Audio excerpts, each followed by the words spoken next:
相変わらずやかましい奴らだ。今度は背中合わせで行くわよ。よっしゃ、第7班ここに復活だってばよ。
相変わらずやかましい奴らだ。今度は背中合わせで行くわよ。よっしゃ、第7班ここに復活だってばよ。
相変わらずやかましい奴らだ。今度は背中合わせでいくわよ。よっしゃ第7班ここに復活だってばよ。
相変わらずやかましい奴らだ。今度は背中合わせでいくわよ。よっしゃ第7班ここに復活だってばよ。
相変わらずやかましいやつらだ。今度は背中合わせでいくわよ。よっしゃ第7班ここに復活だってばよ。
It's go time. It's go time. Let's go, let's go. We stepping into the room. Y'all feel the energy boom. Enemies doom. We shut them in like a tomb. Spectators safely assume we are the winning team. Got our eyes locked on that victory. Give it all and the rest is history. We the best and there ain't no mystery. No mystery. It's go time. The whole time. It's show time. Let them know time. It's go time. The whole time. Scoring goals time. Let them know time. Let's go, let's go.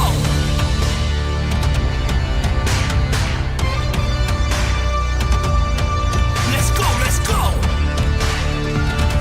We are the champions. We are the champions. We are the champions. It's go time.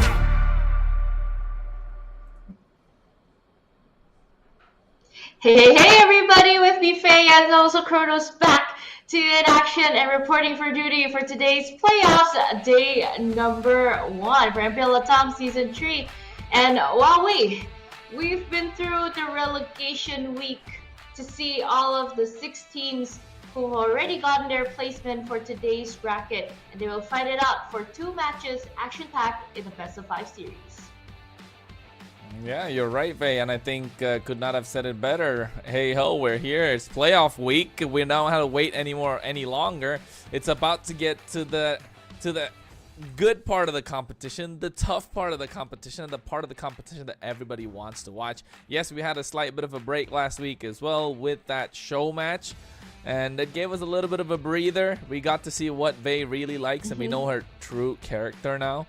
But apart from that, you know, we move on. We love the Naruto, we love the Sasuke, we love Gaara as well, and of course can't forget Kakashi, and you know, whatever Vay likes. But yeah, at the same time, we move on to the playoff stage. Indeed, it's an interesting time if you're tuning in to the MPL LATAM stream. Of course, you're watching the English stream, the only English stream for MPL LATAM Season 3, and it's gonna be a blast indeed, Vay. But I think before that, we have a lot more in store for the rest of the evening, and we have our predictions on as well. And how was your week though, Way? I've been doing great, prepping here and there, quite filled with the notes, but I'm pretty sure you have more of an exciting week. I mean, Kurdos, you're having a few tournaments, casting here and there, you're very active also. So I'm assuming that you're having much more fun of a week. And I saw you baked lemons in your story. Yeah, I mean, they weren't really baked lemons as such, but I was making fish and chips, bro. So I was just cooking some fish and chips. So you needed to you add the lemon, you grill up the lemon to make it look a little nicer, right? You make it look a little nicer, and the plate looks a little more exorbitant. It's just a nice touch overall. So not only cooking on the desk, cooking in real life as well, you know. Cook for a living. Yeah, apart the from chef right here in our English desk. I'm pretty sure, man. I really love what you do. I mean, like, I love the culinary world also. And of course, both of us, we love the MLBB scene and also the desk right now. And we're actually waiting though for today's announcements because there are some a few roster change here and there for our teams who will perform today and these two matches. There will be a video for you guys to show those introductories for them too. So can't wait to see them, of course, for what they've prepared and any new players coming in, new faces that we need to recognize and also learn about them. You know, on that note, right, while we're waiting for all of this to happen, let's just remind people that, hey, if you guys want to take a look at some of those baked lemons and, you know, if you want to take a look at all this good stuff, make sure you follow us on our socials as well. For me, it's G_Kronos. For my Instagram, for Vay, it's at Vay here. It's Vay here, at it's Vay here. I almost got it wrong, Vay. I was like, at it's at it's Vay here. Get it? At first, yeah, then. No, but it's at it's Vay here. Oh yeah, it's double it's. It's just a confusing thing. But you know what? We can be confused about all that, but there's some things that we definitely cannot be confused about. And if you ask me what that is where to recharge my diamonds from. Especially if you're from the LATAM region, ladies and gentlemen, you want to make sure you get that code. BNX MPL 3 is the code to get 5% discount from bonoxus.com. It's super fast, super secure, it's safe, and it's the best place to recharge your diamonds from because it's trusted by many players indeed. So and the discount's only for a limited time, so why are you waiting? Just head over to bonoxus.com right now to make sure you can avail those giveaways, or rather that discount. And of course with amazing special prizes and also amazing gifts presented by Bonox before. Of course, everyone who wants to top up, who wants to get on the gameplay with their friends and even probably find any tournaments going on in their regions or even areas, you guys can also check it in the communitygaming.io. It is a website, guys, so you can just tune it in. It's all for esports tournaments. Either you want to host them yourselves, or either you just want to find some weekend activities for you to enjoy. You can go there and reach out. Of course, it is the safest place for you to host your events, and also a good community payments payouts from there. So it is really supported fully just at the website communitygaming.io. Yeah, you know, while you're at it, when you get the discount, when you get to play in tournaments, you also got to look at your MVP. But we'll take a look at that later, of course. We're going to go and get into the highlights that's coming through for the previous week that we had. So it's going to be popping on your screen any second now. Hello everyone, this is your boy Kronos here, bringing you the highlights from the relegation week of MPL LATAM Season 3. So let's get into it. First up, we had Infinity versus Malvinas Gaming, an absolute nail-biter which went all the way to game number 5 with Infinity taking the victory. And as you can see, Dude pulled off a brilliant triple kill in the process. And now the next series ending in a 3-1 fashion with DreamMax moving on. Yes, you heard that right. Everyone's favorite Alpha 7 Esports did not make the cut this time. But what this past week showed us is that Malvinas Gaming and Alpha 7 Esports got relegated, but that also means that the stage is set for the playoffs. 6 teams looking to fight it out for 2 spots in the Mid-Season Cup 2025. So ladies and gentlemen, don't wait any further. I will see you there this next week.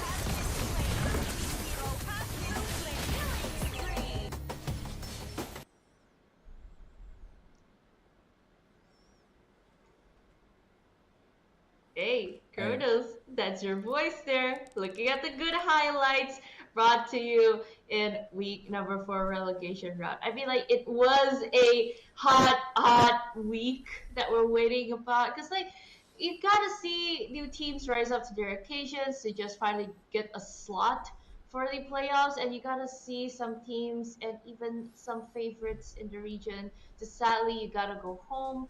So, I mean, like, throughout those heartbreaking process and also good passion that to bring in here, I would really like to see how they perform because we do have a little patch note here, a little update with 4 heroes currently can be highlighted on your screens. It's Kimi, Tiki, Yi Shen, and also Joy. I mean, like, there are some adjustments after the revamp. You can finally use Kimi. It's a 75% slow in the second phase of your ultimate that grants a higher power, so your damage would be reduced by 25.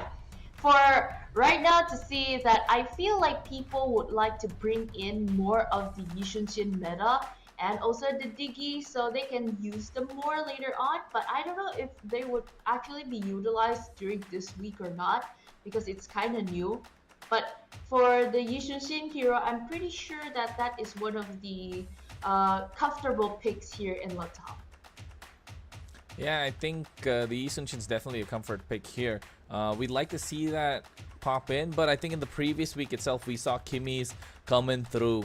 And a lot of Kimmy's, not just here in MPL LATAM, but across the globe as well. And I think the Kimmy is going to be a staple pick just because of the fact that she's so mobile, has a lot of damage. You can build her a little different ways to start off with, but once you get that second item, Sky Piercer, you're just going to be melting everyone down. And I did the damage calculation, all right? Full build Kimmy does 333 damage per basic attack. And I'm talking about per basic attack, which is like pew, pew, pew, pew, pew, pew. So, and if you get the orange buff on top of that, it's going to be 343 basic attack. So, for us to find out who's going to get that pick, is it going to be slotted in first or second? Only time will tell. But, of course, the teams that are looking to take it for themselves are going to be Influence, Rage, and Infinity. The first series for the day that we're going to bring to you. And, of course, the second series is going to be Corinthians versus DreamHack. That's going to be a cracker on its own. But the first match, of course, is going to be Influence, Rage versus Infinity, and I'm gonna tell you, I'm super excited for these matches just because of the fact that they're gonna be a best of 5. It's not a show match, ladies and gentlemen, that you're looking at. I just saw that. I was gonna point it out. It is match number 1 indeed. That's gonna be Influence, Rage versus Infinity, which is the playoff match. It's a best of 5. And the next match is gonna be Corinthians versus DreamHack, and that one is gonna be an absolute cracker. And through all of that, though, I really want to see how they perform later on because if ever you don't get to go off from this match, the winner will proceed to the next day. And sadly, for the loser of these 2 matches of the day, you gotta go down to the lower brackets because it is double elimination, guys. So at least you won't see anyone going home yet for the first day, so we can chill out on that note.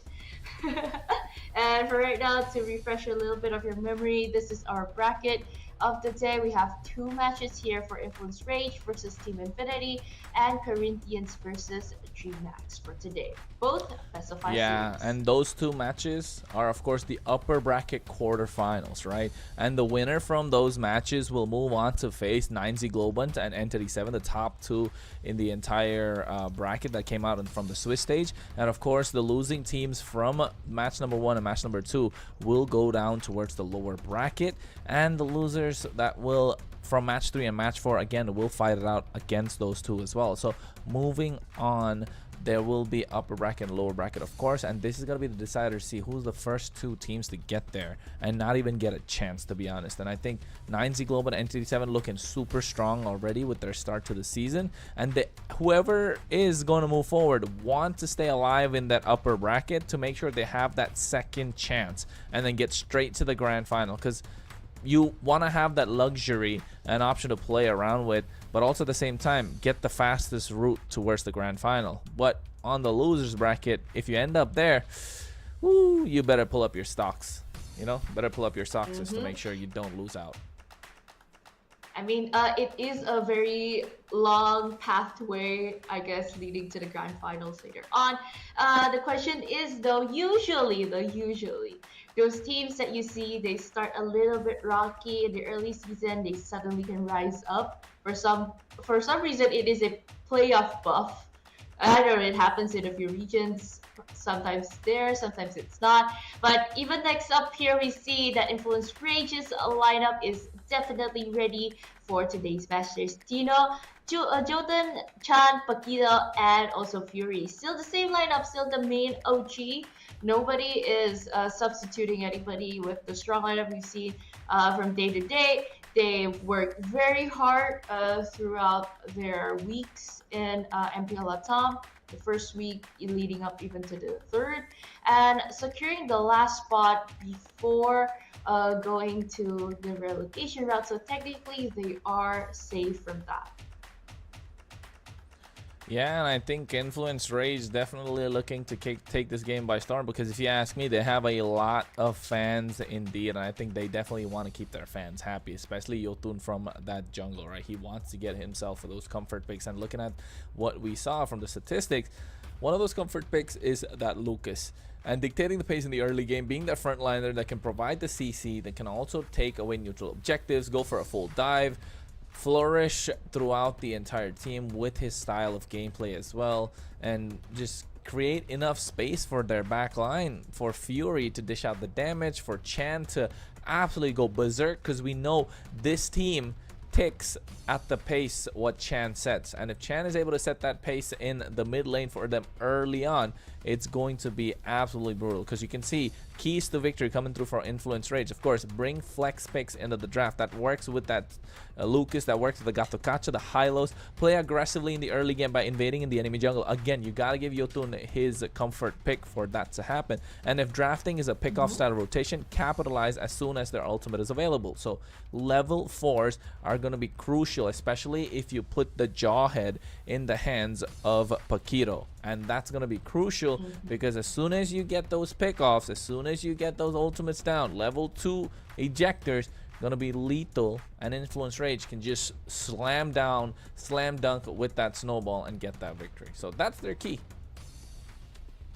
And I mean, like, by the end of the day, we've seen that how Jotun can shine in his assassin picks rather than the typical fighters. But coming in with Lucas and also the buff with all of that, probably can wrap it up quite nicely during the draft later on, and we can talk about a little bit more. But let's take a little sneak peek of what Influence Rage is ready for our introducing videos. Show. ¿Qué va a responder Show? Yo, en mi main. Wow.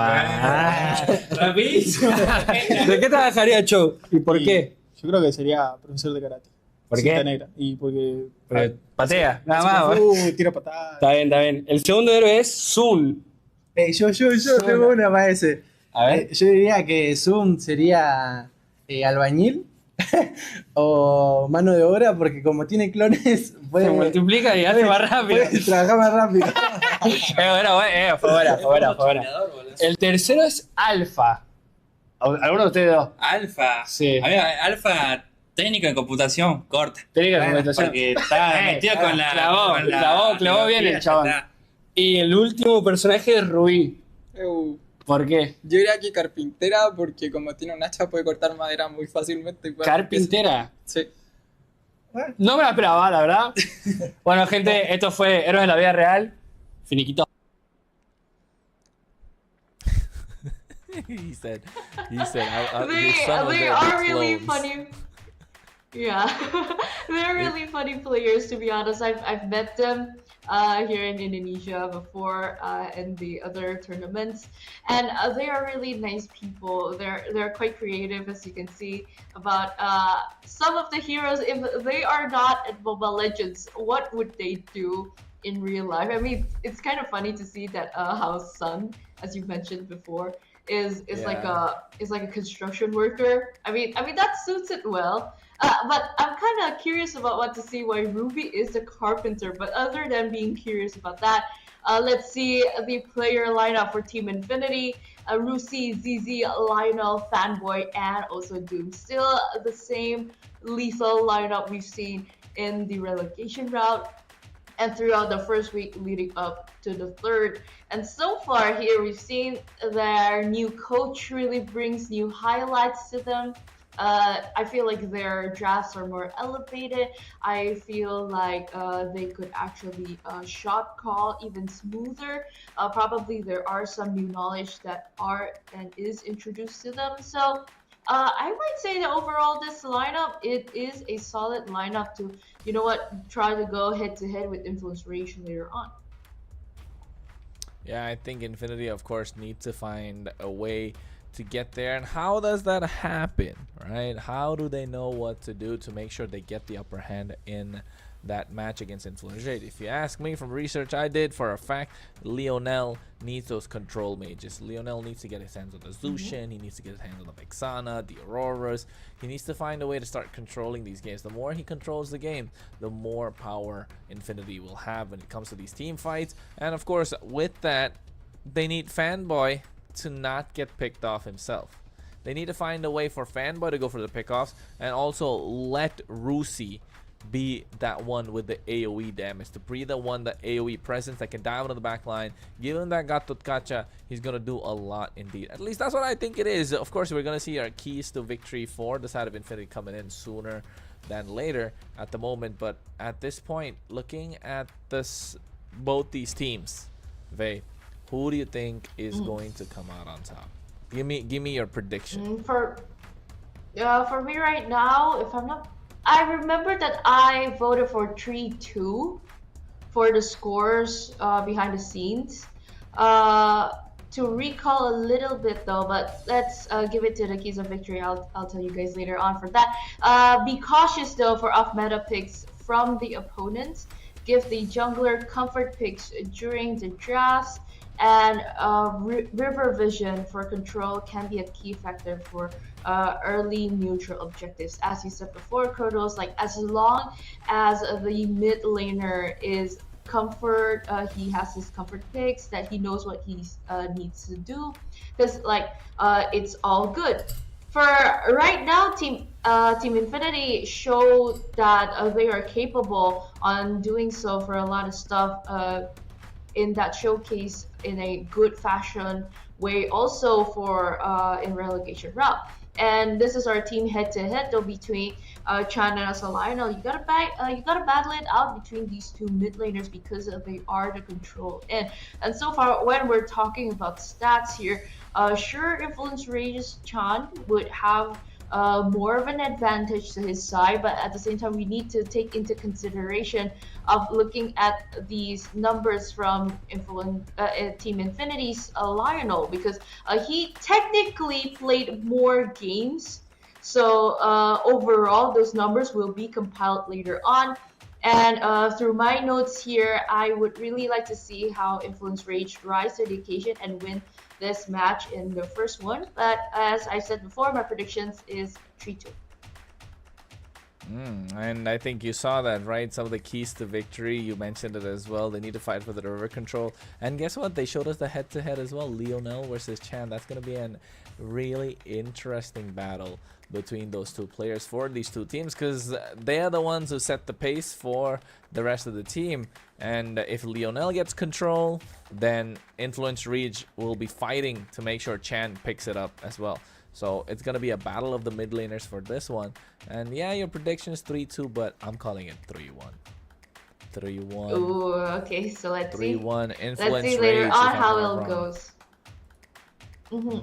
I'm actually quite excited to see on this one, because to me though, those teams that the 4 teams that already advanced way before and didn't go through relegation route, technically yes, they do have a break, almost a month, more than a month actually, so more time to study, more time to scrims and do a lot of research, and even watch, sit back and watch those relegation week and how the other teams perform. The question is though, through all of that break and also research, do they practice enough to actually like take back the moment that we've seen that most of these teams are in a dominating fashion during the early weeks of MPL LATAM Season 3? So we'll actually see how they perform later on, but I'm pretty sure that most of them are quite ready, because hey, it's the playoffs, man. You gotta be ready for that.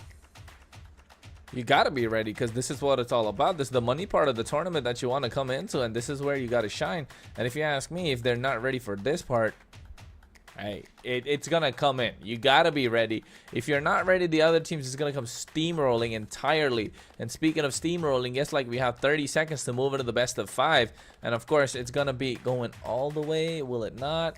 Hey, we don't know. Time will tell. If you ask me, 3-1. If you ask Vey, it's gonna be 3-2. I think both of us voted for Influence Rage, though, right? With the way that they've been playing, with the way Chan has been controlling the mid lanes, with the way Yotun's been following up, it's just been an absolute spectacle coming in from both these teams. So, but will it come down to draft? Are you looking at the Kimmies popping up? Do you want to see a Yi Sun-shin? Do you want to see a Diggy pop up way?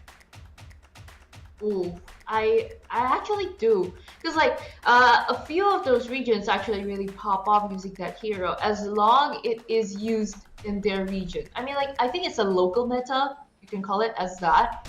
Other than that, if you want to see it showcased in the international stage, I might say probably will pop up here later on. But let's see, because we are jumping into the drafting phase of game number 1, which Coach Blackjack's respecting the Julian for either both sides of the team. You don't want that Julian out, let's just close it off. And we still do have that Sylvana verbal ban in this patch, so for now that hero is off limits. What is off limits also though is the Kimmy. It's no longer that Granger Harith priority direct ban, but it is just respecting that Kimmy being played. At week number 4, day number 2, at that day we've seen the Kimmy played. Some work, some not. What do you think about this Chronos? If ever both sides of them get to pick it up, will they be the victor later on? For the Kimmy? Yeah, definitely. Kimmy is one of those strong heroes that if you're rocking the Kimmy in the gold lane, definitely your team has like a lot more chances. Because I'll be honest, okay, I was playing Kimmy myself. The hero is kind of broken. You have a lot of damage, and I like to play as aggressive as possible. Because I find it boring if you're not fighting. Yeah, but I don't play EXP lane, I know. Like, if you want to play aggressive, play EXP lane. I don't like the EXP lane. But I play in the gold lane, and I like to play Kimmy aggressive. Like, you have no damage to start off. But if you stack up the passive, you definitely have a lot of damage. And if I'm able to play aggressively with Kimmy after dying like 6-7 times and still win the game, yeah, I think Kimmy is a pretty much broken character. But at this point, they ban out the Baksha, they ban out the Joy, leave that Jushin open. And that's going to be first pick in the hands of Chan. And guess what? He's going to be controlling the game with that Lantern. And I mean, right now, I think it is a Granger Suyo trade. I will be kind of greedy though if they directly lock in like 2 damage dealers at the same time. But it is a good pick though. It is not a Suyo. They flex it into a Hanzo. Still also powerful, but at the same time you really gotta prioritize that Granger for Doom, because like he shines in that hero so much that he's not even afraid to face whatever marksman you put later on, because he knows that he'll win on the laning phase.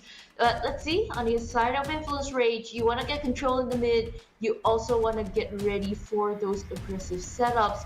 As you said before, Chronos, if you want to play aggressive, play the EXP, and Paquito just locked in that Badang. Probably be flexed into the roam position, but so far right now, still looking good for the side of Influence Rage, and even securing that Hayabusa in the early for Jotun. That's so far a very good start off for them.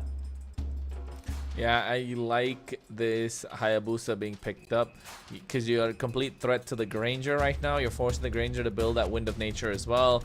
And with the Hanzo being out of the frame, I think it's a little too early for the Hanzo to pop up unless they were looking to deny it from the hands of Jotun. So it makes sense then, but you can see the head-to-heads coming through from Chan as well as Leonel. Some of their most used heroes, as you can see, both do not shy away from playing those supports. Chan has played the Matilda before, as well as Leonel. He's played that Angela in the mid lane. So they're ready to rock it at this point. And also looking at the way that it's been going about with the picks and the drafts and the current meta, the Esmeralda started to pop up every now and then. So banning out the Esmeralda from the side of Infinity, making sure Rusi has a better time in the EXP lane with this Hilda.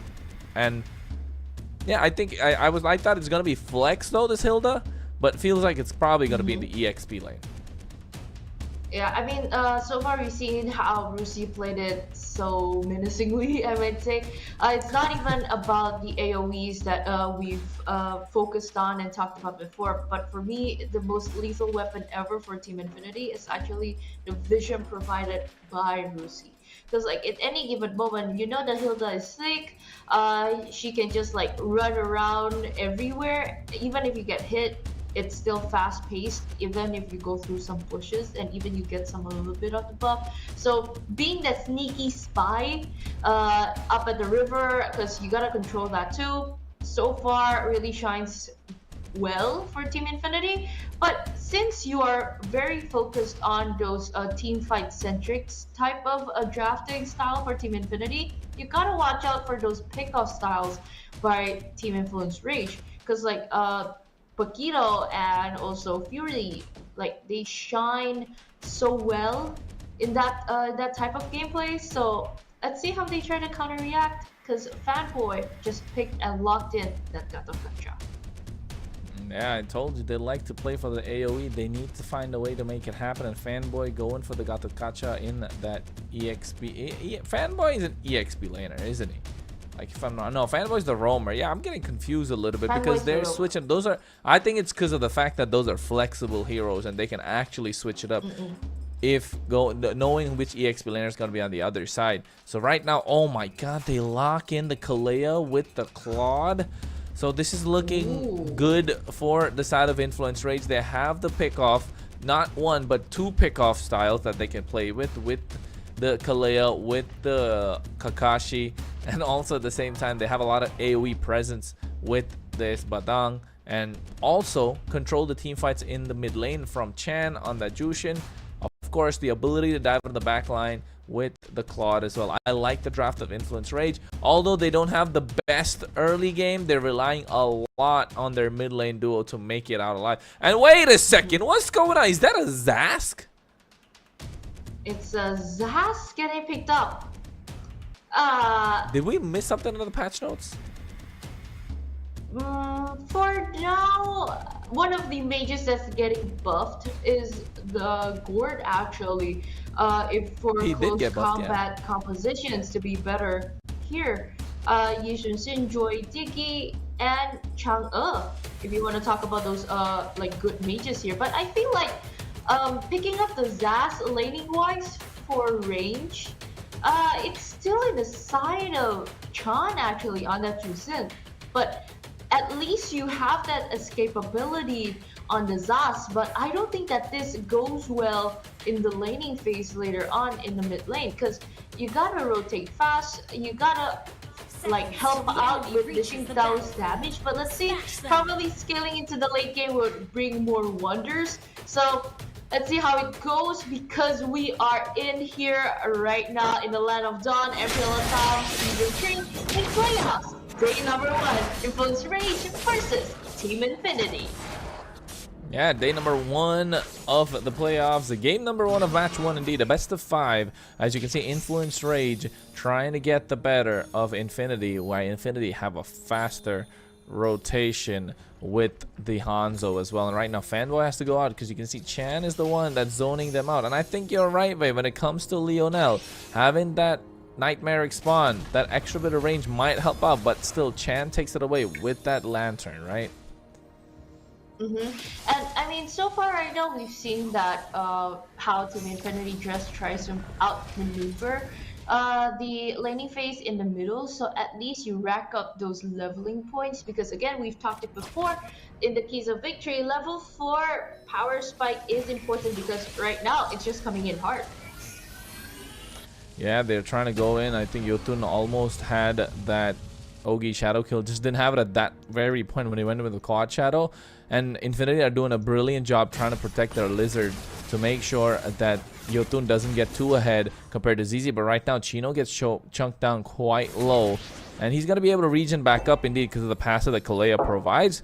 But also at the same time, you can see that ZZ's definitely going to be ahead. But oh my goodness, they commit with a flicker as well. Paquito is there looking to take down ZZ with the quad shadow. Ogi shadow kill as Yotun gets first blood in his hands, and Influence Rage have the advantage.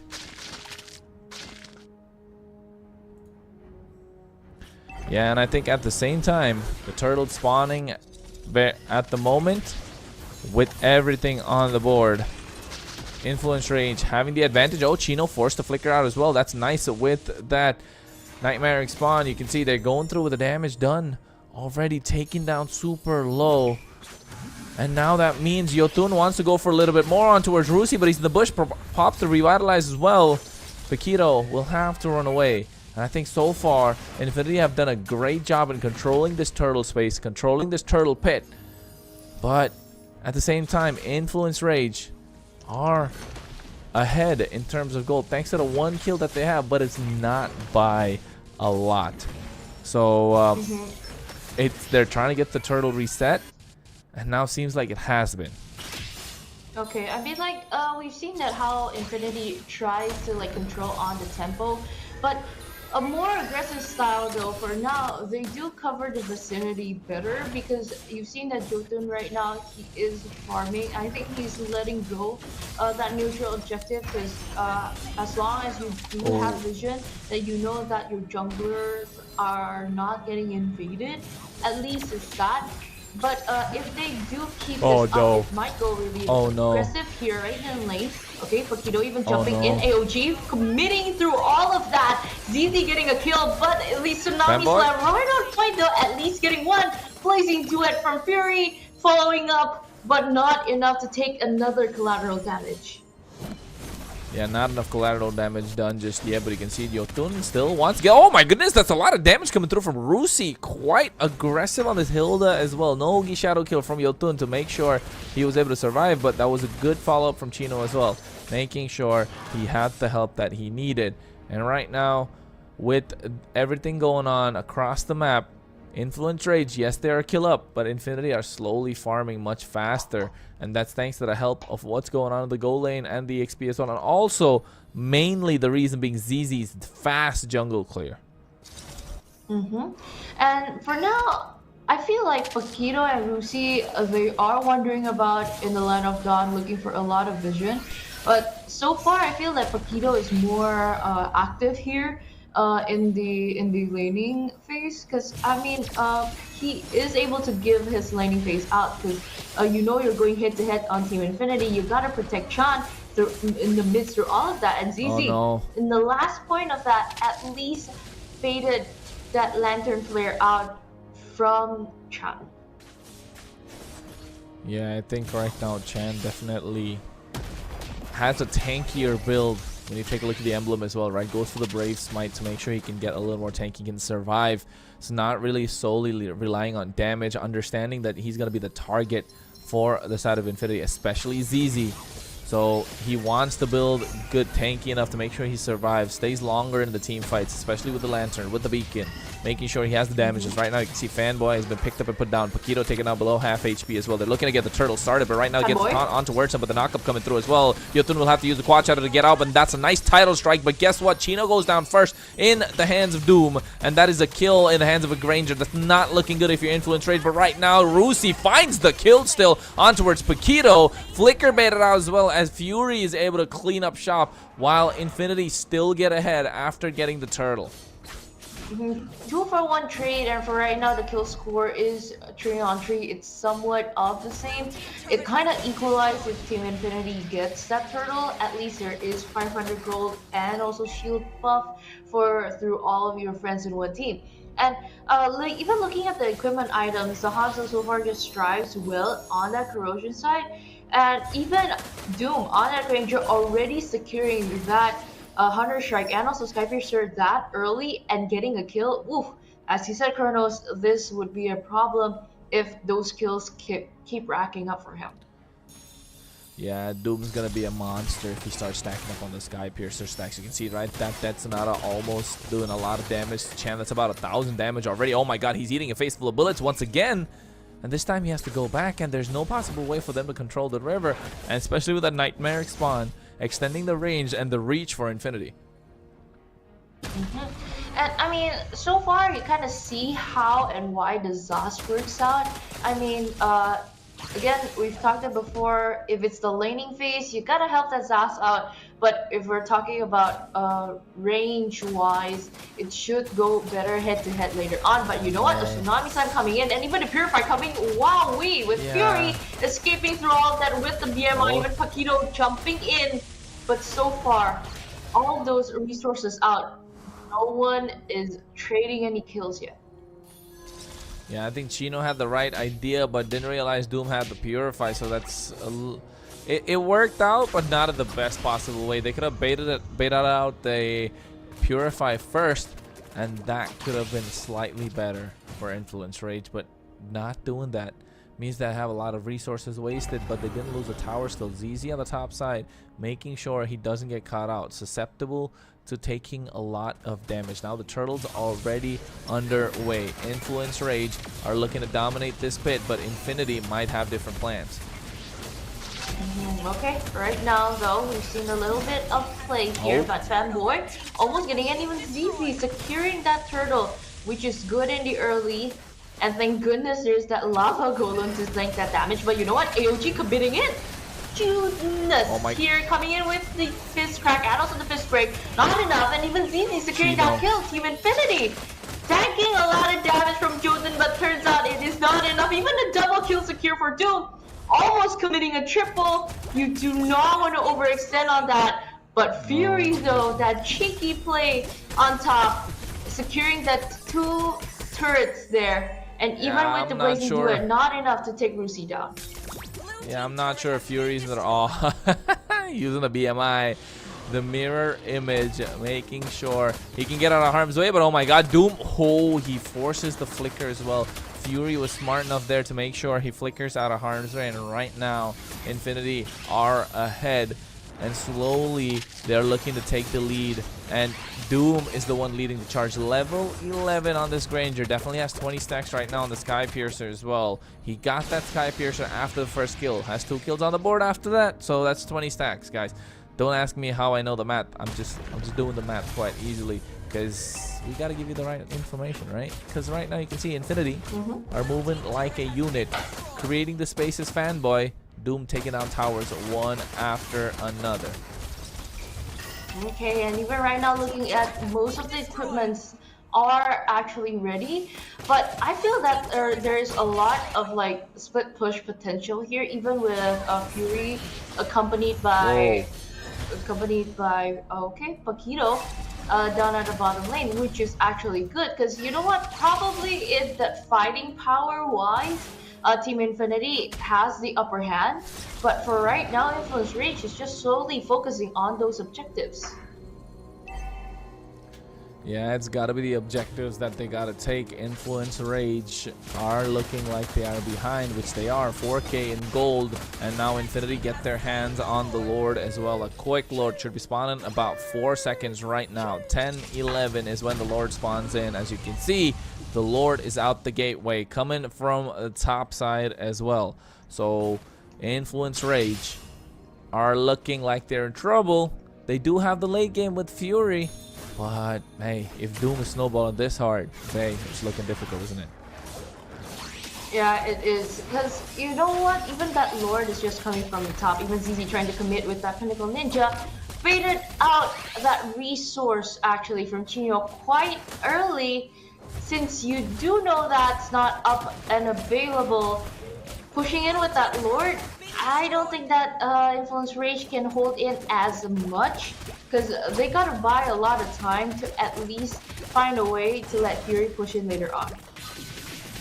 Yeah, and oh my god, nice Wind of Nature from Doom as well. Cameraman caught it at the right time, making sure everything was good. As Fury, you can see Fury took down the Lord quick, but here's the second set of waves. The Holy Shield is still present, but ZZ with a Pinnacle Ninja trying to go on towards Jotun, making sure he gets out alive. So, I mean, it's so far, Infinity looking good, looking strong. And Vey with a 6K gold lead in their favor as well. I mean, like, at this point, it is very far away. For now, I mean, that's basically a lot of items that you can secure on later. And so far, right now, Team Infinity, they're just finding good moments because the Influence Rage is just coming in hard. Tsunami Slam goes through at the same time, Revitalize to make sure he survives. Chino flickers out. Oh, nice AOG! Looking at that, they find the opening, and Chino gets taken down. As the AOG created so much of a separation, Influence Rage didn't know where to go, and right now Yotun just trying to pick up the pieces, getting that split coming out on the top side, on the bot side rather, but Infinity do not want to start. They don't want to stop. They want to go stomping, and they take away Paquito and now turn their attention in towards the base crystal. They have one cannon minion standing, and they're trying to tank it all, but guess what? Too little, too late. Fanboy can't do much, and right now Fury goes on the back line, but he eats a lot of damage in return. Infinity melt him down, and now turn their attention again into the base crystal. The Nightmare spawn with the Dominator's Descent doing quite a lot, but the base crystal still the target. Infinity take game number 1 in this best of 5. That is just brutal. Looking at that drop, looking at, I might say that's a cheese pick, and it works after all in the end, even though there are some doubters. But you know what? Doom is just on a streak of fire on that Ranger. He knows he has to do well, and even with that Zos on the mid lane, just picks up so well today. And right now, even looking at those highlights from MPL LATAM presented by Bonox, we've seen that Influence Rage, they pulled up a good fight in the early game. They tried to control it quite actually well, even during at the laning phase in the early stages. They even reached level 4 first compared to Team Infinity, but at the end of the day, scaling wise, leading up to late game, you have that Ranger, you have that Zas, even getting that last moment leading to a victory. Team Infinity, they really step up their game. Team Infinity did step up their game. I'll be honest, is this the caster's curse coming once again, Vay? Because every time we vote for a team, the opposition team starts winning, and seems like that's been the key to victory for all of them. Because, hey, so far, it's looking nice for Infinity. Clean gameplay, to be honest, more than anything, right? And a really good draft as well. They were able to make that Zask work out, and the Zask didn't go down a single time. It's 0-0-10 until the end. So, hey, is Zask the new meta? Ooh, I mean, like, there are a lot of mid laners coming in here and there. At least now we've seen how the Zas plays out, how it showcases, how it shines in the first game. I might say again, you really gotta focus on those mid laners we've seen. So at least for now, Team Infinity already have an answer for, and even a solution if you want to go head to head with the Chusin in the mid lane. And I mean, like, this is just the first game. I might think this is a quick game compared to what we've seen in Relegation Week played by Team Infinity. And right now, I feel like they're just hitting all of their winning conditions from early to mid. Even if it's like dragged to late, they know that they can just, you know what? We can chill. We have a good synergy. We know our hero's strength. Let's just play with that. Yeah, I think that's what they did. They know how to play the game according to their pace, according to their own meta, with their comfort picks in their comfort zone. And that's what Infinity did. Hey, they came out on top. Influence Rage, though, tried something a little, I wouldn't say something new. What they did work, right? It's not like they went crazy. The only thing I would say was kind of lacking is that Claude pick. Instead of the Claude, if they went for a Moskov, a Beatrix, maybe, I don't know, at that point, even an Irithel, or rather the Irithel would have been much better, right? So I'm not really sure why they didn't go for it back then, but hey, seems like they probably have to shake that off right now to make sure the caster's curse is not real, so that we get our predictions right sometimes as well. So far, it's looking good on their side. So let's just hope it comes out on top for them. So yeah. It is the first game for them, and essentially they're just finding their footing here and there. And even looking at the statistics, though, yeah, it feels like a quick game because it was action-packed.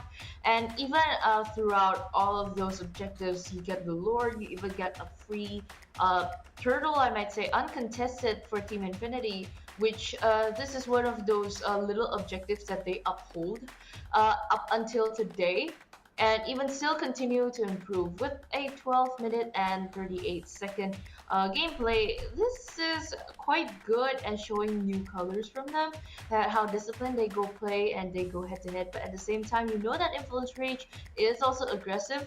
It's just, I'm just happy to see that they're able to match that and even overcome them later on in the late game. Yeah, I think they need to find a way to overcome them in the late game. Indeed, it's going to be crucial for their side to do so. But so far, if you ask me, Vey, the builds look fine. There's nothing really crazy going on both sides. Who do you think will come out with the MVP, though? Because Infinity definitely took this game. Influence Rage. I think that Zask probably caught them by surprise. Or the Hanzo.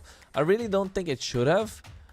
But for sure, it definitely didn't feel like Influence Rage were playing their own game, because this Claude I just think the Claude just put a wrench in the works, and it just didn't fit in this draft for them.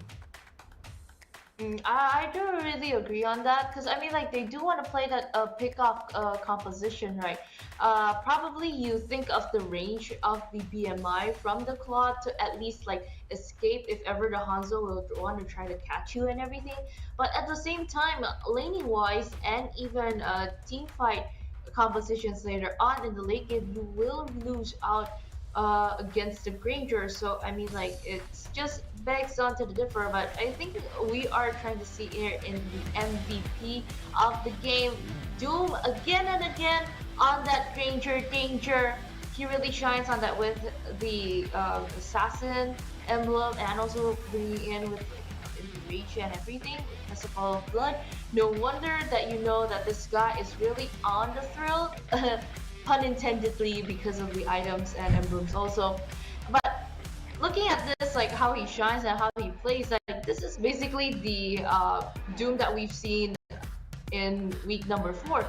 Still the same guy, still the same aggressiveness, and even with that early game, as I've said before, I'm shocked to see that he secured that Hunter Strike and also Skypiercer that early in the game, plus 1 kill because of that snowballed so well. And Team Infinity, they just somehow find that moment for them to just let's be aggressive, and they put the pressure on and again. So Doom was just able to chunk down a lot of damage, even though the frontliners are tanky. Like, you bring it that Kalia, you bring it that Dong. It just basically weren't as tanky as you think, because, well, Doom just jacked out a lot of damage from him just for himself. I'm telling you, bro, it's definitely got to be that Zask. I mean, according to me, I think Zask is the MVP. I'll be honest. The 0-0-10, 100% KPA, like, that speaks a lot, if I'm not wrong. So, for me personally, I think Lionel was definitely the MVP. So, because he's the one who controls the pace of the game as well. And a hero like Zask, which is kind of off meta, to make it work. Yes, Doom had the damage. Yes, Doom dished out everything. He got the stacks.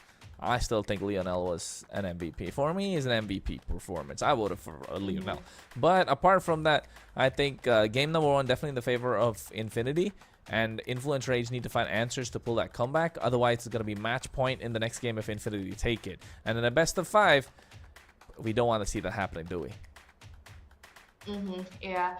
I mean, now that you mentioned it, that it was Lionel shining on that Zask, that we've usually seen that he just excelled so well in the Juicin. I feel like this is like a revenge story. Hey, you took my hero. Fine, I'm gonna use something that I know I can overcome that. Because, I mean, like, if you play that hero that long, I'm pretty sure you know those little openings, you know those little flaws that probably not everyone gets to explore. So at the end of the day, you probably want to, you can like take advantage of that opening to actually win it later on. So I mean, like, I don't know if will be respected. Ban in the second game, but I don't think so. It is that worth it to ban off the sass. I mean, probably respect it. Probably you want to go head on to it, but I don't think that it is a banned option to at least It's not to a that game extent. changer, right?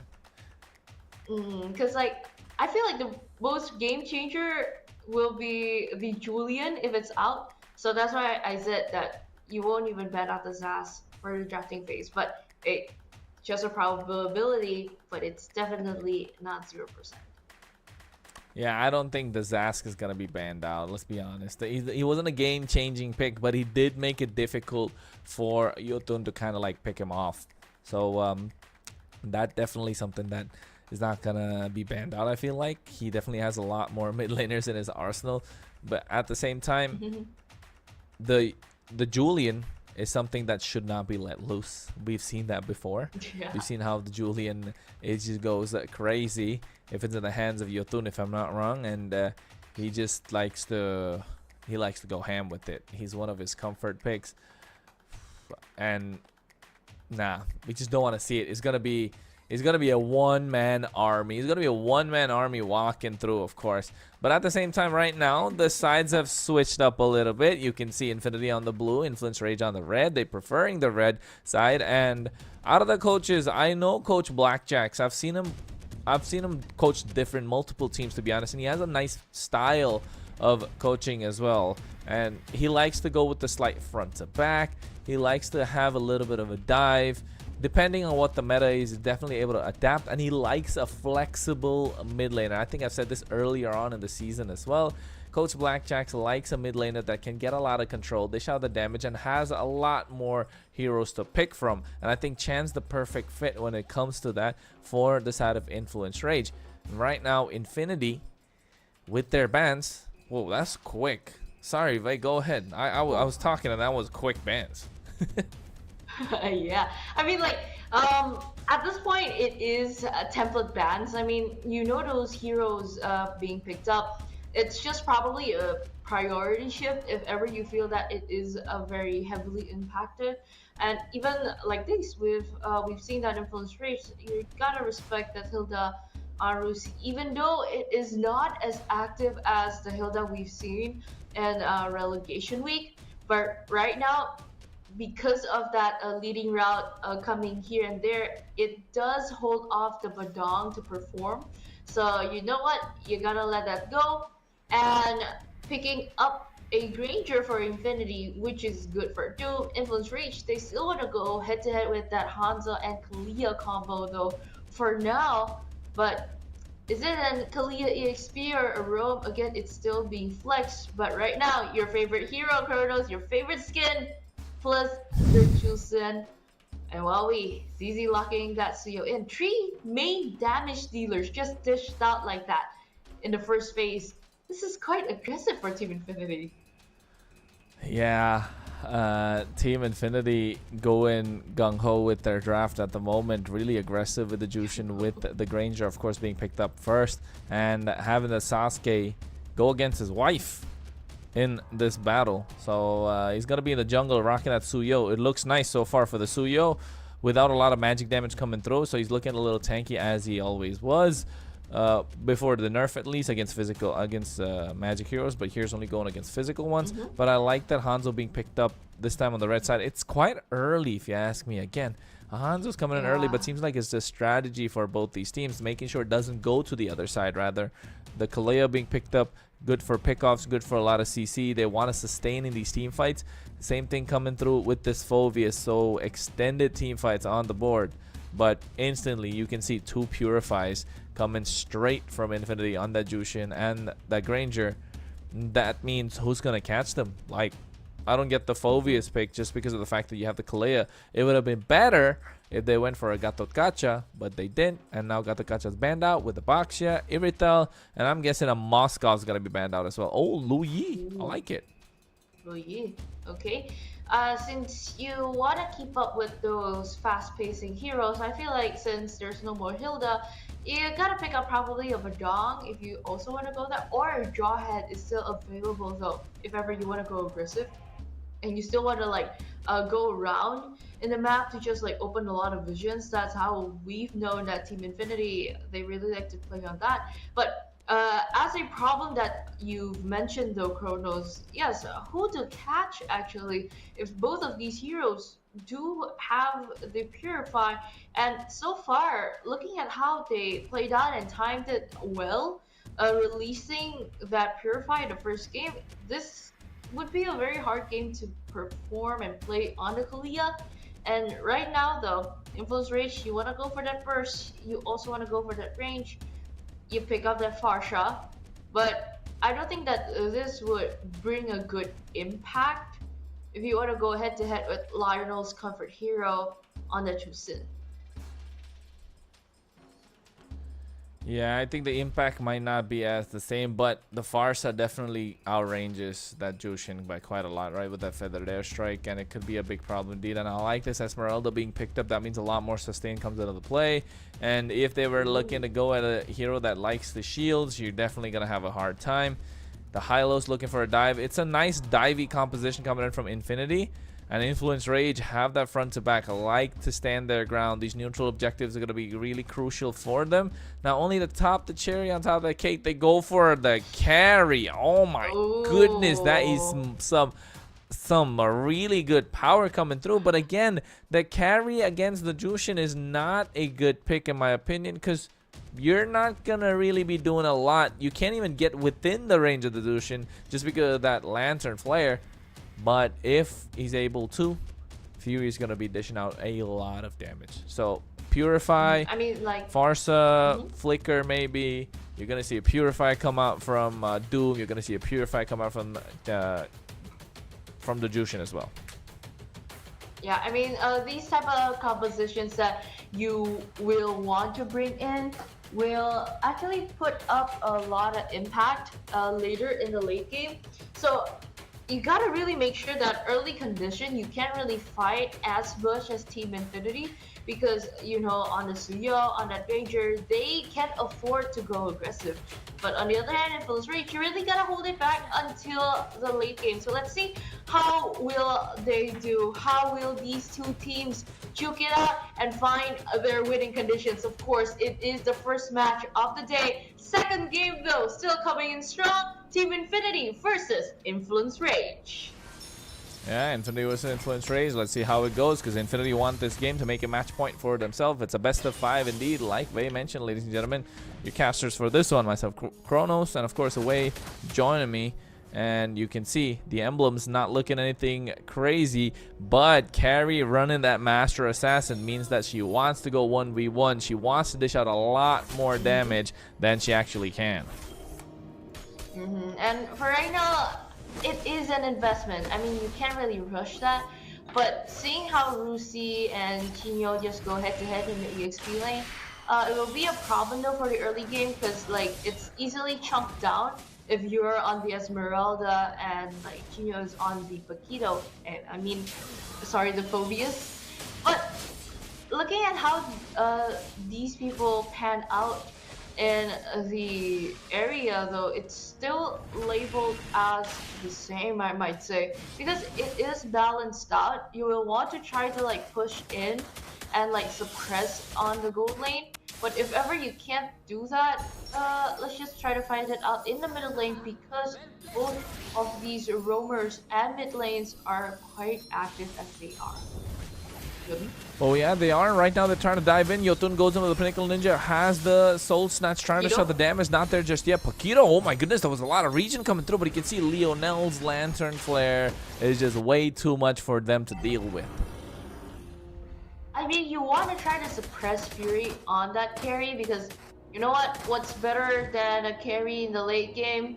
If ever you want that on your advantage, you just drag it later, suppress it on later. Because right now, Influence Rage is just eyeing on that turtle. You want to get that early as well, as soon as possible. Nice feathered Because even airstrike. John, fishing out. Vision coming Yeah, in. nice feather edge strike. Tsunami Slam comes down as well. ZZ taken down low. He's looking to get taken down as well. Now we can see Yotun goes through. Soul Snatch gets the kill. First blood in the hands of Chan. And right now they're going on towards Rusi. He's going to be the target. He's trying to bob and weave. He's making it out alive. Has that shield. But again, another Soul Snatch with the help of the Infernal Pursuit, making sure Chino is able to pick up that kill. Influence Rage. Bounce back after a sloppy game number 1.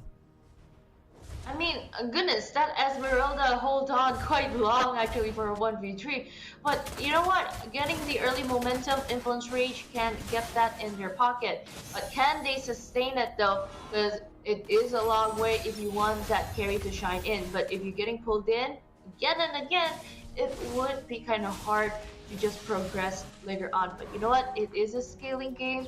You gotta wait it out. You gotta be patient for that. But for right now, what's more important, since you are playing in the early to the mid game, you gotta focus on those junglers. You gotta get that gold. You gotta get those a lot of items. So, I mean, slowly by surely, I'm pretty sure leading up to this, everybody's just going to be focused back on in that gold lane. Oh my god, Feathered Airstrike comes through, and right now they take down Fanboy. Even after popping the Revitalize, he just got burst down. That's the power of this Farsa, along with the rest of the team, and I think they're moving like a unit as well. Fury was able to dish out the damage. Paquito trying to do the same. Tidal Strike comes through. No Tsunami Slam just yet. Could have committed on towards ZZ, but Lionel is just kiting so ever so beautifully, man. And right now, he's going to eat a lot of damage indeed. But that Lantern Flare buys enough time. Goes over the Crimson Beacon, quite aggressive. Trying to feed a kill in towards Doom. As Chan just blocks those Death Sonatas, making sure Paquito is able to get out. Flicker expended. Turtle is up. And I think Infinity are looking strong right now. And I mean, like, I feel like Team Influence Rage, they got a hold of themselves in the second game right here, but can they really sustain and pull it off again and again? Because, like, you know what? Everybody's just ready in the mid lane. Yeah, they're ready in the mid lane indeed, and right now ZZ making sure he gets that bear to hit a little bit ahead in terms of the EXP, but Yotun's way ahead indeed. Both are level 8. And right now, it seems like Influence Rage have better control of the Turtle Pit and will claim that neutral objective. Okay, that is just easily secured by them. But so far, you gotta focus on that. You gotta do those fast laning rotations. If ever you're done at the bottom lane, you move on to the mid, you move on to the top. That's what you gotta do. And if this keeps up, can Team Infinity go head to head with that long range? Because when looking at the equipment so far, it is a good investment though. Doom right now hasn't secured the Skypiercer as fast as we've seen in game number 1, but so far it's just rolling in a lot of gold well for Influence Rage. So it's just a 2k gold deficit, which is still healthy in the 5-minute mark, so which is still good. At the end of the day, you really gotta start a lot of fights because Lionel is just starting in. Oh my god, trying to go in indeed. And you can see at the same time, nice Feather Airstrike from Chen, making sure he has the damage, but the Soul Snatch coming through as well from Yotun, but he can survive indeed. That is only his ninja form, making sure he doesn't go through and get himself killed, because that is his ninja way. Why, you might ask? Because it's Naruto. You know, you got the collab going on, ladies and gentlemen. Go get your skins. Of course, if you want those diamonds, make sure you put that code BNX MPL3 at bonoxus.com. as they are one of the sponsors indeed. As you can see right now, Infinity is trying to get control of the river, which they have with the help of this Hylos and of course Lionel on the Jushin. And even right now, we've seen like you gotta have those awesome gameplays. You gotta have those awesome moments. You gotta slow it down and capture it with our only Techno 40 Cam 40 series, because you want to be the MVP of the game. You want to be the MVP of your team too, because right now it's the MVP getting in. Yeah. You can capture those plays just like that. How we went for the Tsunami Slam. Paquito made sure he got CZ. And without that Blade Surge, right now Doom trying to dish out the damage as well. Nice knockup coming through from Chino. Infernal Pursuit is there. They could go for the fight, but right at the same time, Crimson Beacon comes out and they go for another knockup. Paquito provides the title strike. Oh my goodness, but Fury's damage is just way too much for them to deal with at this point. And you can see Yotun just hacking away at the turtle in the meantime. Gets that for himself as well. And even securing that clean turtle, So far it is going on to influence Ryu so well. Finally seeing that how these Hanzo can be utilized well. And for right now, Team Influence Rage, they're just taking back their moment for that lost game in game number 1. Ooh, yeah. So far it's looking good if you're an Influence Rage fan, right? Especially if you predicted for them to win. And if it was a 3-1 prediction, I think this is the time they need to pick it up. Don't you think so, Vey? And I mean, if they keep on fighting like this, they'll probably go to 3-2, but again, it's just a prediction. Let's see how it goes, because that fight, definitely hot. Rusi even eyeing on some, and you can pull in. Oof, Purify. Oh, nice Purify from Rusi as well, baited out. And I think Paquito wasted that Tsunami Slam and right now has to get out with a title strike. You can see Leonel just dropping down that lantern, making sure that they create the space for Doom to try and take away the tower. But right now Chino comes in, gets a 2-man knockup, going in front of pursuit, not going through just yet. Chan doesn't have the feather airstrike, doesn't want to expend it, and he does right now with the glorious pathway there. A space created. Doom is dishing out the damage as he'll be able to get that kill in the hands of ZZ. And now here comes the rest of the cavalry with Pinnacle Ninja, has the soul snatch, trying to dish out the damage, but we'll have to get back indeed. Paquito doesn't have the Tsunami Slam, but Fury does have the speedy light wheels to dish out a lot more than the side of Infinity can handle. Meanwhile, Yotun on the opposite side, making split plays, moving towers and moving across the map. But oh my goodness, a killing spree in the hands of Paquito, taking down Rusi, who overcommitted.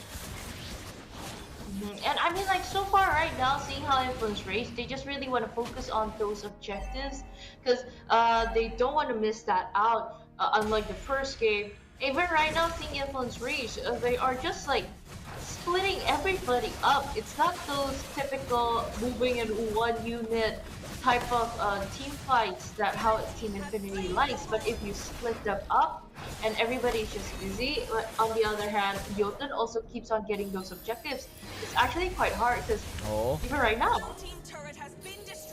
yeah, Jotun tries to dive in, but at the same time they get that tier 1 in the mid lane, so not really wasted. But you can start seeing Doom's damage is coming online. 2 Death Sonatas. Chano's taken down to half HP, below half HP even, as the Lord is still marching on the top side. So that's some good news for Infinity. And I mean, looking at how this plays, it's just them trying to like go sneaky beakily with this Lord. They try to push in, but you know what, Team Infinity, it's just the first Lord. I'm pretty sure they can defend this though. But until what extent? Because in a teamfight situation, in Influence Rage, they really gotta aim at Doom. So far, they aren't able to catch him yet. Oh, feather airstrike comes through. Doom is being zoned away, but at the same time, you can see a nice title strike with the Tsunami Slam to catch Fanboy off guard. He gets taken down before he's able to do anything. Revitalize already popping right now. Leonel goes for the beacon as well, trying to dish out the damage and get out of harm's way. But the damage is already done. They have a man up. They're taking the tier 2 in the mid lane. Now looking to take the tier 2 on the bot side. ZZ taking out loads. Soul Snatch coming through as well. Nice immune with the Blade Surge, but ZZ caught in no man's land as that kill is handed in the hands of Paquito. And now the Lantern Flare coming through as well from Leonel. Paquito is forced to flicker out as the holy defenses still stand. And Infinity live to fight another day, but oh my goodness, a nice feathered airstrike come through from Chan. The positioning was beautiful. Rusi trying to survive, but here comes the Infernal Pursuit from Chino. He gets the kill, and now they're hacking away at the mid lane inhibitor. And Influence Rage crack open the base crystal, and he goes for the Tsunami Slam. Paquito, but Doom able to use the Purify, able to survive as Fury again picks up the Wind of Nature, which makes it more difficult for Infinity to deal with them now. But right now, you know what? You gotta give that pressure, you gotta give that space. If you keep on pressuring as much, it wouldn't work at all leading up to the end, because you gotta, it's like fishing, I might say. You gotta push and pull a little bit, if that makes sense. But you know what? At the end of the day, Influence Rage so far is still controlling the tempo, is still controlling the space, because right now they're just entering onto that type of team fight. No one can just try to pull anybody in. And for right now, from what I've seen, how the Sparsha and also the Chosen play out, they really are the main controllers, these amazing mid laners, because if you're outraged or outpoked, it's actually pretty hard to just want to try to start a team fight or even try to pick someone off, because with this draft composition, both works well and both just needs to initiate. Yeah, two-man knockup coming through as well. You can see at the same time they go into the lantern, dishing out a lot of damage. The control comes through as well. Rusi is going to be the target. No Purify pop just yet, but the Tsunami Slam already expended. Knockup coming through to make sure Chino survives. And right now Infinity are low, so they will have to go back. But you can see Yotun, his target and his focus has been objective after objective after objective, and he's making it work. He's clicking. The clock is moving, the clock is ticking at the pace of Influence Rage, and Yotun's calling the shots. And I mean, like, to me, what's amazing is that how he made that decision. He knows that he can just like go in with the Pinnacle Ninja, and you want to try and execute that backdoor gameplay because the mid is just wide open. Even 2 lanes of minions are just like pushing in. But at the same time, you know what? Let's play it safe. Let's get that lore. He even got that because Influence Rage was just able to suppress everybody in Team Infinity in that vicinity. And because of this, right now, Influence Rage, they keep on putting that pressure because that lore is just marching in from the mid lane. Yeah, and you get your nice knockup coming through with 3 of them with the title strike, and they get the Tsunami Slam down as well. Lionel was the target, no Purify pop. It was a little too late now. Yotun going at the back line. Wind of Nature not going to be able to survive, but you can see they get the base crystal. Influence Range in the blink of an eye take the victory in game number 2, and we have ourselves a series, ladies and gentlemen. Definitely equalized on that moment for a 1-for-1 now. And we've unlocked the 4th game technically, but for right now we're just looking at the highlights on how they try to play out. For me this time, Influence Rage with a typical same pick on the drafts, I feel like they got to execute this more thoroughly. This Hanzo pick, I feel like it's just something that they've practiced again and again, and it has become a comfort pick for Jotun, and it just finally showed its fangs and even his ninja way in game number 2. And I feel like in game number 1, again, that cheese pick of a Zaz just kind of throws him off and even outranges that Chusin. But for right now, since that Farsha outranges that Chusin, it just kind of turns back a moment for them. And even in a lot of team fights, since they got their early engages, they secured their mid-game probabilities, and leading up to the late, you know where their carry can just shine so well. You can just execute through all of that. But I feel like the most impact player right now that has made the most out of it is either Chan or Chino on that Phobias, because like they were the main engagers, they were the main zoners, but at the same time they were also the main aggressors during those team fights. Yeah, they definitely were the aggressors indeed during that team fight, because Chino was the one creating the space with that Phobias, right? He needed to do that, and it worked out to perfection for their side. Also got the knockups whenever necessary, and Chan, hey man, I've been saying it. It's the mid laners that are calling the shots. Yes, Yotun was the one who went and get these objectives, but Chan controlling the game. Feathered airstrike after feathered airstrike, just poke them down. Infinity can't really do anything. No way to come back. No way to close the gap as well. And that was when it started getting difficult. It started getting bleak. And Infinity just let the game slip. And now Influence Rage look like they're back in action, right? And I mean, like, we finally see that equal footing. At least it's not one-sided of a gameplay that we've seen in game number 1. At the same time, can they keep this up? Can they keep that pressure in? Because I mean, like, both are locked in, I'm pretty sure, for both Infinity and also Influence Rage. Other than it's a matter of draft, it's just a matter of like time on how they play and execute later on in the Land of Dawn. So, is there any heroes, even after those update patches and even though that mini patch that we witnessed today of an update, any heroes that you would like to see pop on in later in game number 3, though Kronos? But before that, hold on to your thought, because our emblem details are up on here, as you said before in the early game. you gotta focus on the carry, on Fury. You really want to go head to head with that carry. Even with the quantum charge, it's kind of slow. There's no escape with this hero, but with those extra shoes and extra movement speed, can actually help up really much. And influence rage is just turning back their tides because all of those neutral objectives they got to secure it for themselves. And even up until the end, you have that 12k gold lead. It's just way too immense for Team Infinity to catch up, even leading to the late game. So at the end of the day, they were able to keep the pressure on. They were able to just push back and take this point for them.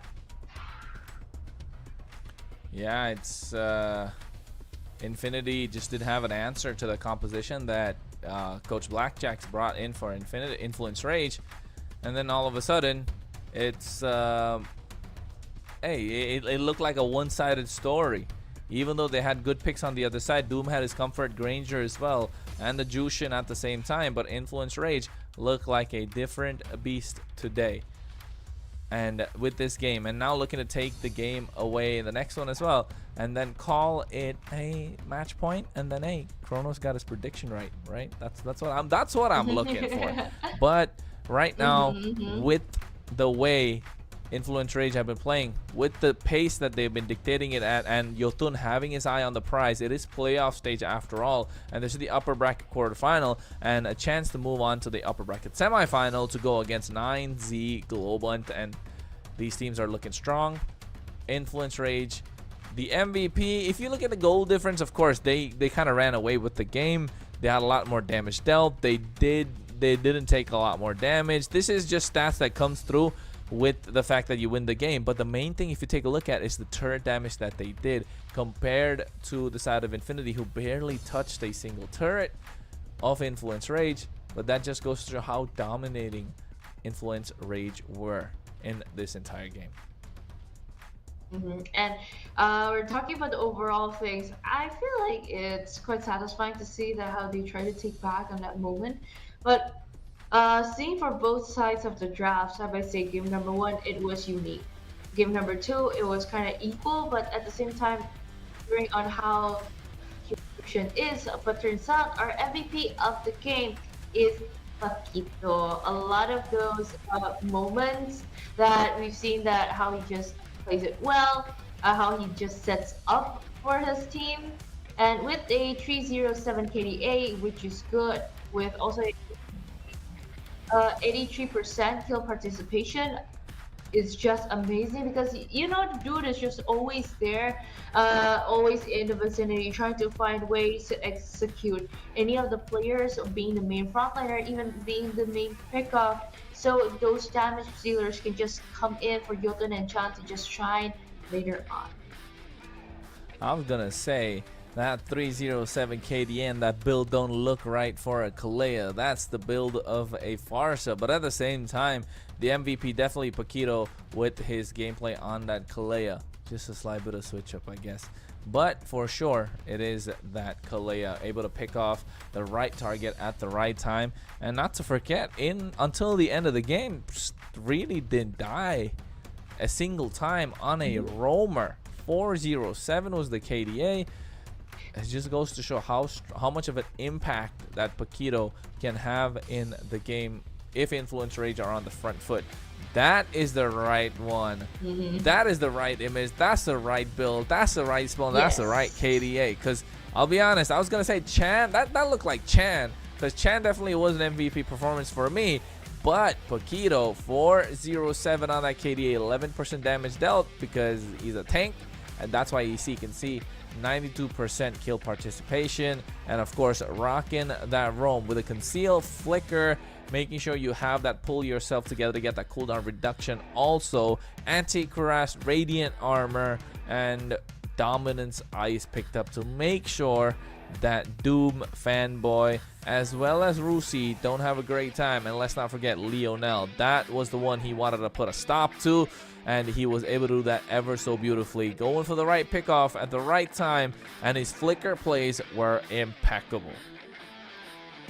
I mean, like, so far, even though there are Purifies locked in and just waiting for him to just open those resources, those typical good timing moments that we've seen in game number 1 really make it or break it at the same time. And seeing how this Kalia can shine in game number 2 is just a good and a lot of ways for Paquito to just set them up. So Dude is just not dishing out a lot of trouble recently, but right now we've seen how the Kalia can play very well. And let's see, number 3, will it be respected or will it not get picked up? Let's see. Yeah, well, will they pick up indeed 1-1 each in this best of 5? If you ask me from the previous questions, you are holding on your thought to about the picks that I would like to see. I'd definitely like to see that Kimmy come up. The Kimmy game is going to be absolutely brutal for whichever team that is going against her. And at the same time, I would love to see Lee Sun-shin. Lee Sun-shin's one of my favorite heroes in the game, and the Diggy as well. So I like to see them come through, but will that happen?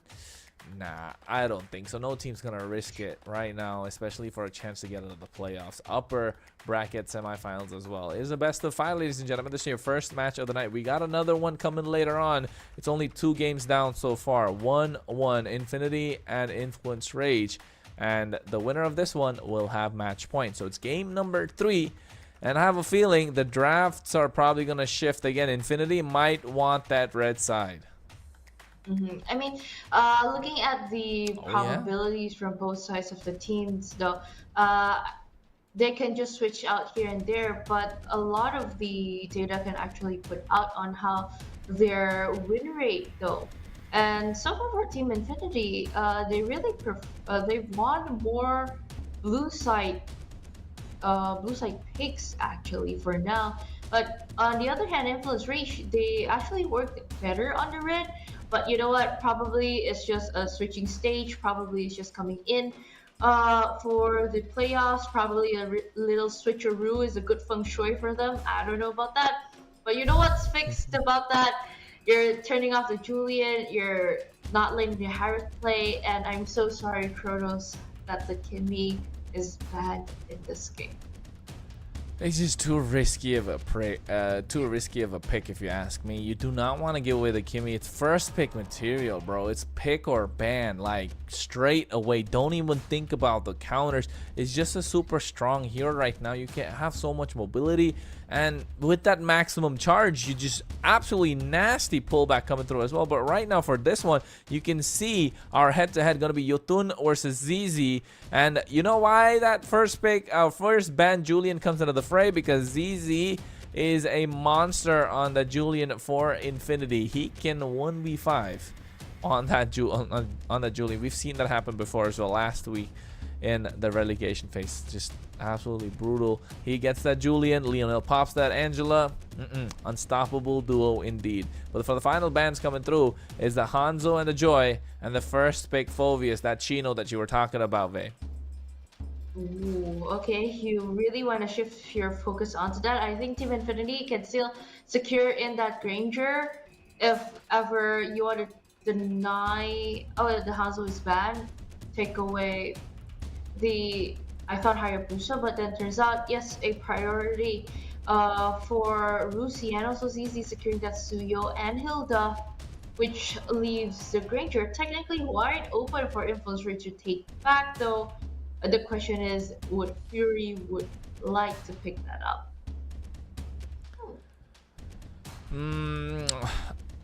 I don't know. I think the Hanzo's banned out right now. They definitely have a Hayabusa. Hayabusa is just too good to let go of right now. The current meta, Hayabusa has the highest win rate out of all the junglers that I've seen, and not just in MPL LATAM, globally as well. Hayabusa just does a lot of damage. Has the escape mechanism, can single out a hero, can target the back line. Right now the Hayabusa paired up with, oh no, they don't go that route. They go with what worked in the previous game for them, and that is that Kalea. So rocket the Kalea in the roam position, and they go for the Jushin, and instantly, every time a Jushin's picked up, you can see the Zas coming into play. Is this gonna be a staple counter? Let's see how it goes for game number 3 again. It kind of raises a question, right? Since it's the first game, it worked wonders for them. And for the third game, they're bringing out the Zas again, you gotta think of those conditions. If the Zas isn't helped in the early phases or even the laning phase, it would be kind of hard. So it really depends on the team if ever they can push back Influence Rage or not. Because seeing that Chino and Paquito on that Kalia and also Phobius combination, it is way more aggressive than what they've picked in game number 1, which made the Zas work.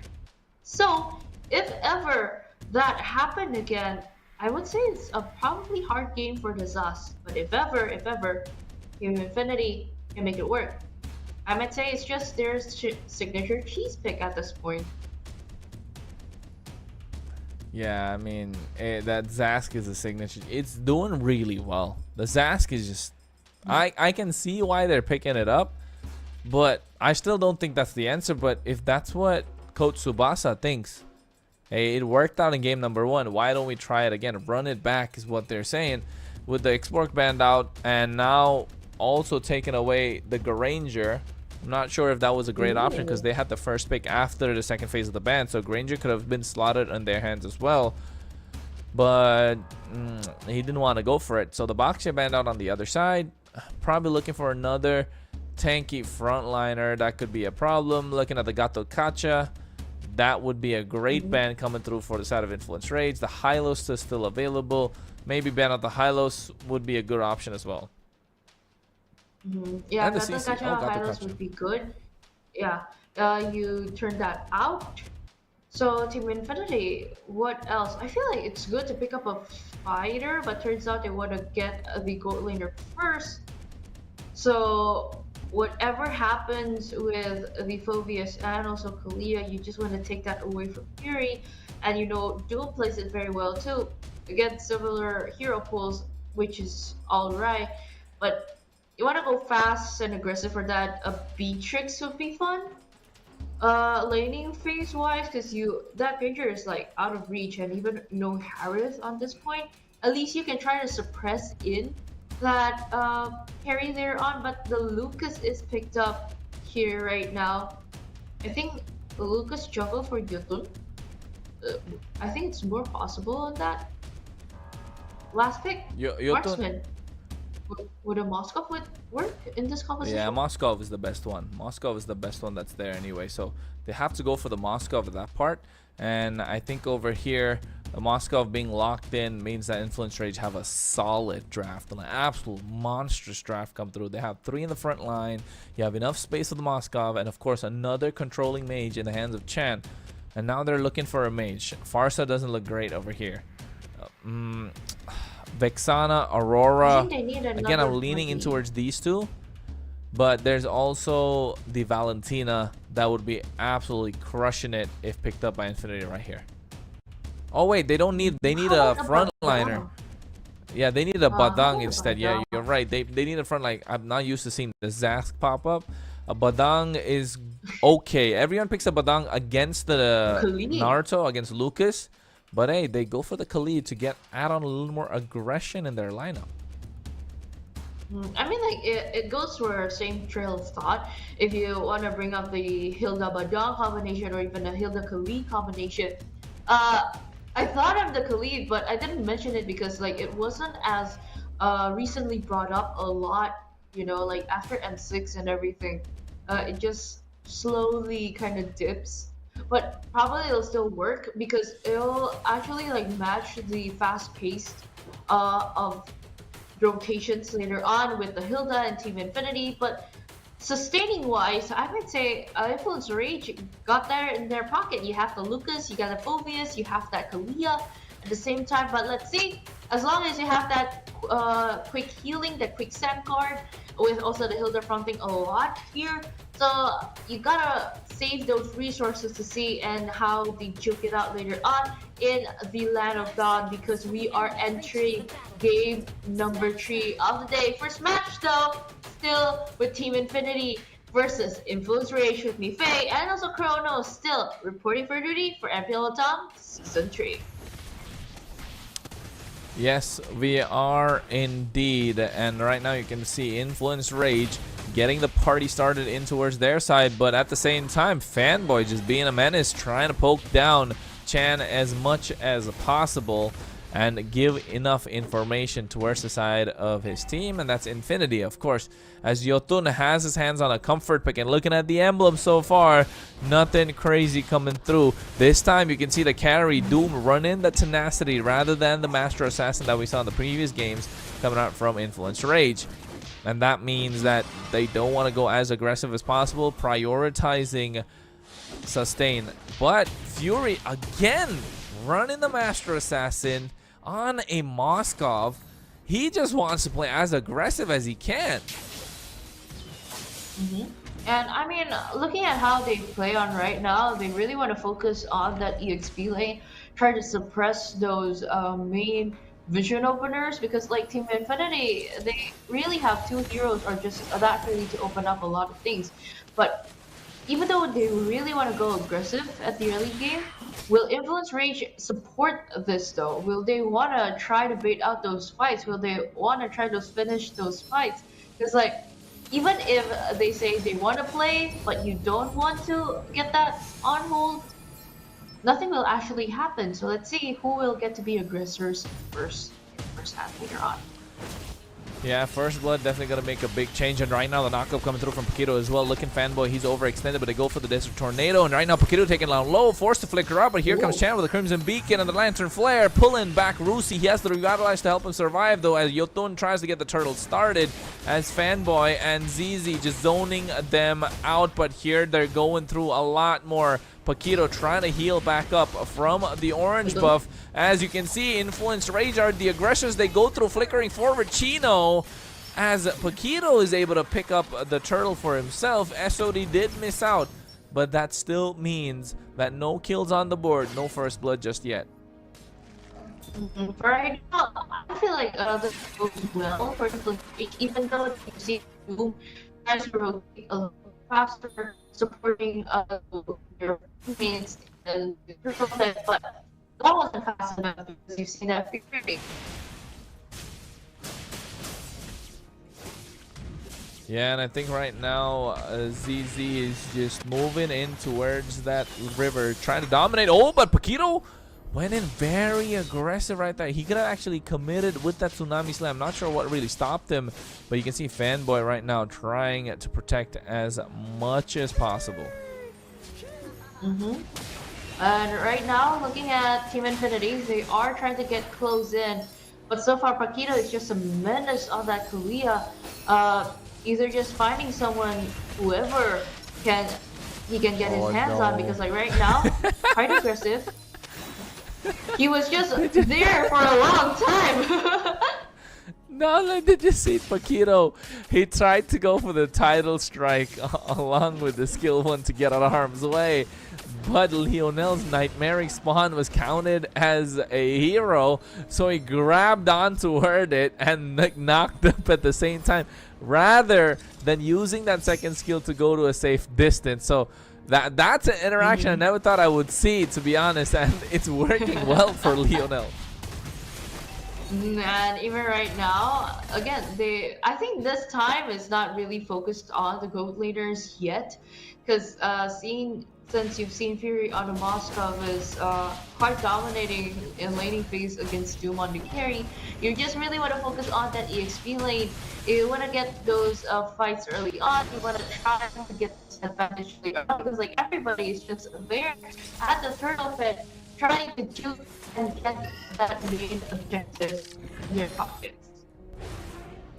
Yeah, I think at this point the turtle is going to be the objective that is looking to be taken down. Doom gets his hands on the corrosion site. Lionel gets his hands on the glowing wand. Indeed, right now Chan has to go back. You can see Rusi trying to dive in on towards him. At the same time, you can see Yotun goes through with Unleashing the Beast. And here comes the Raging Sandstorm. First Blood, finally. Paquito is the first one to go down. And now here comes the rest of the Cavalry. Fanboy taken down and out. But the Infernal Pursuit from Chino dishing out the damage. But the Nightmaric Spawn does a lot more as ZZ goes straight for the back line, and Chan is melted away. So that is a 4-for-1 trade in the benefit of Infinity as they turn their attention towards the turtle and will be able to pick it up quite nice and easy. And I mean, like, it is a good trade-off. Actually, it's more than good. It's great for Team Infinity. And for even right now, getting that turtle, it is a good start for them to actually just rack up points here. But you know what? Since you're on that boss stuff, since you're more active also playing on that, so far there aren't any split push gameplays that they are trying to initiate. You just want to get that fight secured first, because at least if you're trying to pick somebody off, then you can get the turret. Because like it's kind of different than the second game that we've seen. Yeah, it's slightly different indeed. It's a little back and forth, like a tennis match, right? They're just going their turn, their turn, their turn, and now it's Influence Rage's turn to try and pick up the pace and try and get a kill here. Otherwise, Infinity are just going to be snowballing right now. And with ZZ farming like a machine, he's going to be unstoppable. Yotun a little behind when it comes to a level, but definitely looking to call it even as fast as possible for them. And now on the bot side, the attention is going to be on Chino as well as Fanboy, because you can see a 3-man rotation right by that bear bush. 5 men grouped up for Infinity, looking for a fight. And I mean, like, I think they're just like waiting for either Paquito or somebody trying to pick off. Because so far Team Infinity is just scouring here and there. There aren't any initiations, or any type of pickoffs that we might see play on. But you know what? Paquito is just wide open right there. And even playing with those passive, you gotta be careful with those heals. But you know what? At the end of the day, since you have that Moscow, which is good, you wanna try to outmaneuver them, at least get a few turrets to your side of the pitch.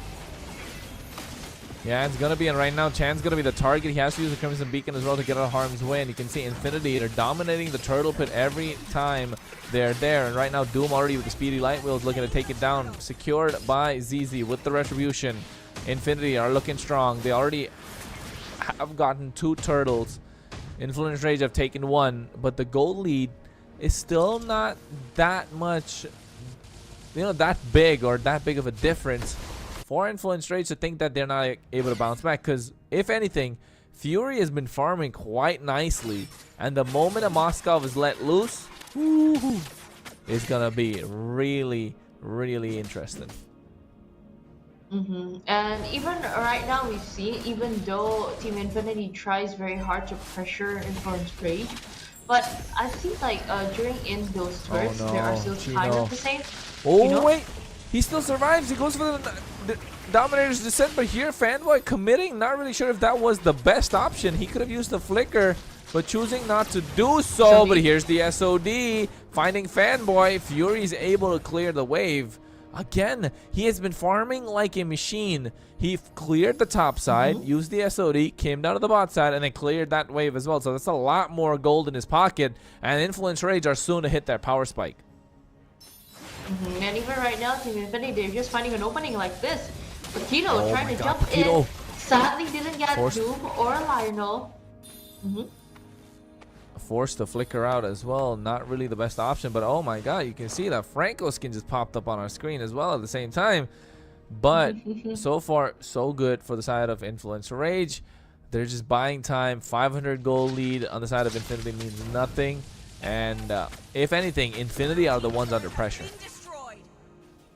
I thought there would be a concealed plate initiated by Paquito, but it's just a fluke trying to take a little drift down from the bot lane to the mid.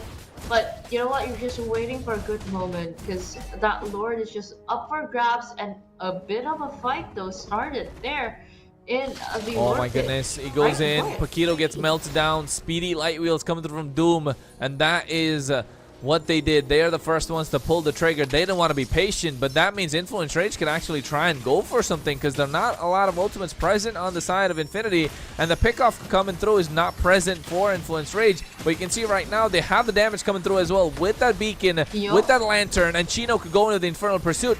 Gets a knockup. Fury, SOD still present. He could go with the flicker as well, but Infinity secure the Lord. ZZ has been a farming machine. And you know what? So far, it's just good on their side. We're trying to see how Influence Rage just tries to adapt to the situation because you know what? Infinity got that Lord. They're just trying to push in. But again, so far from both sides of the team, map pressure-wise, still the same. But gameplay pressure, Team Infinity gets this in their pocket. But since it is a Force Lord, though, I'm pretty sure this is pretty easy to clear out by Fury alone. But let's see what does Influence Rage Oh no, have in store. I'm not sure if Yotun's in the right position. Unleashes the beast, but you can see at the same time, nice Raging Sandstorm as Fanboy gets pulled back by the Tsunami Slam.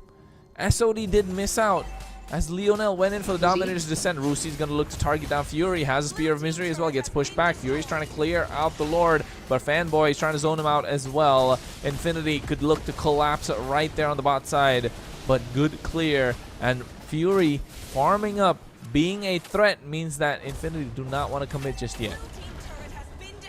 But Team Infinity, they got that middle turret down, leading up to the second one, but still pressuring quite good. And right now, finally, Team Infinity slowly but surely just chunking down a lot of the areas and also the map presence, just showing their dominance against Influence Rage. But let's see, because I feel like this is a quite slow-paced game. They dragged it a little bit slowly, but it is a sure win as long as none of them are picked off later in during pushing into the high ground and leading up to the base. Yeah, they gotta find a way, right?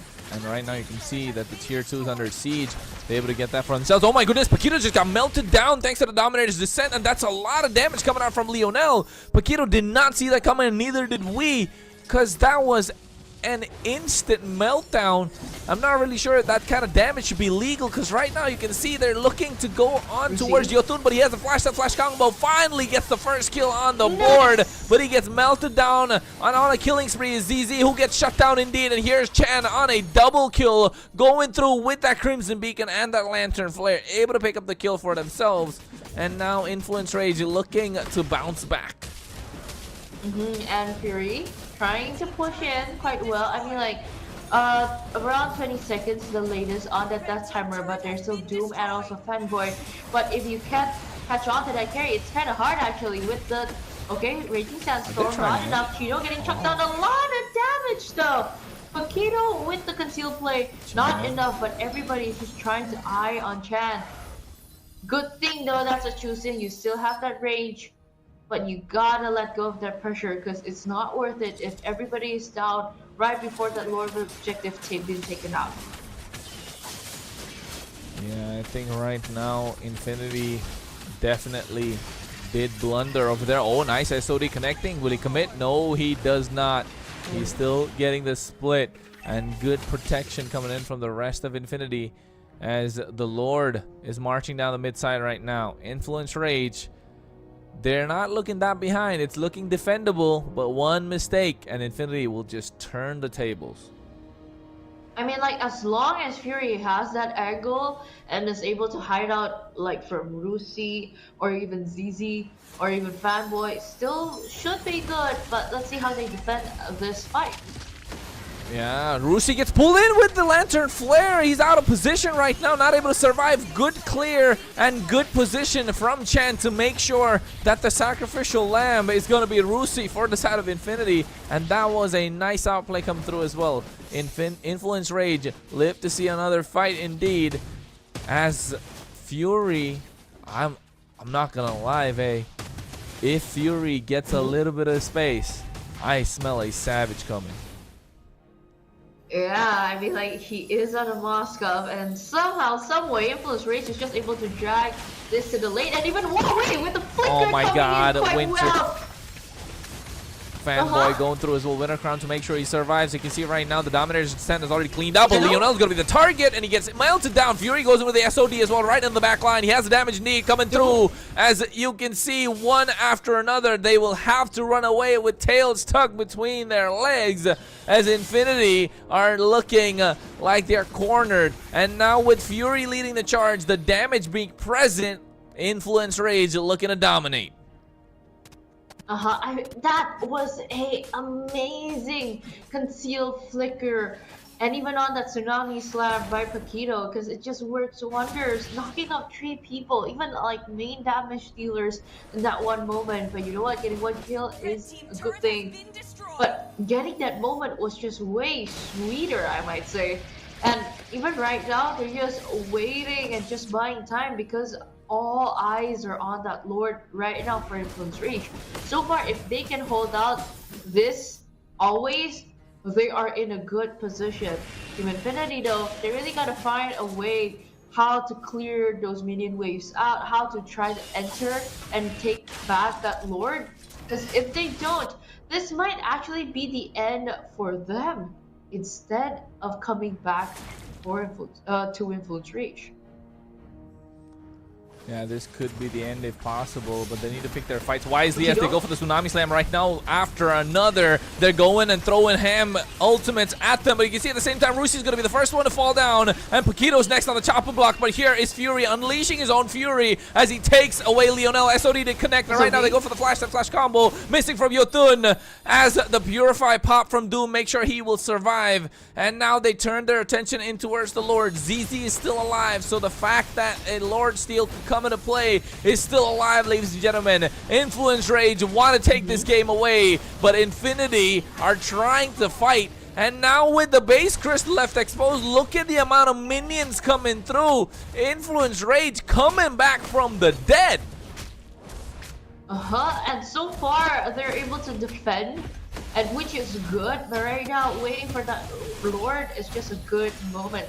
Not a lot of collateral though dished out by Team Infinity, but right now, looking at the Lord, they better defend quickly. They better find that answer quickly. If not, it's actually going to be a match point for Influence Reach.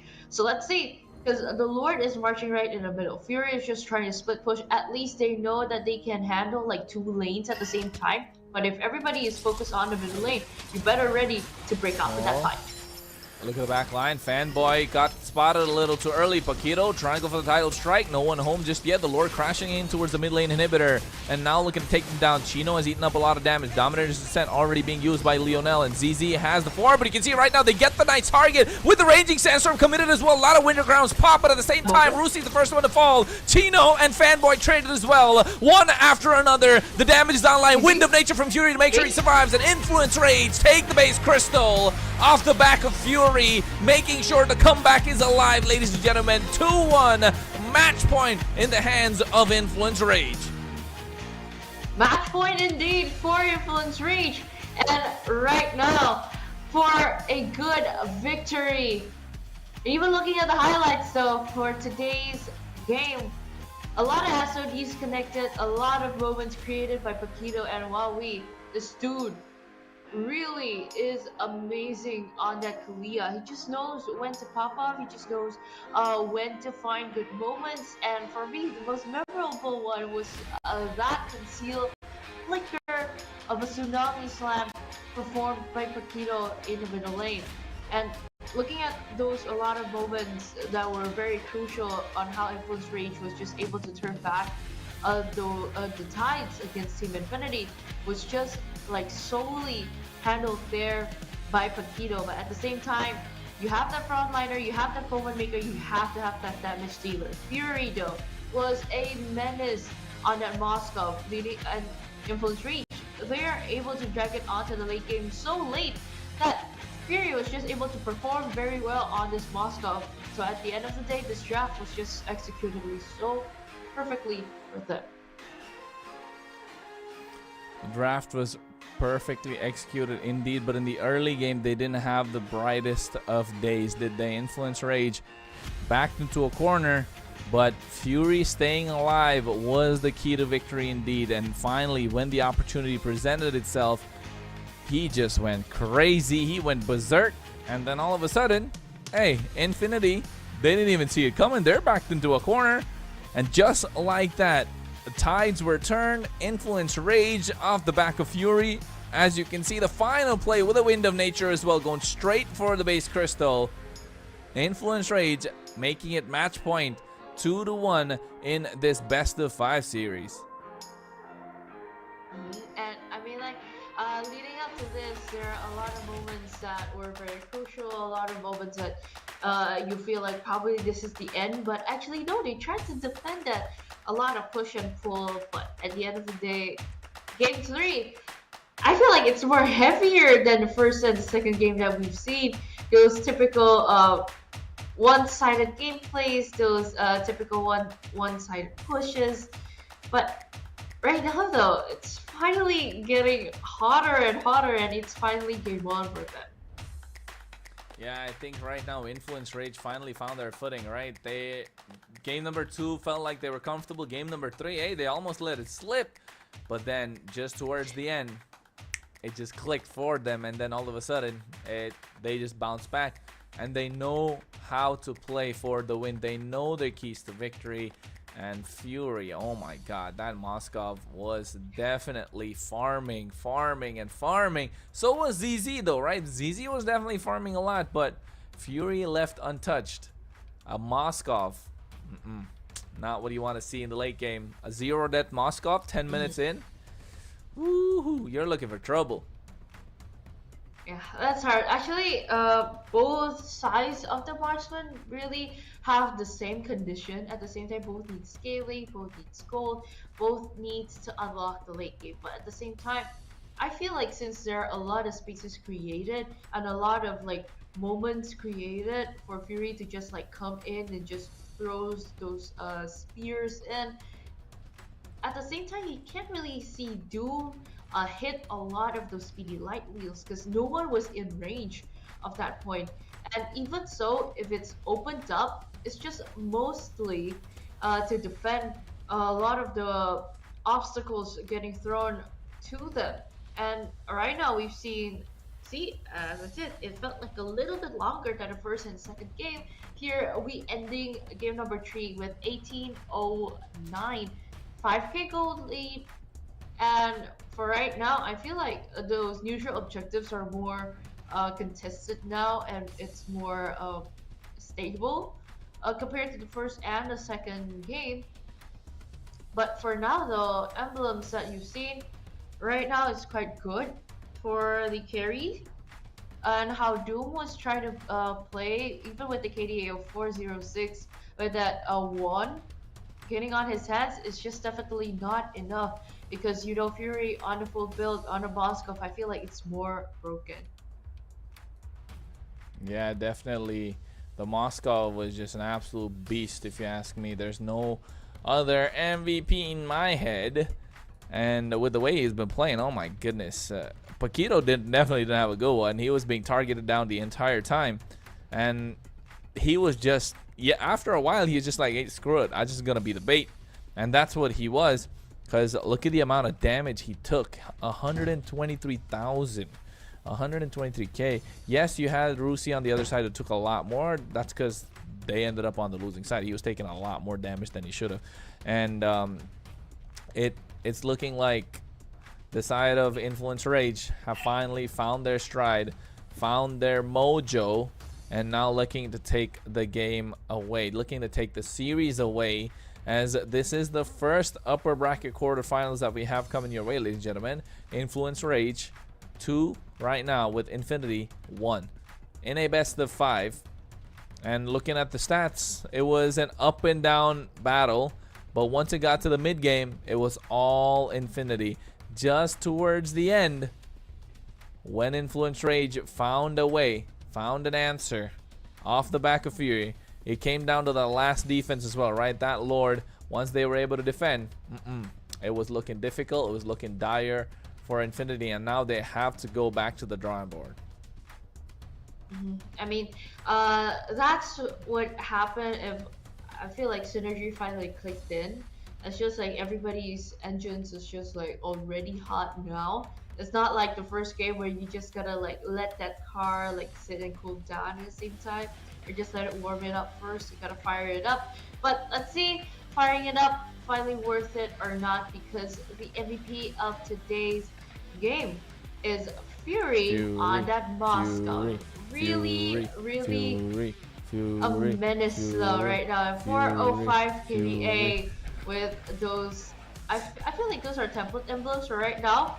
And for the kill participation though, he was busy in the early game trying to just keep his laning and control and everything, but at the end it did reach out to like 75% of the kill participation with full build items. And even with that respect WON, it's just seriously, this Moskov was just purely a menace. Fury, Fury, Fury, Fury. That's what I'm gonna say. This guy was an absolute monster with his Moskov, and you can see, right, he was never really around these team fights. He was always trying to farm up, making sure he's there, he's present, and then when the time came in, bro just clicked. Bro just went ham, and then he just locked in. And you know what? Other than the damage dished out fully by Fury, I really like to mention also that Paquito made sick plays, to be honest, during that game number 3. So gotta hand it to them too that he was pretty good on that Kalia. So let's see if it's game number 4. Will it still be the same composition that they know that is already working? That Phoveus and Kalia. And will it still bring up the Juicen? Will the Zas finally be a definite answer? Or is this just a lucky cheese pick in the first game? We're just trying to explore later on for what happened in game number 4. Will it be a winning match for Team Influence Reach, or will it be equalized again and again, prolonging until the 5th game of the day? Best of 5 series for Team Infinity. So let's see how it goes. Yeah, I think at the moment it's looking dire for Infinity if you're an Infinity fan. And if you ask me, they need to find a way to make it out alive. Otherwise, yeah, Infinity might not have an answer. They'll have to go to the lower bracket, and Influence Rage can move on. And it's match point in their favor. And so far, the way momentum's going about, it feels like Influence Rage is definitely going to take this one. A fight is going to be it's either going to be the blue side or the red side, but I think Influence Rage have proven themselves on both sides this time. So it all comes down to how the draft is coming about and the execution with the game plan that Infinity really have. And this is the time to pull out all those pocket picks if they want to stay in the upper bracket. And I mean, so far it's just looking lighter for them right now, but you gotta have that reset of a mentality of what happened in game number 3. You gotta try to gain it back. If ever Team Infinity, they just wanna try to put on equal footing to just stand toe to toe with Influence Reach. Let's see, because we are definitely coming in for our draft picking phase here in game number 4 of the day. And I feel like those typical bans will still stay the same. The Julia, the Harith, the Joy or Hanzo probably, or any shifting of the bans would probably just be a respect of a hero. If ever they do get to shift, a Kalia or even a Phoveus should be okay if they do want to close just either one of them. Yeah, I think you can see right now Kalea is already banned out from the side of Infinity, so the pickoff's not going to be present for Influence Rage. And now Influence Rage should be looking to take away similar options. Not a lot of pickoff left. They have the Hayabusa has not really been a contested pick so far, but the Suyo has. The Joy's always been in the ban section, and so has the Kimmy. So I'm assuming the first ban's got to be a Kimmy here, but hey, wait, we forget ZZ can play the Julian. I mean, like, both of them can play. I mean, even both of these teams of players, they do have a similar of hero pools. I'm just quite amazed that the numbers of mages that these mid laners can play, even from Team Infinity and Influence Reach, and even later on from Freemax and also Corinthians. But for now, we've seen those template bans. A respect for the Kalia, at least you won't see any Tsunami Slams anymore. Right now, no more chip also, so that means no more fast rotations, no more Joy, nobody cheeky to catch that little energizing Joy, and no Hanzo. Most of them are just respected, most of them are still prioritized. We've seen that both sides of these marksmen, they shine very well in the same typical of heroes. We see Doom on the carry, on Moskov, same as Fury, and also the Granger can be picked up. But since of this shifting priorities, Chronos, your wish is finally being brought up here in game number 4. Team Infinity got that Kimmy up for grabs because nobody banned him in the first ban phase. Hayabusa. Influence Rage need to lock down the Hayabusa, and they need to lock it down quick. Otherwise, it's gonna be difficult to try and take down this Kimmy. And we might be looking at a game number 5. If you ask me, with my predictions, I definitely want to see this go down and closed out with the Influence Rage. They lock in a Cho as well. Yes, it's a great option to try and pick someone off, but then again, I don't think if it's going against the Kimmy, it's the best option. Kimmy can still always pop the Purify, and yeah, it's not looking... It's looking nice so far. I mean, they have a good front line, but it's not the best pick against the Kimmy. So, Kimmy here is looking super strong already. Because I mean, like, until to what extent can you tank as much damage getting dished out by the Kimmy? Because like, if you're moving forward and technically Kimmy is just shooting at you, it's kind of hard. When you want to try to finally reach to the Kimmy, and then you're in low HP, it's just an instant kill backing up by the team later on. So it's kind of a bit of a dilemma on how you want to try to reach the Kimmy. But you know what? Infinity, they are just widening their space open with that pick of Agato Kacha and Sasuke on ZZ's side. Yeah, I think the Sasuke over here definitely... It's better in the side of Infinity. Actually, it could have been better on the side of Influence Rage for Infinity as well, because they don't have a lot of magic damage, but that's only one of the very few junglers or good jungle options that's available. I think Influence Rage really needs to lock down this Hayabusa right now. They don't. They get the Lucas once again. It's gonna be Sasuke versus Naruto. I like that, but not against the Kimmy. For the The sake Kimmy's of the looking arc. so strong. It's looking so strong still. Who's gonna catch the Kimmy? You have a Purify locked in, and the Cho's gonna be useless. The Lucas is kind of gonna be useless. The Phoveus is looking not the greatest at this point. Yes, you have a good front line. You need a strong back line right now if you are Influence Rage. So they're really playing for their gold laner and their mid lane, and that's the last 2 picks that's there. And it's gotta be a Farsa. Farsa's got to be locked down for Influence Rage, so they should be looking to ban it out. Infinity ban out the Moskov. I'm assuming the next ban has to be a Farsa here. Other than the Farsa, you want to go head to head with the Kimmy? There's still the Granger though. Range wise, at least it's still manageable, but at the same time, for continuous damage, you have that from Kimmy actually. So it's kind of hard if you want to go try to head to head with this updated broken version of a hero after the ultimate fix also helping the Kimmy to actually accelerate more later on.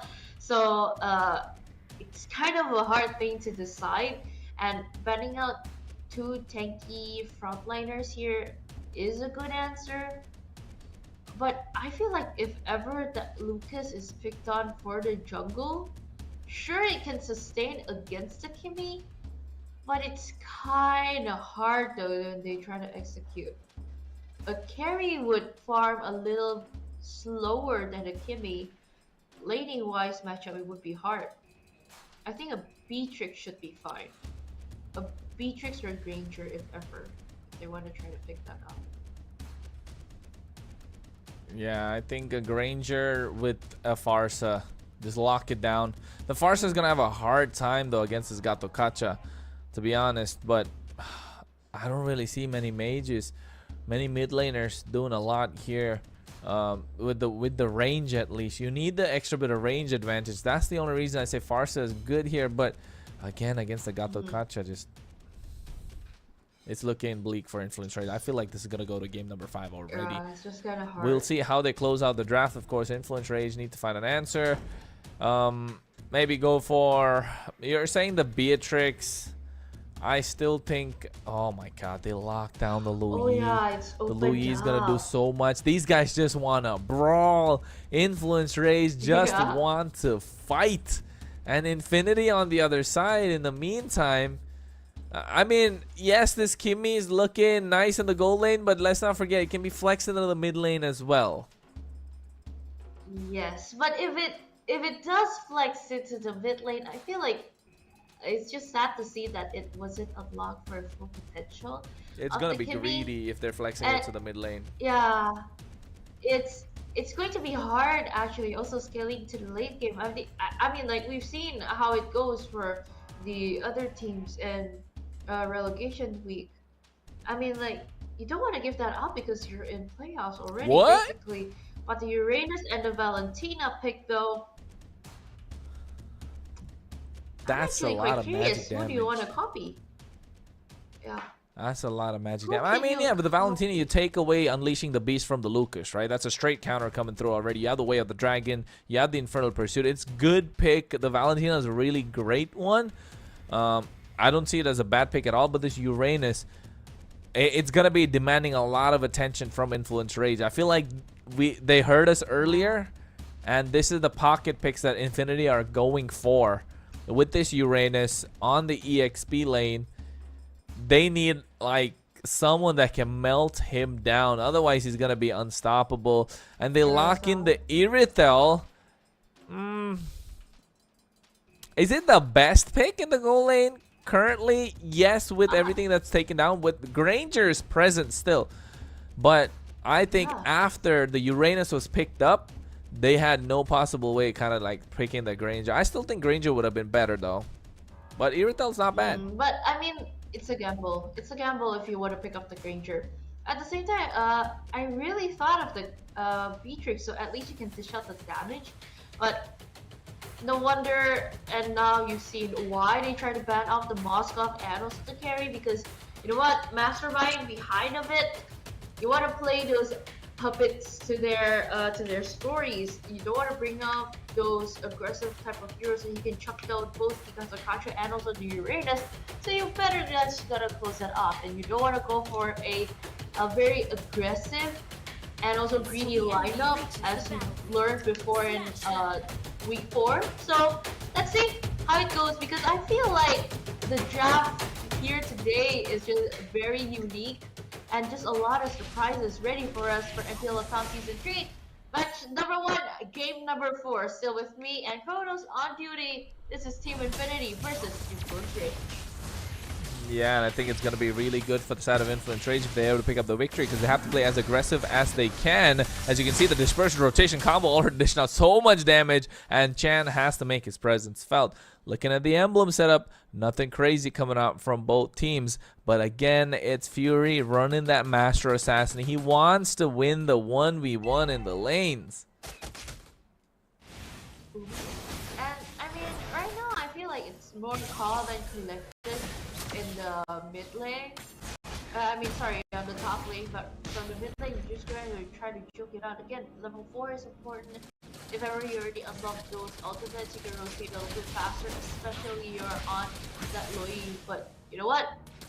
As you said, if you want to try to get in, you want to try to kick it out, the team is just very powerful, dishing out a lot of the damage as fast. And even Jordan, it's just very hard to tank all of those damage. Even if you're on the Lucas, it is a big problem, and you gotta build it up your chunky items fast. Yeah, Yotun at this point, he was almost gonna get taken down at level before he reached our level. Before he reached that level 4 power spike. 10 seconds until the turtle spawns, and I think Infinity here are looking a little better compared to Influence Rage. At least they're holding shape so far.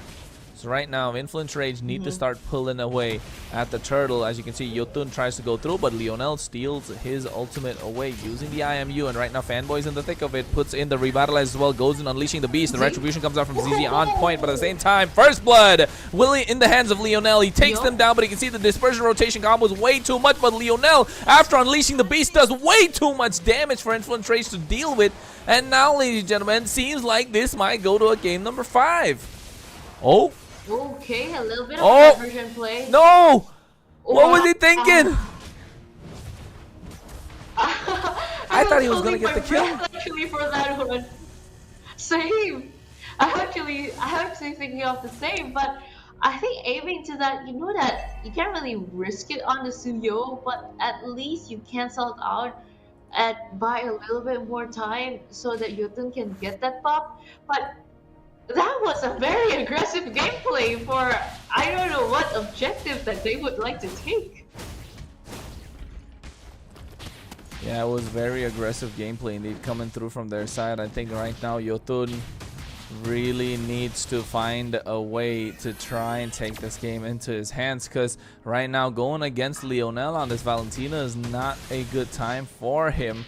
And also, so far, Doom has not been doing anything, and I think the moment Doom is online in any of these team fights, it's going to be difficult. It's going to be problems. It's going to be troublesome for Influence Rage, because right now, Rusi is just creating so much space, and he's able to buy time. He's able to garner the attention of Chino. I can only imagine what happens once he starts getting his items on board. But here, the diversion play could come through as they want to break hell loose on top of him.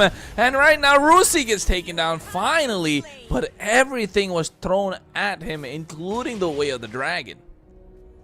And I mean, like, if everything and all the resources are coming in, this just gives a clear go of Team Infinity if they do want to try to re-engage on this fight. But so far, it's just big of a problem here if they really want to try to commit. Infernal Pursuit comes through, revitalizes there to make sure they survive. But at the same time, you can see Doom is just doing a lot of damage, going pew pew pew pew the entire time. As the taunt comes through, Fury's there in the back line as well, trying to dive ahead. But the Way of the Dragon to make sure Lionel is pushed away after using the IMUs. Unleashing the Beast. Has a 9-tail fox of his own. And Infinity are dominating this game early on out. Just because of a deal breaker pick here, or the Kimmy. But you know what, Influence Rage, you know, Paquito is also strong on the show. You're just finding ways to just maneuver over. If ever you want to try to pick off, you can. But they really got to find an answer fast on how to adapt going up against this Kimmy. Because if it's not, it's going to be hard for Influence Rage to just want to go head-to-head on that. Yeah, the diversion plays from Chan hasn't been working out so far really well, right? But you can see Doom with the maximum charge pulling them back as the damage to dish out as well. And right now, on the bot side, Rusi has just been demanding so much attention that Yotun and the rest of Influence Rage can't really deal with him unless they commit at least 4 people like we saw in the previous gank. Wait, but I mean, like, was that a Way of the Dragon? I don't think so. It is triggered that early. I don't think so. Just used the Way of the Dragon against ZZ. He just used the Way of the Dragon against ZZ. A little bit early though, and even right now, looking at 3 Purify still on and active for the side of Team Infinity. Influence Rage, again, you gotta really think of a solution on what can you do against this lineup like this, as tough as Team Infinity's lineup. Yeah, I think Infinity's lineup is just looking really good. They have 4 magic damage heroes, but still not enough. But right now the diversion is made at the top side. Fury as well as Paquito will have to go through. But right now Yotun going with the 9-tailed fox, unleashing the beast. But Lionel has a beast of his own, AOG, to create the separation. But Doom just keeps going pew pew pew pew the entire time. And I mean, like, it really does support well on how Team Infinity's trying to play on their drafts. But you know what? At the end of the day, you still want to try to find one momentum to just take back. But so far, I don't really see that possibility coming in because, like, Team Infinity, they're just moving in one unit, and so far a lot of the gameplay is just executed quite well because of the damage dealt nice by the Kim. Nice maximum charge, pulling them back and taking them down really low. They get their hands on the final turtle of the game as well. And now, yes, Yotun was able to get that one tower on the bot side, but they're lost out so much more in the process. Just one trade over here, the way of the dragon committed on towards Fanboy. He's gonna use the AOG to get out. No, he does not. He gets melted down indeed, but here comes Yotun with unleashing the beast. But Lionel has a beast of his own, but he's taken down low this time, a little too early. But Fury has the damage to dish out as well, but he's able to survive. Here's the shockwave blast, but the attention is gonna be Rusi indeed, as they take him down one more time. But the more attention they give Rusi, the more the rest are able to free themselves to dish out the damage. And I mean, like, up to this point, I feel like Influence Race is just trying to hold on the because there are rarely any opportunities for them to split push with this lineup also. So it's just really handled on very much on the potential of those team fights. And so far, still sustaining, still going on pretty strong. But if ever you can't really get the moment correctly, Influence Rage is just bringing on a big problem because their typical type of resources is just a one-go type of thing. It's not those typical extended team fights that Team Infinity can bring to light. So let's see how it goes, because in the mid lane, everybody is gathered in. But so far, no initiations yet, because right now Chan is the main target, even throwing off that flicker. One expensive resource out, and it's a good information for them. Yeah, I think it's gonna be good information coming through indeed. The Lord is coming up in about 10 seconds. Influence Rage have the power of the diversion. Are they gonna make it to the bot side? 3-man rotation. The mid lane still needs to be cleared out. As you can see, they need to find a good position in and around the river to try and contest this Lord.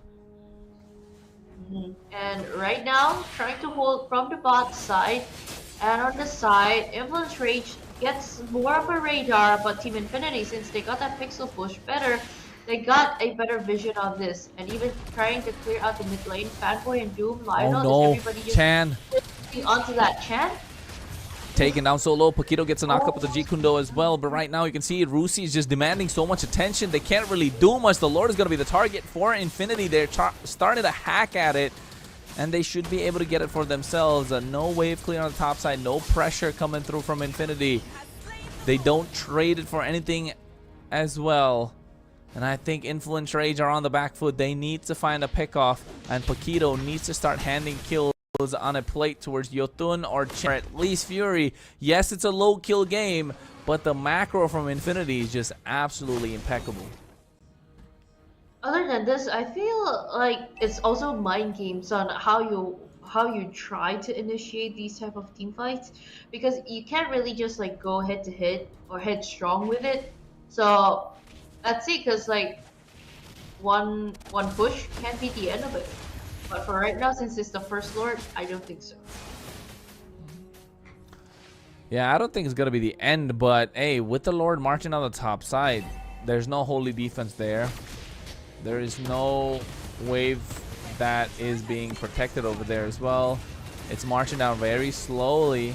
I don't think it could possibly be an end, although the mid lane's not being cleared out, so that's gonna be a bit of a problem for Infinity if you ask me. But they're pushing this Lord so slowly, and finally it makes its way on the top side. And Influence Rage really need to pay attention to that right now. Yes, they melted down, but they sacrifice all their tier 2s. A good push coming through from Infinity, and now they have another set of waves as well that is looking to come and try and take away at least one inhibitor. But it seems like Infinity are just happy with those tier 2s. I mean, like, these type of disciplined plays that they try to execute and they aren't any rushed into ending, it's just kind of bring to light on how disciplined they try to work at. Even if it's right now, since it is a best of 5 series, that typical aggression that we've seen in the first leading up to the third game is just kind of slowly dying down. It's just moving to the more cautious side of both sides of the team. And since they are both cautious, it is a low kill game. So let's see, whoever gets to outmaneuver who then.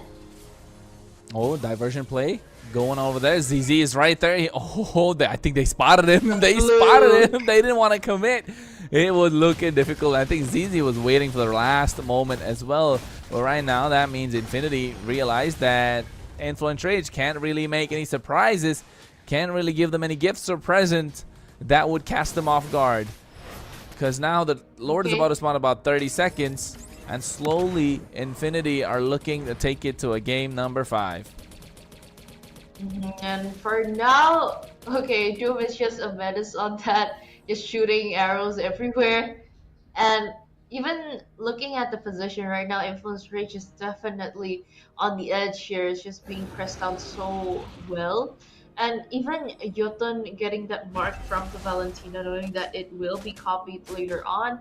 So I think it's just a matter of a sneaky beaky gameplay, but I feel like this Loyi isn't utilized fully yet.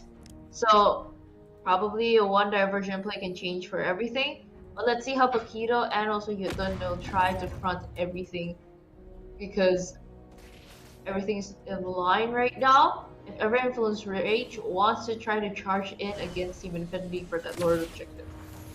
Oh, diversion play on the bot side. Rusi's right there. I'm not sure if he wants to go out. They could try and take him down, but they spot him. They get them. And right now they turn their attention to the Lord. Paquito and the rest of Influence Rage can't really contest because now everyone's spotted out.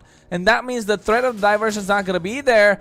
The Lord being reset at 25,000 HP. Going to be 30,000 right now. And I think this tango is going to go on for a while. Let's see who's the first one to try and initiate. He's going to be Paquito. Goes for the flicker away of the dragon. And right here he comes in with the unleashing the beast. Flash step, flash combo. They take down ZZ and Fanboy. Nobody traded, but meanwhile in the back line, Rusi trying to garner the attention. Chan is going to be the target for Lionel. He's trying to buy enough time indeed. It is one tanky Valentina. And finally, Chino goes through with the Infernal Pursuit. Takes him down.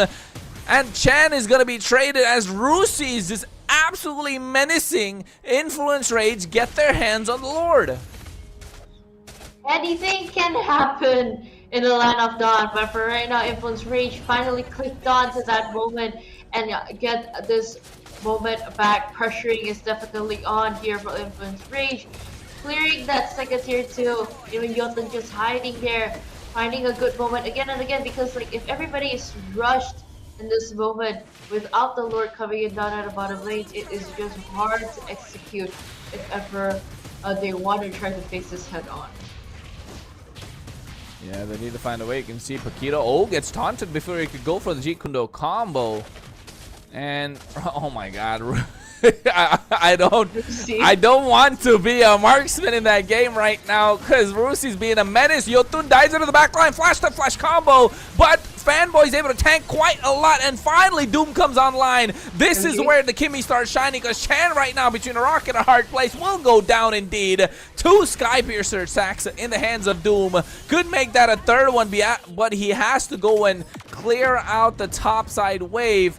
And here right now, they're looking to try and call it an end. Fury, Paquito, the only one left standing for Influence Rage. As you can see, Infinity don't really care about their top side. I think they should start paying attention. Yeah, because it's like half HP of the face, you know. And you know what, Influence Rage, they did put up a good fight on just pressuring in, but I don't think it's just a good moment yet for them to just pop off. You gotta be more patient, you gotta find more openings, because if ever you do want to secure this 3-1, and I'm pretty sure they really do want to do that too, you gotta be patient again and again, because if you're not careful and if you're really forcing on that fight in their own base or even their high ground advantage, that Kimmy is just so menacingly disruptive. Diversion into the bush. Again, it's going to be Rusi. Rusi is going to be the one that they're looking for now. But, oh my god. The emotes, the recalls are coming out. They're trying to bait him out. They need to take him down. And if Rusi goes there, he might be the one to bite the dust. He just got to be patient. They're trying to show themselves. Rusi understands the risk. He realizes someone is there. They don't see them on the map. The diversion. Oh my god, this has got us so anxious right now. And finally, Rusi comes out waiting for the skill 2, waiting for the dash to come through. But he walks into a death bush and they throw everything at him. But he's able to survive thanks to the help of the Purify. And now another diversion made to the top side. Thank goodness for Influence Rage to have the second diversion. Otherwise, it would have been disastrous. They threw everything at Rusi at the same time, and he still survived. I mean, like, it's almost like a game of chicken. Whoever gets the chicken out first. But seeing how they play right now, Influence Rage is just on the hunt because Paquito can still play. Lionel just going through, unleashes the beast of his own, goes with the flash step, flash combo onto the back line, but you can see that Lord is taken down low, and right now they're trying to get the retribution. Yotun picks it up as ZZ went down just before the Lord, but meanwhile Fury gets taken out by Doom. He has the damage. This Kimmy is online, has a Sky Piercer as well. Chan going to the backside with the diversion play, looking to cast him off guard, but at the same time you can see Doom is just kiting, and Paquito wants to dive in, and seems like Immortality's not yet pop, and Doom is somehow surviving one after another as they trade 1 for 1, blow for blow, but a double kill in the hands of Yotun, and Doom is the only one left standing. He has to turn his attention in towards the minions because they're crashing into the base crystal. The Lord is coming down the top side, and seems like Infinity have backed themselves into a corner. Influence Rage have Chino, they have Yotun, they have Chan, and they have the Lord coming down the top side as well, but ZZ is back up online, and seems like Infinity just might be able to defend this one. Timing though is crucial in this time. Influence Rage, they really got the pressure. It was a breathtaking fight, but at the end of the day, since it is just Doom, and on that Kimmy alone itself is almost enough to push in with that Lord and clear everything else. Again, with Influence Rage, they got that good, but when they got that answer, even baited out that W, and right before that Immortality locked in, or Doom, Fury just knows where to aim, but at the same time, you gotta finish that fight. You gotta be patient again and again, because once you slip up, it's just hard to come back. And so far right now, Influence Rage, they really know what to do. They really know when to suppress, because in Team Infinity, they are just all backed up to their own base, because they gotta buy some time for like around more than a minute to secure that Lord first, because I'm pretty sure if you really want to have at least a secure push, you gotta have the secure Lord first. And so far, planning in that 3-lane minion wave keeps on coming in. It just works wonders so far right now. And a diversion play? That's a 40 stack. That's a 40 stack Kimmy. That's a 40 stack Kimmy right there. All I can say is they're gonna pew pew pew pew their way to victory if there's no one to stop this Kimmy right now. Because if we saw the previous fight, everything broke loose. A lot happened. I try to cover as much as possible, but the only thing that we could see is the fact that Doom was left untouched the entire time. Anyone who tried to dive upon him just got melted down. And that goes to show why this Kimmy is such a strong pick right now in the current meta, especially if you don't play the assassins. Yeah, you're gonna have trouble against her. And with Yotun on this Lucas, you can't really dive on towards a Kimmy. You need Paquito to expend the flicker, then get the way of the dragon. But again, he's running a Purify. So is it really worth it? Right now you can see they go in, gets the Purify baited out at the right time as well. Paquito had the right idea. And now with the Lord being present, no Purify means that Paquito can do something, but again, no way of the dragon. That cooldown time should be tested right now, but I think also our cooldown time for this game is tested right now. A little bit of a pause here in game to see what happened for Team Infinity and also Team Influence Rage, because you know what, right now it's just I feel like it's more enticing to see that the Kimmy works so well in this time.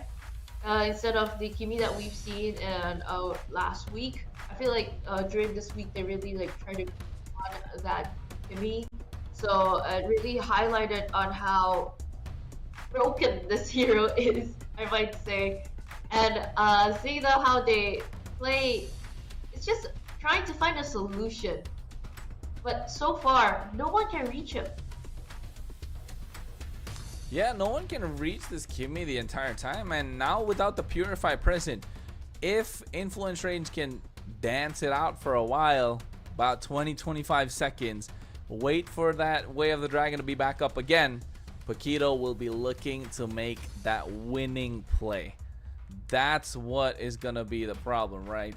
If Kimmy is not gonna position himself better, yeah, he's just gonna go with the Way of the Dragon, the flicker, and that will be a big problem, of course, for the side of Infinity. And Influence Range will be looking to take the series. Of course, they are at match point, so if Infinity are able to pull this back, hey, we have a game number 5 in the first match of the day or the evening.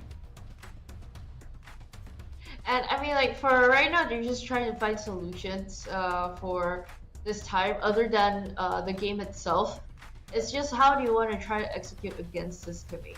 Because every time they try to initiate a fight, I feel like it is a close call.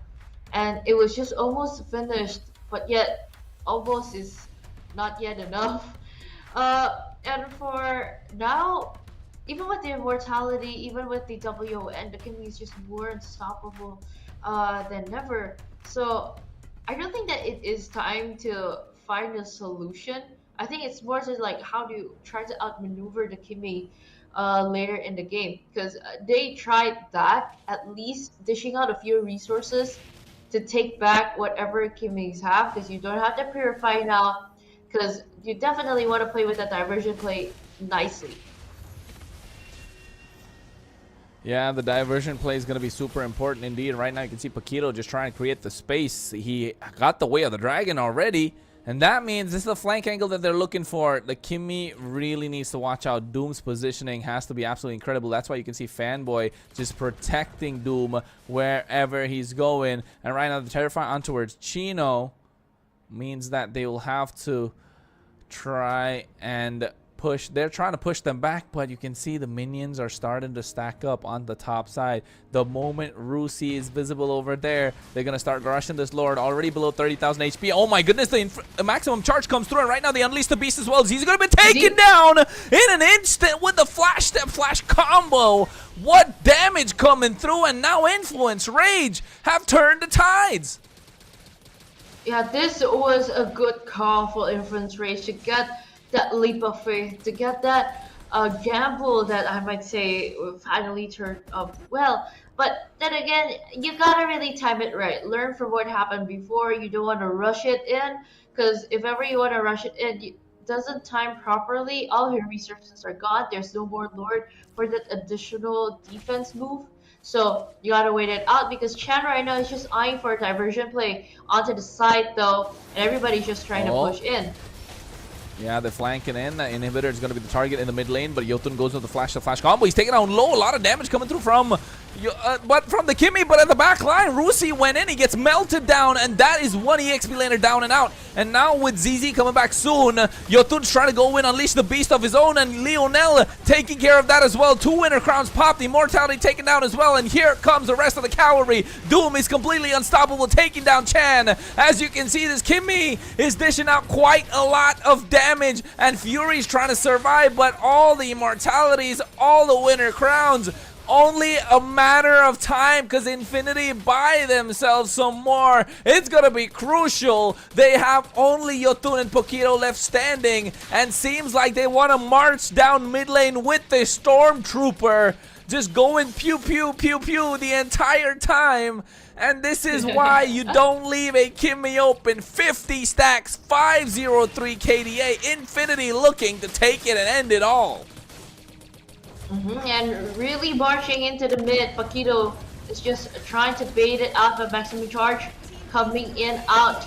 Not enough to defend all this, because you know what? Coming in with Jotun, unleashing the beast, not enough. Even Paquito couldn't really survive through all of that. Dishing out so much, and even finally shut down. No, because Paquito. no gameplay though, kicking out CC.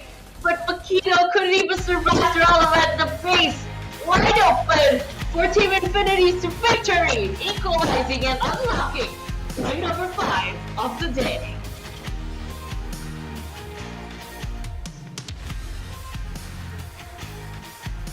Yeah, I think what a game indeed, and what a way to end it. And seems like, folks, we are down to a best of one now, because with the way that this game went, Influence Rage had it, and feels like Infinity just took it away just because the Kimmy was kind of unstoppable here.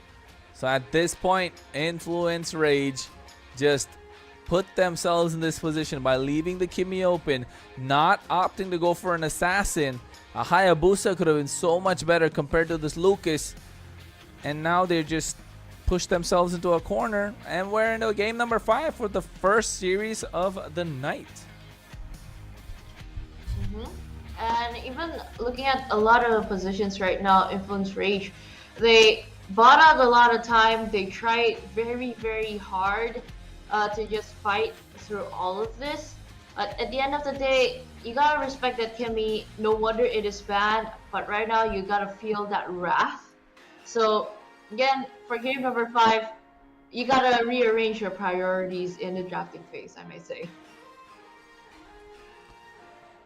Yeah, they need to really change the priorities indeed, because at this point, it's not looking good if you're Influence Rage. They had the momentum, but they gave it away, and maybe if they just ban out the Kimmy, it will work out, right? If they just ban out the Kimmy, just let anything else go. I think that's gonna be the game plan for the next game. Paquito tried to buy enough time, went for a conceal. It was just a lost cause at that point, and Infinity just run away with this game. And I mean, game number 4, it's a no debate of who's the MVP.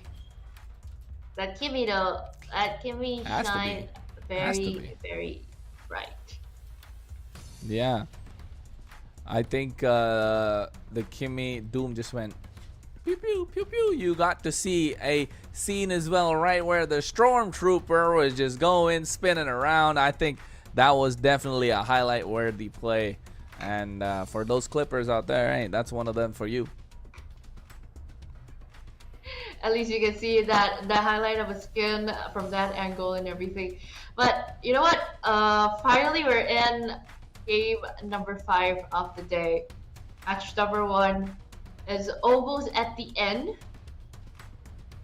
and a lot of the picks are quite crucial. I feel like it's more creative since it's playoffs also. So at the end of the day, I would really like to see how they shine, because both sides of these teams are very, very good, Kronos. Right now, I can't even pick, like, oh my goodness, who will actually win that drafting phase later on, because, like, looking at this game number 4, the game duration exceeded all of those game number 1s until 3. It's 24:11 seconds now.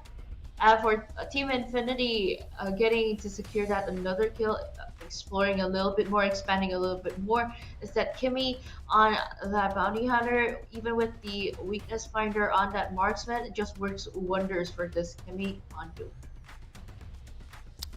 Pew pew pew pew. That's all I gotta say. This Kimmy was just going crazy with that. He's just absolutely berserk. 604 KDA out of 14 kills. Yeah, this hero's got to be banned out, bro. Like, why risk it? Why risk letting the Kimmy through? Why risk letting Doom get his hands on an overpowered hero? So, I don't know. I don't know. Why did they do that? Influence Rage. They had the game. They could have got me my prediction. It never really works out, does it? The predictions never really come. Never are right. Hey, I mean, it's a prediction, so it can be right, it can be wrong, but let's see. For now, that there are moments where it really dipped in on, like, the goal difference to the side of Influence Rage, but at the longest moment though, since you have that Kimmy, since you have that continuous damage, you're just dishing out a lot of things. It's just a well-oiled farming machine, and you know what? At the end of the day, it's just, again, a W for them just for letting that Kimmy go. I was shocked actually because like I was too focused on looking at the other band heroes, and I completely forgotten that Kimmy was just wide open and up for grabs in first phase. Kimmy is just too strong right now, and you can't really let open that hero. That hero is just wreaking havoc right now. And with the way this first series is going, babe, we're in here for a long night. We're not even halfway through. But you know what? And you know not what? being halfway through doesn't matter. The MVP for, I mean, is it really a question at this point? Just start doing that. Pew pew pew pew pew pew pew pew pew pew. That's gonna be the MVP indeed. Cause yeah, exactly. They just go pew pew pew pew pew pew. Come on, do it with me. Okay. It's gotta be the Kimmy. I don't see anyone else be the MVP. It's gotta be Doom. He just went crazy with this pick. 604 KDA, 34% damage, 71% kill participation. You gotta ban this hero out. And I mean, I don't know even where to start on how amazing Doom's Kimmy was in the early game. Lady phase was amazing. Even though you're going up against a hero that, you know, even Fury plays well, it is just hard on this Kimmy because like you really gotta respect that new hero after a revamp. Every hero is just basically broken at this point. But for game number 5, I'm pretty sure you respect that Julian, you respect that Kimmy. You just had that thing out, and I feel like that's a clear go. It's okay if the Hilda is out. It's okay if ever Paquito's Kalia is out. At least you can juke it out here and there. At least it's just great opening visions here and there for the Hilda. But these two powerful damage dealers, you really gotta respect that and just close it off. I mean, they could have just picked up the Hayabusa as well, right? It's not like Yotun can't play the Hayabusa. The Hayabusa was such a great pick against the Kimmy. I don't know, man. At this point, I don't understand why they let the Kimmy open. That game plan just did not make sense to me. They didn't have anyone to dive on towards Kimmy as well. So what were they really trying to achieve from that draft? I hope that they shake it off. Whatever they're cooking, they really need to shake it off at that point and find a way, find an answer. Just take this game number 5, one fell swoop, rush it, run it and gun it, and they could take it all. But Infinity might just, you know, get themselves a little more confidence, because in a best of 1, anything is possible. And I mean, looking at how they play though from like relegation week number 4, it will be that type of the gameplay where they just want to try to drag it out into the late game, because they are going to be more cautious. So even though in the best of 1 series anything could happen, any aggressive gameplays could happen, but seeing them now very cautiously moving forward from the playoffs, even though you're not going home, you're technically getting a slot at the upper brackets, and you're facing another mountain tomorrow actually with the 2 other top teams later in MPL LATAM. So you don't want to go down for a harder road if ever you gotta face a higher mountain. So right now we are jumping in for the 5th game of the day, Team Infinity versus Influence Rage. We are jumping into the drafting phase, but for right now the first priority is not the Julian, it's more to the chip and Julian on Influence Rage's side. Yeah, I think Influence Rage this time on the red side. Again, they ban out the Julian. Have to respect ZZ's comfort pick, the chip being taken off. Just take out that Kimmy, man. Like, second ban, just do it. Why do you want to risk it? You don't got anything to prove. You're just losing out on a slot at the top, you know, at the upper bracket semifinals. But to be honest, if right now, just for the fact that I didn't get my prediction right, I want Infinity to win this one. Just so that Bay doesn't get her prediction Okay. as well. You're always doing the opposites for each other, so you know what, let's see. And for right now, because like it is a possibility, like both of them picked up like good fights, they really dished out good things, and even with the Kalia still respected on the side of Team Infinity, you don't really want that out. For Team Influence Reach, I think you gotta respect that Kimmy right now. Either for one of it, but the Harith is still also up there too. Yes. Harith definitely is a good goal laner. Hey, come on. It's got to be the Kimmy in the final band. Don't do this. Don't do this, Influence Race. Don't do this, Coach Blackjacks. That's got to be the Kimmy. The Hanzo's left open. I think Infinity want that Hanzo. So ban out the Joy here so that the Hanzo cannot be dove upon for Infinity. And now leave the question up to Coach Blackjacks and Influence Rage. Are you going to ban out the Hanzo or the Kimmy to just completely destroy your team in the previous game? The Fovi is left open. They want to leave everything open. Absolute cinema this draft right now. The Joy is left open. Finally, they didn't wait any longer. Yeah. The Kimmy has been banned out. Finally, I feel like it was just holding my breath on seeing it. Will this Kimmy pop up or not? But since then, board junglers being up for grabs. Will the occasional funny pop up? We never know.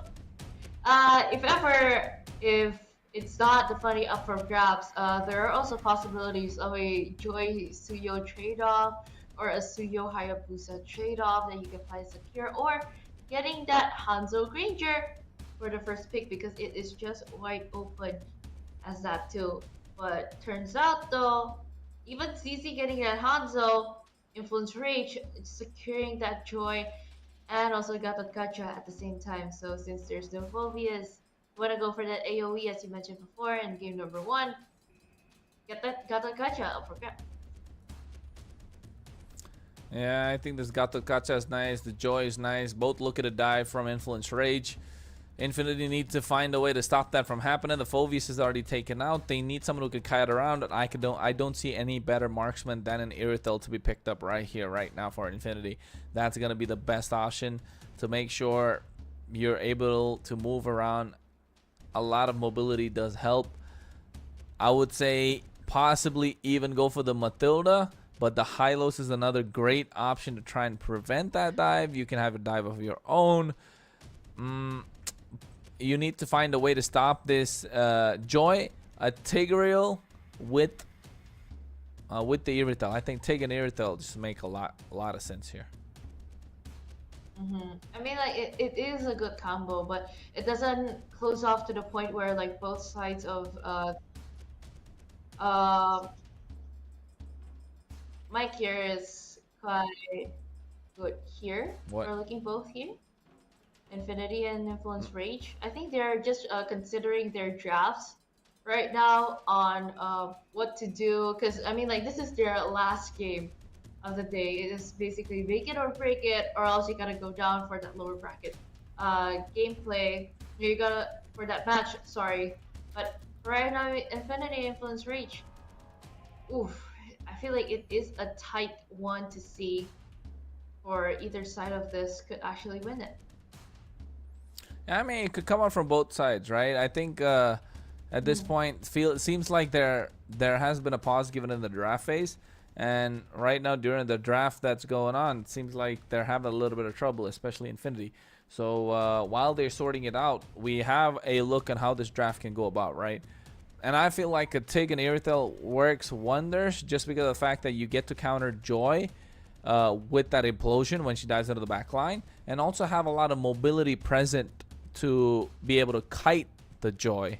And you also have a winning lane in the gold lane. The only way you kind of have trouble is if you're not able to 1v1 the Moskov.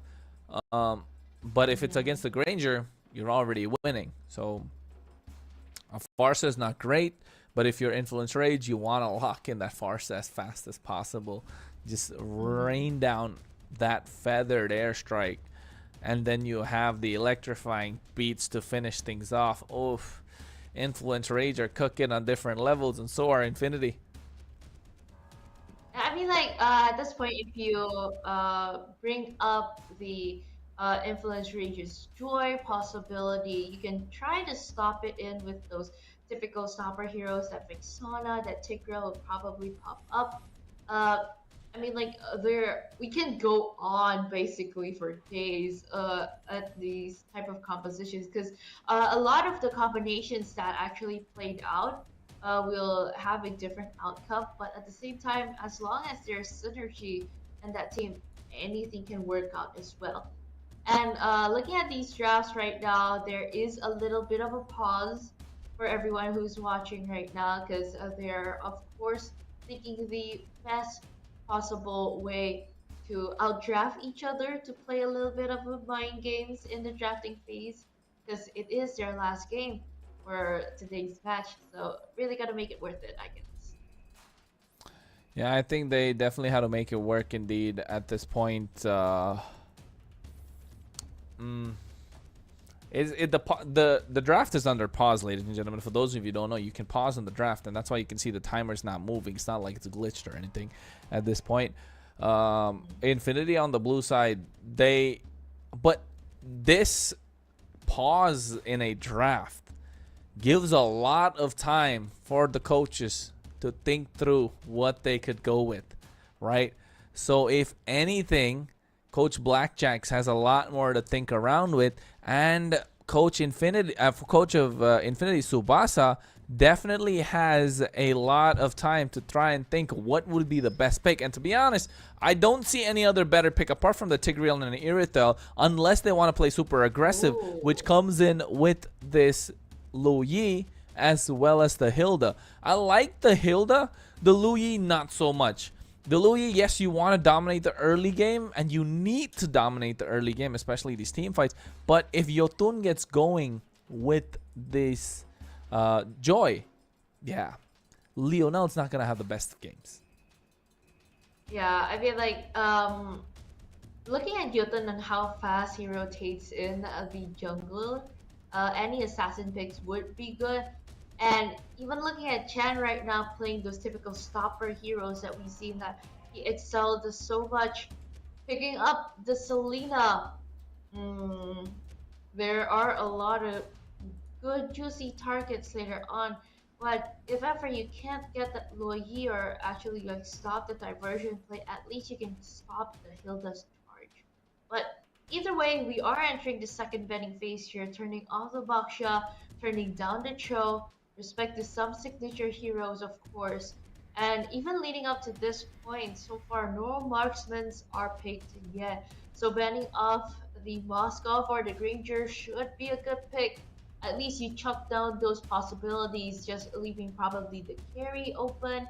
It's good for Team Infinity if they want to pick it up, because you know you're going up against the Gatakacha. It doesn't also close off the possibility of like Doom on the Beatrix. He is also very good on that hero, and he's wildly known as how to utilize on that maximize of the full potential using off the Beatrix, so it's also good. But again, with the similar heroes bringing up for Fury, you want to close off the carry for that counter. I get it. For right now, is it a Granger or Moskov ban? Should be good from the side of Team Infinity. Yeah, the Moskov ban should be coming through on the other side. But I don't think they rather want the Moskov than banning it out, because against the Joya, Moskov's really great, right? So the Badang being banned out makes still doesn't make sense to me, because the Badang is what they would want to run as well. Against the Joya, Badang's good, Moskov's good, and that could have been two great picks coming out from Infinity. I don't understand what Infinity are drafting for. I'd really like to see what they have in store. They want to go aggressive, so Hylos could be an option for them. Maybe along the Hylos they could also go for a Beatrix, because I don't see Influence Rage giving away the Moskov right here, because yes, the Moskov is being picked up by Fury right now. And on the other side, they need to retaliate. Irithel's left open, which is still a great pick. They could still go for the Tigreal. Yeah, they lock in the Beatrix. Like I said earlier, Beatrix is kind of like the only option left at this point. If you want to survive against the Joy with the Haas's Claws, with the Malefic Gun, you have a lot more burst damage capability with Nibiru's Passion, Bennett's Rage, blah, blah, blah. But here, Infinity need to find the wombo combo. It's got to be the Tigreal. If not a Tigreal, you're just like, I don't know what you're doing at this point. The Joy is kind of let loose if you don't have a lockdown skill. They need crowd control. But they go for the high-lows. Again, something that I said earlier, it works out, but I do not think high-lows is the best option here. Especially if you get on the back foot. Oh my god, they just locked in a glue. Influence Rage just take this draft away. Yeah, for right now, looking at the compositions, I feel like it is a strong front to back for the side of Team Infinity, but at the same time, the free will though for Influence Rage to just dive in and dish out a lot of damage here and there is just way too immense on the side of Influence Rage. For right now, I gotta give it to them, but I don't want to close off the possibility that Team Infinity's draft could actually work.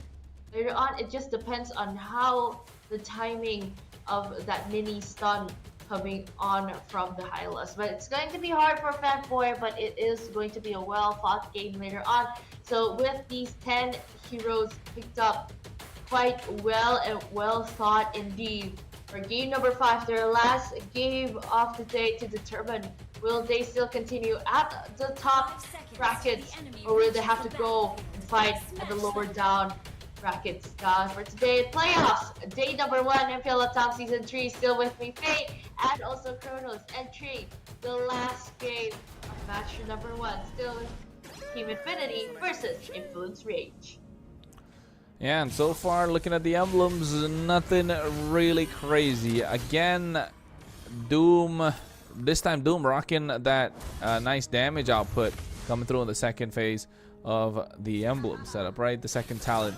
While Moskov still wants to go for the Master Assassin. Again, Fury likes to play an aggressive lane as much as he can. And Chan over here on the Selena definitely wants to be the aggressor as well. They're fighting for the Lethal Wanderer. Oh, Fanboy gets caught out. I think this could be a good moment for them to try and take him down, but he has to revitalize to make sure he survives. ZZ might just lose out on one of the jungle creeps right here, because you can see the invade coming through as Yotun steals it away. I can't believe I'm looking at a Joy farming much faster than a Hanzo. Daylight robbery indeed. Slowly, one by one, Yotun is just getting a lot, which is good for them because you gotta hit those early stages, you gotta hit those early conditions. After all, see, it's been a while actually seeing Yotun on that Joy, so I mean, it's a good sight to see. And I mean, it's going to be a very powerful pick right now for the side of Influence Rage.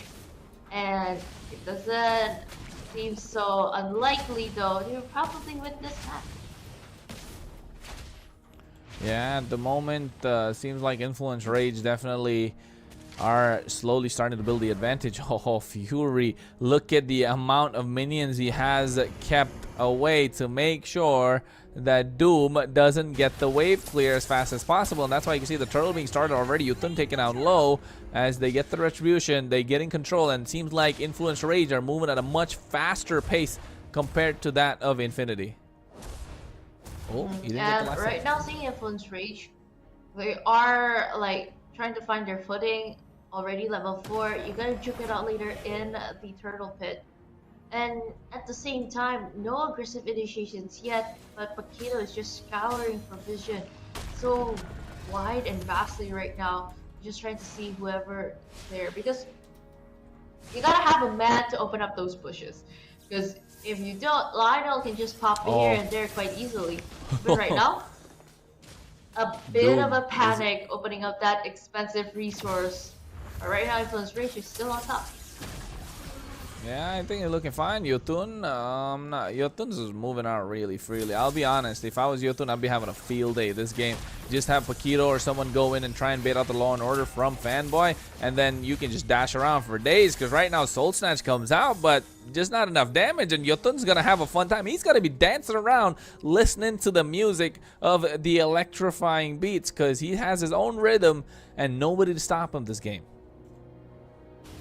And you know what, so far it has been working wonders though. But even Chino diving into that this is it. far This is lane, it. ZZ coming in, melted down. He gets taken down indeed. And yes, he does. Glorious Pathways there. AOG comes to the way as well. And now Influence Rage just being the aggressors. Infinity not looking like they're having a good game so far. At early Influence Rage really controls the area and also dictates a lot of the jungles getting chunked out here and there. A wide sudden SOD though, it caught me off guard, but you know what, it's okay. It's just probably trying to aim somewhere in that jungle area, but you really gotta focus on that problem there because Chan is just taken down that way easily. You know? Yeah, Chan just got melted right there. I don't think he's having the best of times. And that one, a little bit of a mistake coming through from the side of Influence Rage, over committing. And now without the ultimate present from Chino, it's going to be a little hard because you can see Glorious Pathway comes through as well. But Yotun again goes into the back line. Nobody stop him. AOG connects as well. Creates a separation. Doom has to flicker out of the harm's way. But guess what? He gets taken down indeed because again, Yotun is just free hitting at this point. Can just walk in and walk out as he pleases. And I mean, like, there aren't any stoppers now for Team Infinity. I mean, how fast can you take out that yin and yang combination between Lionel on that Luo Yi? It isn't fast enough to just stop the joy here. And since you can just menacingly jump here and there that easily, I mean, this is just so far a great advantage for Influence Reach. Even with the draft, it just wraps it up so well, I think. Yeah, they wrap it up well indeed, and right now Infinity just they brought this upon themselves in the draft. I say 70% of the game is the draft, but you can see right now Lionel gets caught out in an Abyssal Arrow. Purifies a little too late, but Chino gets himself a Soul Snatch, but he's a tanky boy indeed. Oh, Abyssal Arrow connected Lionel just when he's about to recall. That is absolute insult to injury as Paquito is just being in the face of ZZ the entire time. And again, Chan is looking for the arrow on towards Lionel. He's not letting him breathe. Yeah, I mean, like, if ever you can shoot one arrow, you shoot it. As long as Paquito's there to provide vision, yeah, you can basically. Since then, right other than being a menace in the mid lane, okay, Influence Rage on top. Blue team turret has been destroyed. Yeah, on the top side, Influence Rage get that tier 1. And now looking to take one at a time. Next target should be the mid lane because there's a 5-man rotation coming through as well. Yotun's present, so is Paquito. Oh, but they don't want to go there. They go instead towards the bot side. Should be able to pick it up, but this arrows again, ZZ, that was just the end, the last bit of the arrows animation, and he catches him with that. That's absolutely nasty if you ask me. Disgusting with the way that Influence Rage have drafted at this point, and no reply from Infinity whatsoever as the turtle's up. Okay, even with Influence Rage, they are holding in a lot of vicinity, even with that SOD though. Ooh, last hit before securing a kill. But you know what? You don't want to get greedy. You don't want to directly teleport into like 3 turrets at the same time. But Influence Rage, they just got this objective so clearly, so fast for them. I might say this is a low. There might be a chance that this is a low kill game, but it'll be fast actually because of the draft that Influence Rage is bringing onto the table. Yeah, it's looking bleak, right? Looking grim if you're Infinity at this point. What can you really do? You really have to play for Doom's power spike. You got to play for a mistake coming out from Influence Rage. And if you're a fanboy, you really can't use your skill 1 unless and until Yotun dives in. But even then, that's going to be too little too late. You got to hang around Doom as much as you can. And Doom really needs that Rose Gold Meteor, probably an Athena Shield. Oh my god, the Abyssal Arrow on towards ZZ just when he's trying to clear out the wave. Chan has been complete menace. Yes, he's 0-1-0, but annoying. Oh, diversion. Tries to find someone, but at the same time, you can see Rusi uses the AOG to get out of harm's way. This is what I was talking about. Who's going to stop Yotun? He's an absolute monster. He just walked in, and now he's just walking out. That easily, I guess. And even with the diversion play, trying to sandwich on Fury, that's just wasn't well enough because Chino is always there, present, helping him being a good frontliner. But you know what? Keep on hitting. Even with Fanboy and Rusi, they can't really do much, even though they are tanky boys. what can one do against Fury's Moscow if it's like this in this position right now? Oh my god, Even to make a kill. Lionel just gets melted down in the mid lane tier 1. Yotun is just going completely crazy on this Joy. Level 14, 400, 100% kill participation. All the kills that the team has are in the hands of Yotun, and I don't see how he's going to be stopped because he has the temporal rain as well. So the moment he unlocks the electrifying beats, he's going to be able to get back the rhythm, and he's still going to be able to move around. And again, he's taking down Rusi just like he's nothing, and that's a Hilda. This Joy is just on the loose. We've seen a powerful Kimmy in this game. We've seen a powerful Joy, and with this type of synergy right now, I might say this is a one-sided game though. On Influence Reach, they are just trying to find an angle right now. Yeah, they're trying to find an angle indeed, because at this point, Lionel, oh my god, Chan is just so annoying with those abyssal arrows. Fanboy has to take away the traps as well to make sure nobody gets caught out later. The Lord is marching down the top side. I think Influence Rage want to call this a complete end as fast as possible. Fury has a double buff. Tier 2 under siege. Influence Rage looking to take the game. Of course, they are marching in a very well-fashioned manner. Few lane push, even with the Lord buying time from the top, just marching in. But Doom will be undergoing clearing out that Lord, but everybody's just trying to barge in. Oh my god, nice AOG connects with the arrow coming through as well, but at the same time they try to go through. The Lord is still looking healthy. The inhibitor is going to be the target, one after another. They lose Fanboy first, and now looking for the second. Influence Rage want to end this game in one fell swoop. Doom is there though, using Bennett to try and clear out the wave. And I think Influence Rage are happy with just taking down a single inhibitor, realizing this is not the time for them to do so, and they don't want to throw away a game.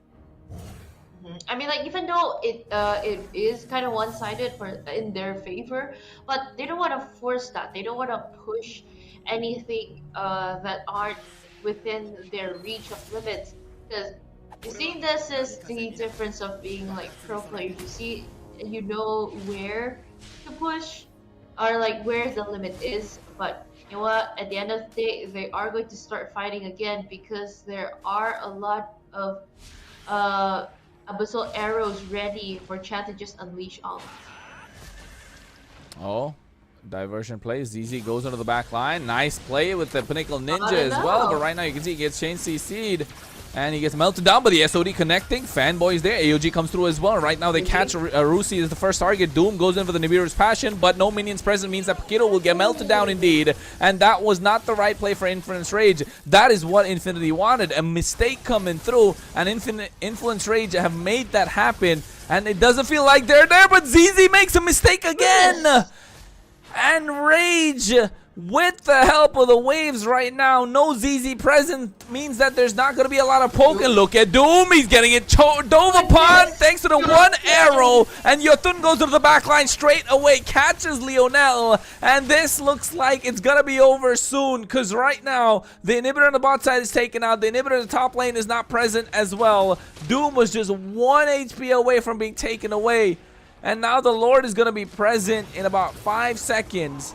And Influence Rage definitely have their attention turned towards that side.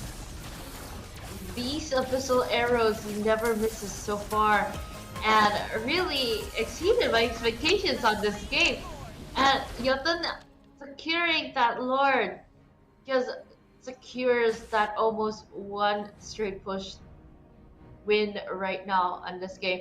Looking at the equipments, everybody's just in full build right now. You've seen how rich that Influence Reach is. Seeing the Joy, you already have the Holy Crystal. You even have that Winter Crown for, well, defensive gameplays, and even the Blood Wings. On the other hand, we've seen that even on the Hanzo, you see only the Corrosion side, you're building up to that. I think if ever you want to go for a little bit chunky attack speed, if ever, but it will be hard to chunk down a lot of gold here if ever Influence Rage is just coming in. Oh yeah, you can see right now they're trying to get the clear out, but you can see Yotun trying to go in and Rusi's taking out. Oh, that's a tanky Hilda, to be honest. Right now, Yotun with the damage he has present, definitely something that they need to watch out for. The inhibitor in the mid lane is still left standing. The Lord is already the base crystal. Here comes a glorious pathway, and Chino's the one creating the space, but you can see Doom is trying to melt down the Lord. ZZ wants to go to the back line, but he gets melted instantly. But here comes Yotun with the electrifying beats. Finally, he finds the kill. He is legendary indeed. But Fury locks into the base as Influence Rage will take the victory in game number 5 and move on to the upper bracket semifinals. They are definitely beating their opponents tomorrow. It is between 9Z Global and Entity 7, of course, facing another higher mountain later on. And sadly, Team Infinity, you gotta fight it out a little bit longer in the lower brackets. But before that, let's see a little bit of a highlights of today's last game. I mean, it was amazing to see on how the draft was just so well thought of, and even with that little bit of a pause there was just so, I might say, quite impactful, because it's like more time for you to think and more time for you to just strategize.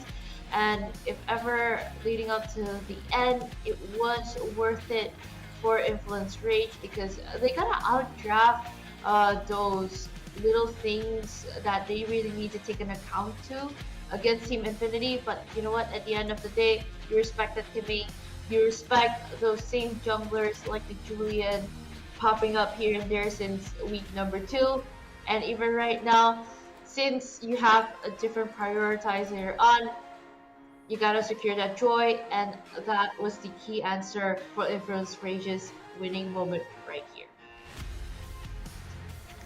Yeah, I think this is going to be really crucial coming through for the side of Infinity, looking at who they got to go against later on. But of course, same thing with Influence Rage as well.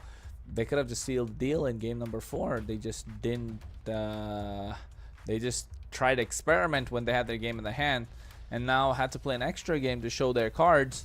And that means the team that they're going against tomorrow, either 9G Global or Entity 7, have more data to work with. So congratulations to them indeed, but it could have been closed out a little earlier, right? Let's be honest. I mean, like, I feel like they're just cautious. I've mentioned it before, it's either going to be a very long game, but most of it, it's because they are cautious. Because they don't want to give this out, because they fought hard. It was 5 games. It was a very long day for them, I might say, a few hours taken in, but finally securing a win, a big W for them for today's match was just finally exhilarating to see. At the first match was just so, I'm out of words, to be honest. It's just so hot to see those heroes being picked up here and there, and even finally you getting to see the Kimmy in game number 4 just works wonders. And wow, a lot of those one-sided games, and even some very, very well-rounded. It was just a good fight to see. Yeah, it was definitely a good fight to see indeed. I think that is a great match, great series, going all the way to 5 games. And it was only the first match of the night. We definitely have another match coming your way. But before we talk about that, let's take a look, a slight bit of a recap what happened. Of course, you can see 9 kills to 2, and the goal lead was about 13k in the favor of Influence Rage. And Influence Rage just looked like a completely different beast compared to Infinity in this game. With all of those objectives, all to them, I'm actually surprised it's all, including the turrets. It's just, wow, you've seen that this is totally one-sided, but at the same time, Team Infinity, they put up a lot of good fights in the games previously. It was just sadly out-drafted in this in this 5th game, actually, even though they have the first advantage in the picking phase during that draft. Sadly didn't work out because probably a few prioritized heroes, also a few comfort picks for them also. But you know what, at the end of the day, Influence Rage, they got their victory. Low kill game, as we said before, but those kills are the moment makers from how Yuten and also Fury shine. And I gotta say, I gotta hand it to Chan on how he just hits a lot of those Abyssal arrows again and again and again, leading into a great impact on how Chino and also Paquito can just like start into that fight because they are division openers. And looking through all of these, other than the team fight participations, again, Yota was there 100%. As you said, even during 4 kills, he was all there and it was all of his kills. And through those statistics to see, every single one of it is just in favor of Team Influence Rage at the end of the day. Yeah, definitely in the favor of Influence Rage, and it was just it was completely different ball game. That game number 5, I'll be honest, I didn't really. The draft just didn't stick out for me, if you ask me. The draft just didn't work out for the favor of, you know, Infinity in that game. And after that, it was a completely different monster. And of course, we got to think about the MVP for the previous game. And if you ask me, there's only one answer and there's nothing else. It's got to be Yotun on the Joy. He was set up for success by his team, and no one to stop him from the side of Infinity. So definitely MVP worthy performance. And I mean, like, even right now, seeing that how they won and try to play out 8-0-1 KDA, and this is the Joy without the Sky Piercer. So with the Stardom Shite winner, Blood Wings, and also the Lantern, Coldy Crystal just wrapped up so well. Even looking at the highlights right now of the MVP, you've seen no stoppers at all on the side of Team Infinity. And you know, since you gotta respect that, Kimmy, you really gotta respect Yoten's Joy also, because since nobody is there to stop him, he's just constantly entering in and out with a lot of the fights that was commencing in the 5th game. And seeing how he performed to this at the Joy, it's just no wonder that it was banned a lot from the first game. So again, since there are a shift of priorities at the end of the day, congratulations Influence Rage for securing that top spot and still fighting on at the upper brackets. Yeah, I think they definitely worked it out for themselves. They worked it out. They made it work. They won the game. They won the series. They move on to the upper bracket semifinals, and Infinity just move on down below into the lower bracket. Although they still do have another chance, right? That's the best part. But hey, now it's gonna be cutthroat competition coming in from their side. So at this point, we need to find a way to see if they're gonna move on in the next stage and who they're gonna face. Same thing with Influence Rage. We're gonna find out as the matches will be coming to you soon.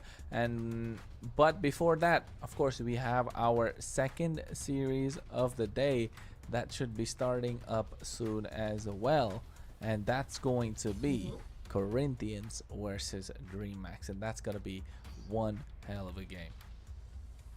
And I mean, like, it is going to be a new highlight, I might say, because they are bringing in new players, a little bit of a player transfer for MPL LATAM Season 3.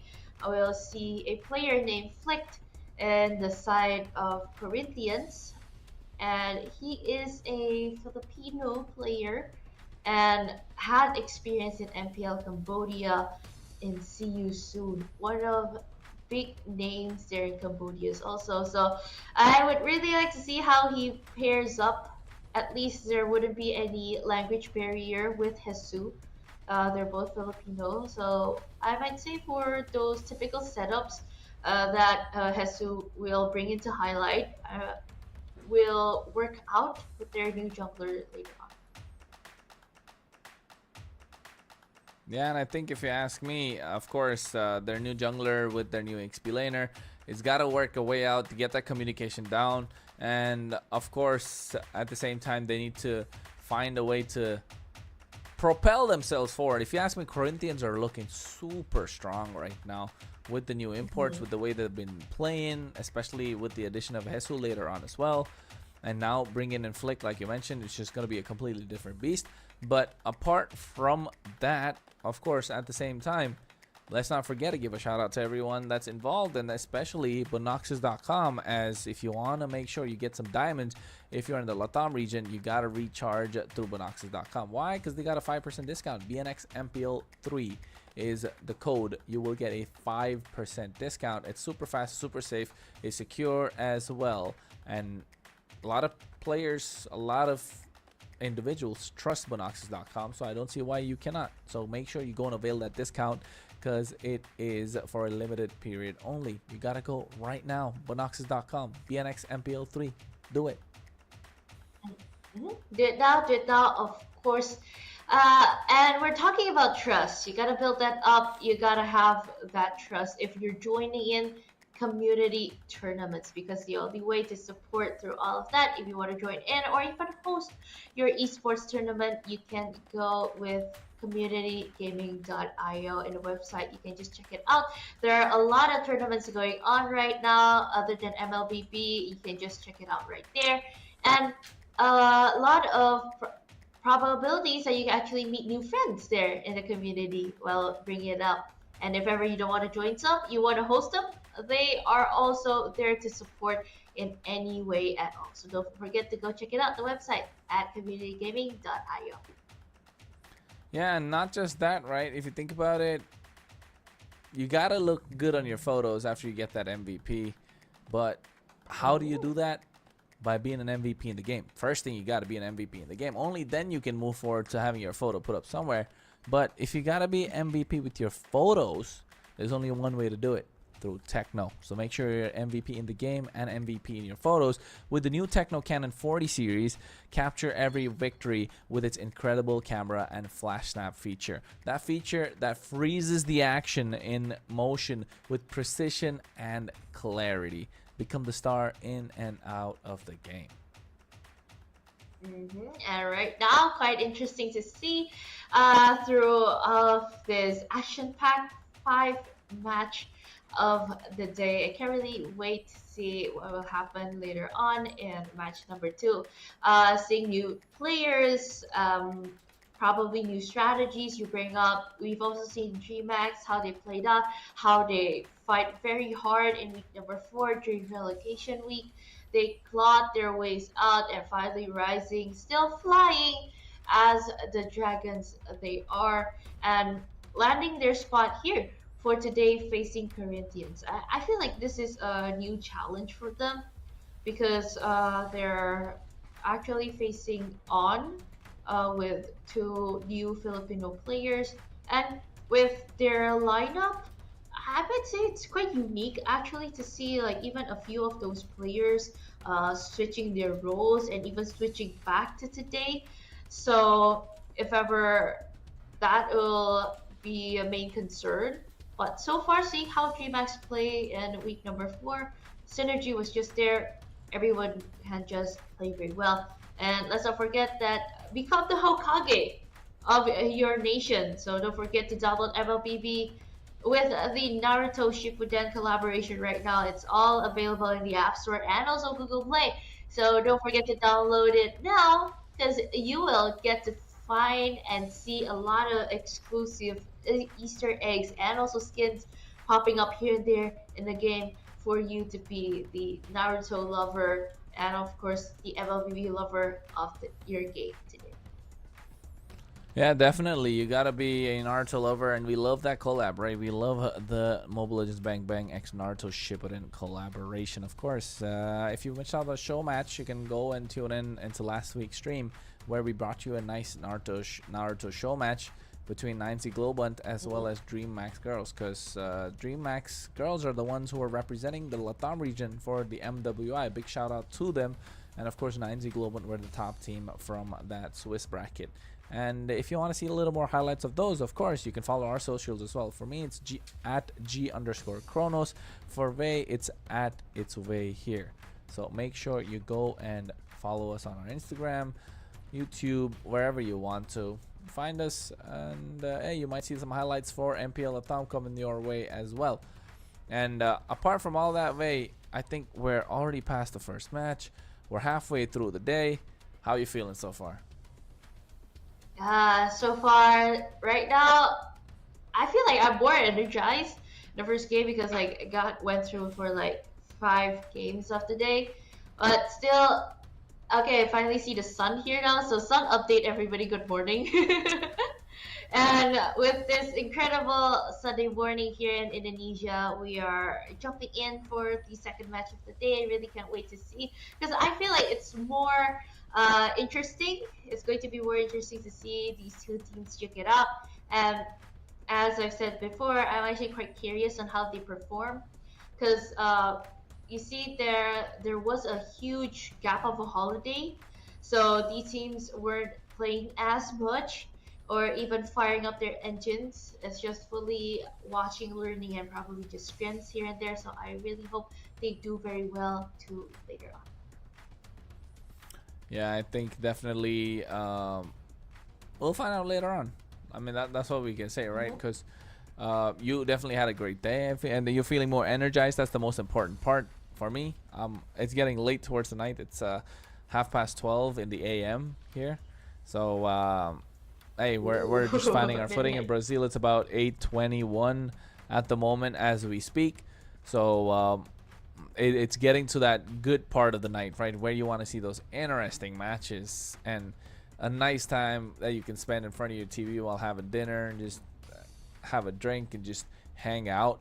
So if you ask me, at this point, you want to see an interesting game. Of course, the interesting game that you're going to see later on is going to be Corinthians versus DreamHack, and that is going to be an absolute cracker of a match because it is looking bleak. It's looking dire, especially if you are a DreamHack fan. Yes, they made it out, but Corinthians look super strong right now. I'm on paper though, right? It's on paper though. On paper, yeah, on paper, of course.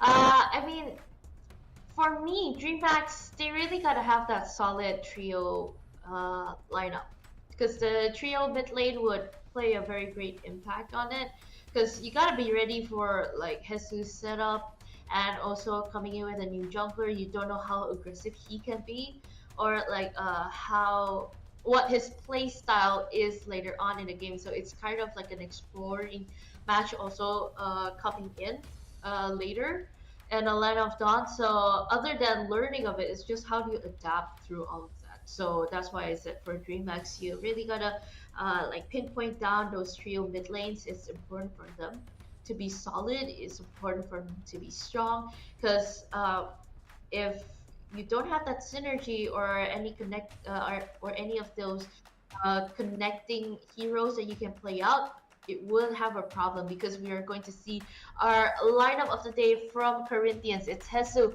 Flick, Frostlonave, Luis, and also Upatsi. Yeah, I think right now they are looking good, especially if you are Corinthians. I am liking this lineup a lot. They have experience, they have imports, they have a new jungler trying to find their footing. Corinthians are looking super strong. They have that jungle EXP lane synergy as well. And these are some of their keys to victory. Draft early game, aggressive compositions. Why? Because Corinthians like to win the game and end it early. If available, pick Kimmy in the mid lane to apply lane pressure. And I think this goes to show that Frostlonave is really flexible with his hero picks as well. And also at the same time, focus on rotations towards the EXP lane during the early game. Why? Because the faster you unlock Jesus, the faster he's going to be a problem. And I mean, through all of this, Corinthians, they already have a solid lineup. You already know what to do. And so far, these type of things are very possible to happen. But for me, I think learning from what happened in match number 1, the probability of a Kimmy getting let loose is going to be a little bit smaller, but it's definitely not 0%. So seeing how strong Corinthians is and going up against the mighty dragons of MPL LATAM, we're going to see a little bit of a fun segment here with Corinthians right now. Salve rapaziada, eu sou a Caixa, tô aqui com o Bozizi, a gente é do Corinthians. O negócio é basicamente o seguinte, vai aparecer um boneco na tela, a splash art dele, e vai estar meio desfocado assim, e nós vamos ter que acertar qual que é o boneco em 5 segundos. Não, o primeiro é o da roda, é o Max. Esse foi fácil, porque a skin é básica, então não tem dificuldade. Segundo, Hanabi, skin especial. Esse não sabe, não. Esse é skin especial também, Spa. Jarhead. É, Jarhead mesmo. Então, eu achei difícil só a última. A primeira muito fácil, que era a skin básica do Basta. Então, não tem problema nenhum. E ele é um expert em skin, tem muita skin, então ele já vai saber muito fácil. Mas foi legal a brincadeira, é isso. They're just guessing the skin. They're just guessing the skin the whole time. Yeah. And I'm surprised he wasn't able to get the Jawhead. The Jawhead's kind of easy. I saw the teddy bear. I was like, first I thought Nana, but then I was like, wait, Nana doesn't hold a teddy bear. That is Jawhead. That came into the picture. I like the Hanabi ping picked up as well, but hey, the Boxia one was quite easy indeed. And I mean, like, that just shows them they know their skins, they know their comfort picks, of course. And looking at that, let's not forget our comfort lineup here for DreamHack. Still the same though: Black, Rainbow, Blink, Shukaku, and also V2. The same lineup that we've seen in Relegation week, but you really gotta flex that in. There's no Aurora though, so full Brazilian lineup here for DreamHack. And Rainbow is still on the jungler. Yeah, I think this team look a lot more solid, of course. They definitely have a lot of easier communication when it comes to that. They definitely have a lot more to show in terms of teamwork also, but on paper, just not as intimidating compared to Corinthians, right? I mean, like, they got the additional of Shukaku in their team. It's more of an aggressive rover, I might say. So, I mean, let's take a peek a little bit of those keys to victory for DreamHack here. It's bring back the mobile assassins in the jungle and pressure the enemy gold lane. Pick up mages in the mid lane, crowd control to support team fights, and be careful to not give away too much advantage in the early game. I mean, mobile assassins quite pretty good, so at least you can try to like suppress down Ubatsi there, so at least you don't have like a very free Ranger or very free Harith that he usually plays around, because you know that guy's just really like comfortable with those heroes. And with, of course, the sudden cheese pick of a 1-1 that came up quite early in the week, so that was quite of a highlight to see Upatsi plays. And you want to support those good team fights, because you know you're going up against like strong initiation heroes. You gotta have that CC for support and the team fights. The crowd control, you gotta be careful for the early game. You don't want to give too much advantage, because we see our head-to-head for both sides of these amazing gold laners, just Upatsi and also V2. And so far, it's still in the favor of V2 though, seeing the vast heroes that he's unlocked, and also he plays a lot more games, so probably racked up a lot more points. And even though the average is kind of near close to Upatsi, he still emerge victors with, even though less gameplays, he is more aggressive in that lane. So we would really like to see how these two duke it out again in the Land of Dawn later on. Yeah, we gotta see later on. Indeed, the head-to-head definitely gonna be the gold laners, and I think it's gonna be interesting. It's gonna be really interesting, because Upatizi definitely is a strong gold laner that we've known, and he's been on the global stage as well. V2 again, another gold laner that's proven himself time and again, and I can't believe it's gonna be going they're gonna be going head-to-head against each other. I might give a slight edge to Upati though, but might be proven wrong. So far, every prediction of mine's wrong, and I've been the caster's curse. So I'm not even gonna try now. Okay then, and I mean, looking at the lineups here, they're really definitely bringing their A game, seeing how they play it also. And I mean, hero wise, I would say it's going to be too different.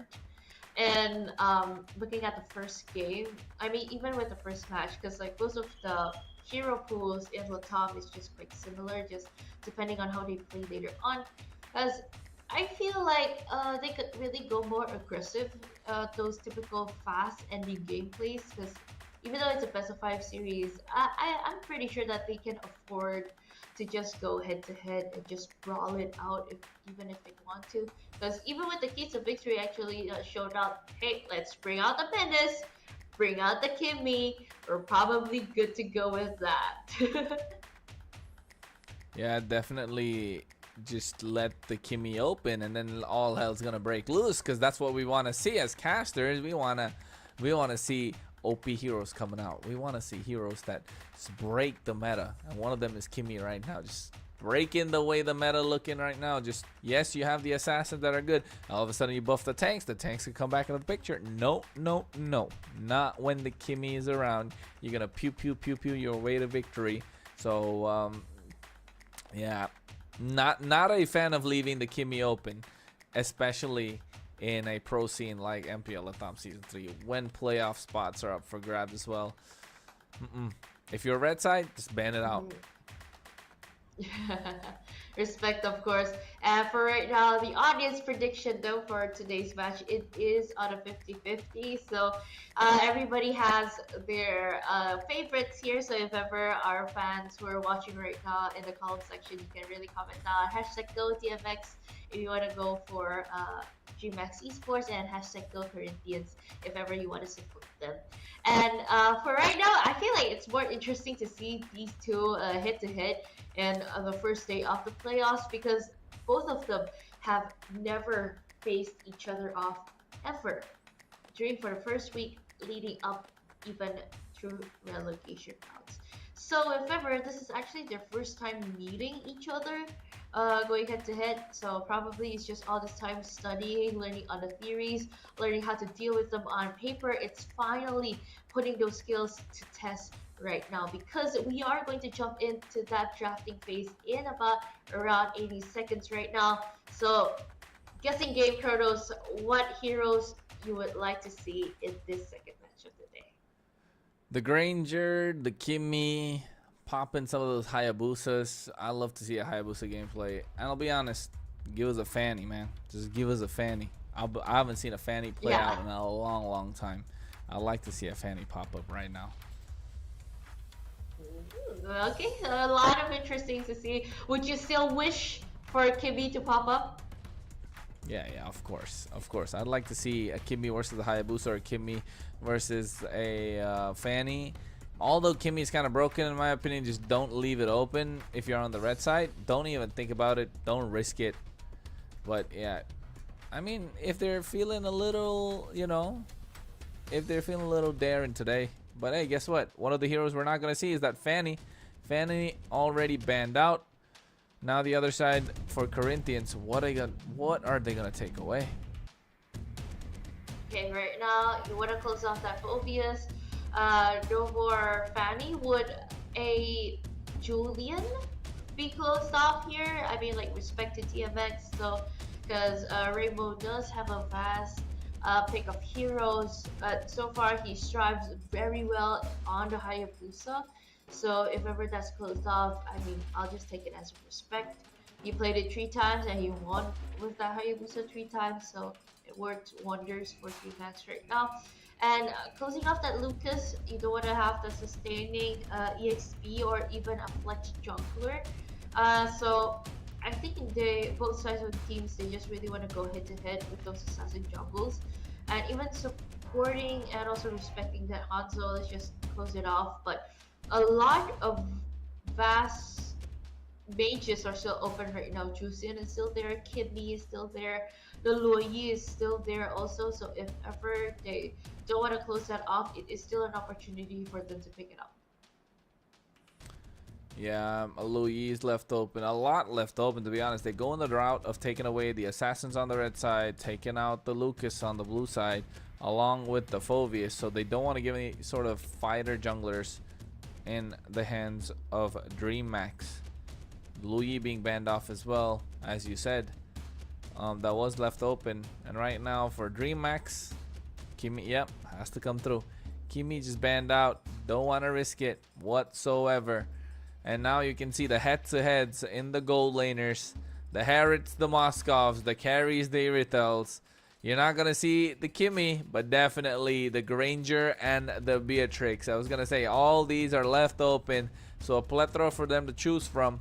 But now the first pick though, what could it be? Gatokacha, the Hylos, the Hayabusa is a really great first pick as well at times. And I mean, looking for Upatsi, there might be a chance that the Harith will be picked up, because it is wide open and it always has been banned. I don't know though, would it still be a good compatible hero up against the Granger? But you know what? Let's see. Loving the setups, loving the day. You gotta pick up that Kalia, and I feel like this is quite prioritized to them to pick the first pick of the Kalia. It's a bit unusual, but hey, it's a strategy, I guess. For GMAX, a lot of jungles are still wide open. You have the Hayabusa, you have the Suyo, or even securing a gold laner. For V2, the Granger, the Harith, Dudes of Medicine, either one of those picks. Yeah, I think it's a good pickup with the Kalia. Looking for pickoffs early on. Strong as well. The Jushin and the Hayabusa picked on the other side. The Hayabusa, he's gonna have, as long as Rainbow's able to play it right, he's gonna have a great game. He can quad shadow in and out, and it's gonna be crucial for him to look for the back line, because the moment he goes in, if there's a tidal strike being used, it's not looking good for DreamMax, right? But definitely with this Jushin, they're looking to control a lot more of these objectives, control these fights. They want to extend these team fights, and that means they want to have gold laners that are not so ultimate dependent, like the Harith. I don't think Harith's going to be a good pickup if you are DreamMax, but for Corinthians, it's not looking super bad. The Harith would do good, but again, countered by the Hayabusa. So here, I would look at picking up the Moskov, but the Granger's open, the Joy's left open. Why risk it? Just go with what works. Two overpowered heroes in the current meta. Yes, the Joy's countered by the Hayabusa, but hey, no better assassin right now in the current meta. Their jumbling patterns that. Good one. Turns out the Harith is just a. Yeah, the Harith's been picked up already. Yeah, I think the Harith's been picked up already, and right now, it's looking good for DreamMax. Definitely gonna have a better laning phase compared to that of the gold laner Upati. Upati is coming in from Corinthians, but if you compare both of them so far in the first phase of the draft, feels like DreamMax have done slightly better in terms of the gold lane. But if Corinthians get a snowball, if they get a snowball, DreamMax have no chance. Right now, though, you gotta respect those tanky ones. Hilda, Gakacha, probably Gong or Khalid if you want stoppers for now. You want to back to the side of Incestu, where probably bring up if ever, but kind of a rare pick for now. Still a lot of possibilities for them to just close off, but since you already know the three main damage dealers now from DMX, just should be good if they do want to close it off. For now, the side of Corinthians.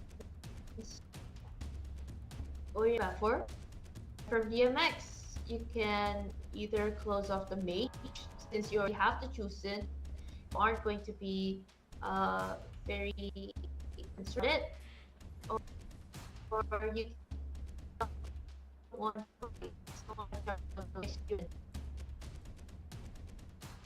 Yeah, I like the bans coming through. I like the Gatokacha taken out. I like the Hylos taken out as well. I'll probably be looking to ban out a Hilda if I was DMX at this point. It's it's not looking bad for the side of DreamHack, right? But it's looking a little dicey if you, I mean, it's not looking bad for Corinthians. It's looking dicey if you're DreamHack. Oh, they take away the Cho, so that's a good pickup for their side. That's a good ban rather for their side. And at this point, I feel like Corinthians slowly need to look at diving on towards the Hayabusa and the Harriet. So I don't see a Hilda being a bad pick here, but an Esmeralda being left open also. If Esmeralda is left open, Corinthians just need to pick it up. The of like chucking down the shield of the, you know what, strategy, you gotta turn off the potential of the stopper. So say goodbye to the Badong. You're definitely not picking up the Vexana. So Badang being banned out, that means I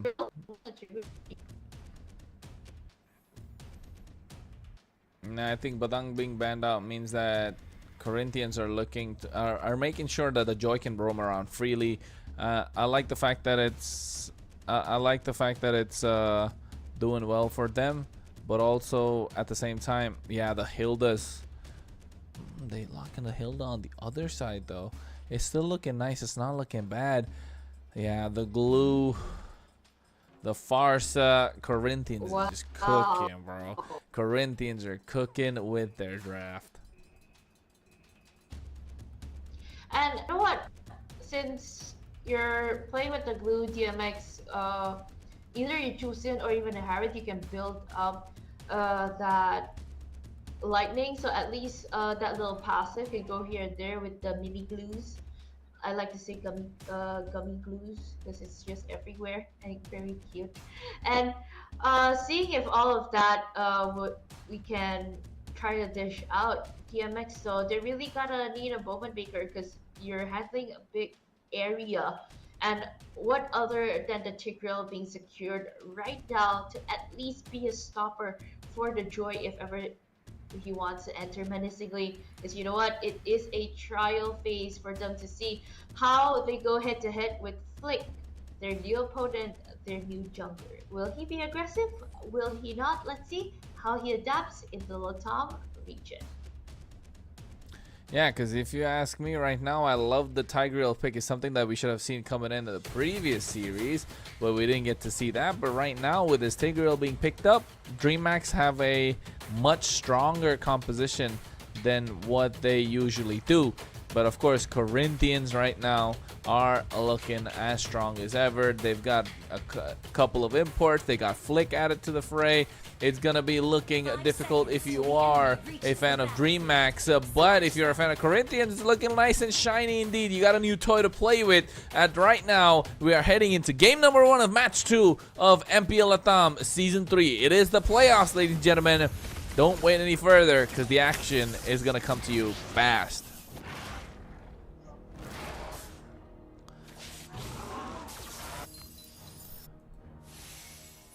Yeah, and I think also at the same time, if you take a look, DreamHack and Corinthians starting it off slow. Corinthians are moving at a slower pace than you would like them to, because they have a good amount of wave clear.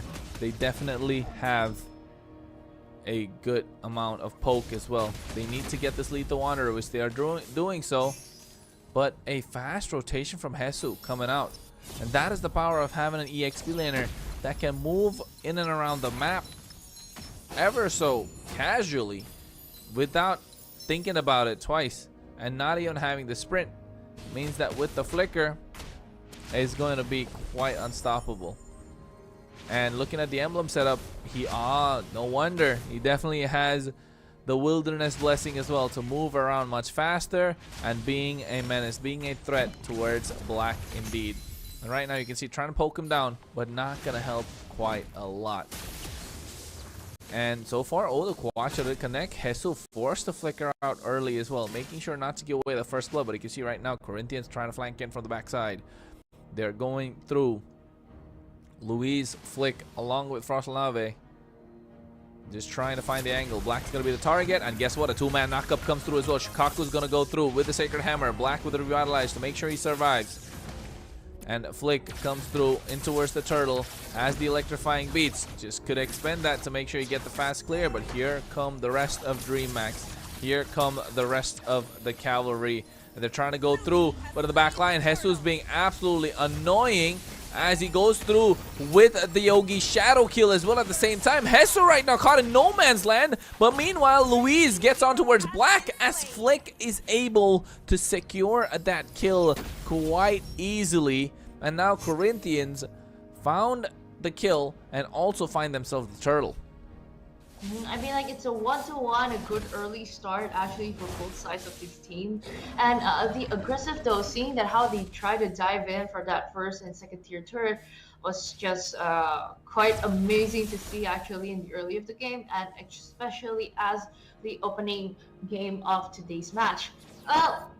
Seeing how they move, I feel like it's more calculated and it's going to be more well resourced as long as you can pop, like for example, the Feather Airstrike card early and also a few times.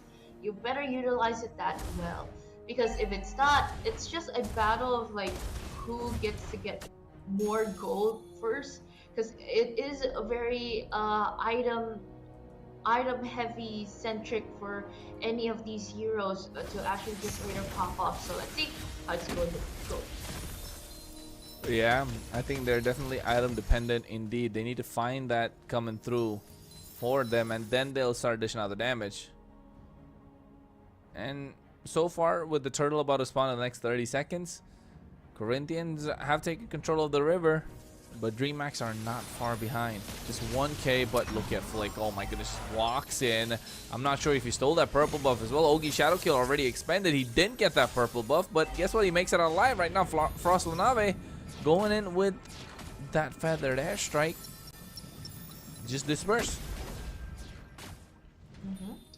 And right now for DreamHack, I think they're just finding like a good position if ever they can start, because at the end of the day, Shukaku is just finding a good moment for the turtle to pop up. But you know, I love the initiative of like both sides of these teams. Like even though their junglers aren't there yet, they just have the guts to just start hitting. Oh, nice Tsunami Slam comes through as well. Right now, Blink finds the target. At the same time, Frost Lava is getting melted to the back line, gets taken down by Black, and all hell breaks loose. Black finds himself a double, and right now Blink is going to be the target, but Hesu will have to flicker out of harm's way as well. Black is looking for more, looking for that triple kill. The turtle gets a reset, and DreamHack ahead of the 8-ball. Look at Flick in the back line though, goes through with the electrifying beaks, has the rhythm as well, but not really finding the target. Actually catches Shukaku right now and forcing out the flicker as well. So that's good news for Corinthians.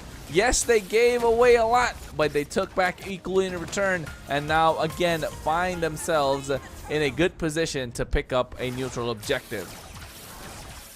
That was a very good gameplay there of just stunning in. It's just sadly that Wind Arrow was there, or else you're able to actually like last first Shukaku down.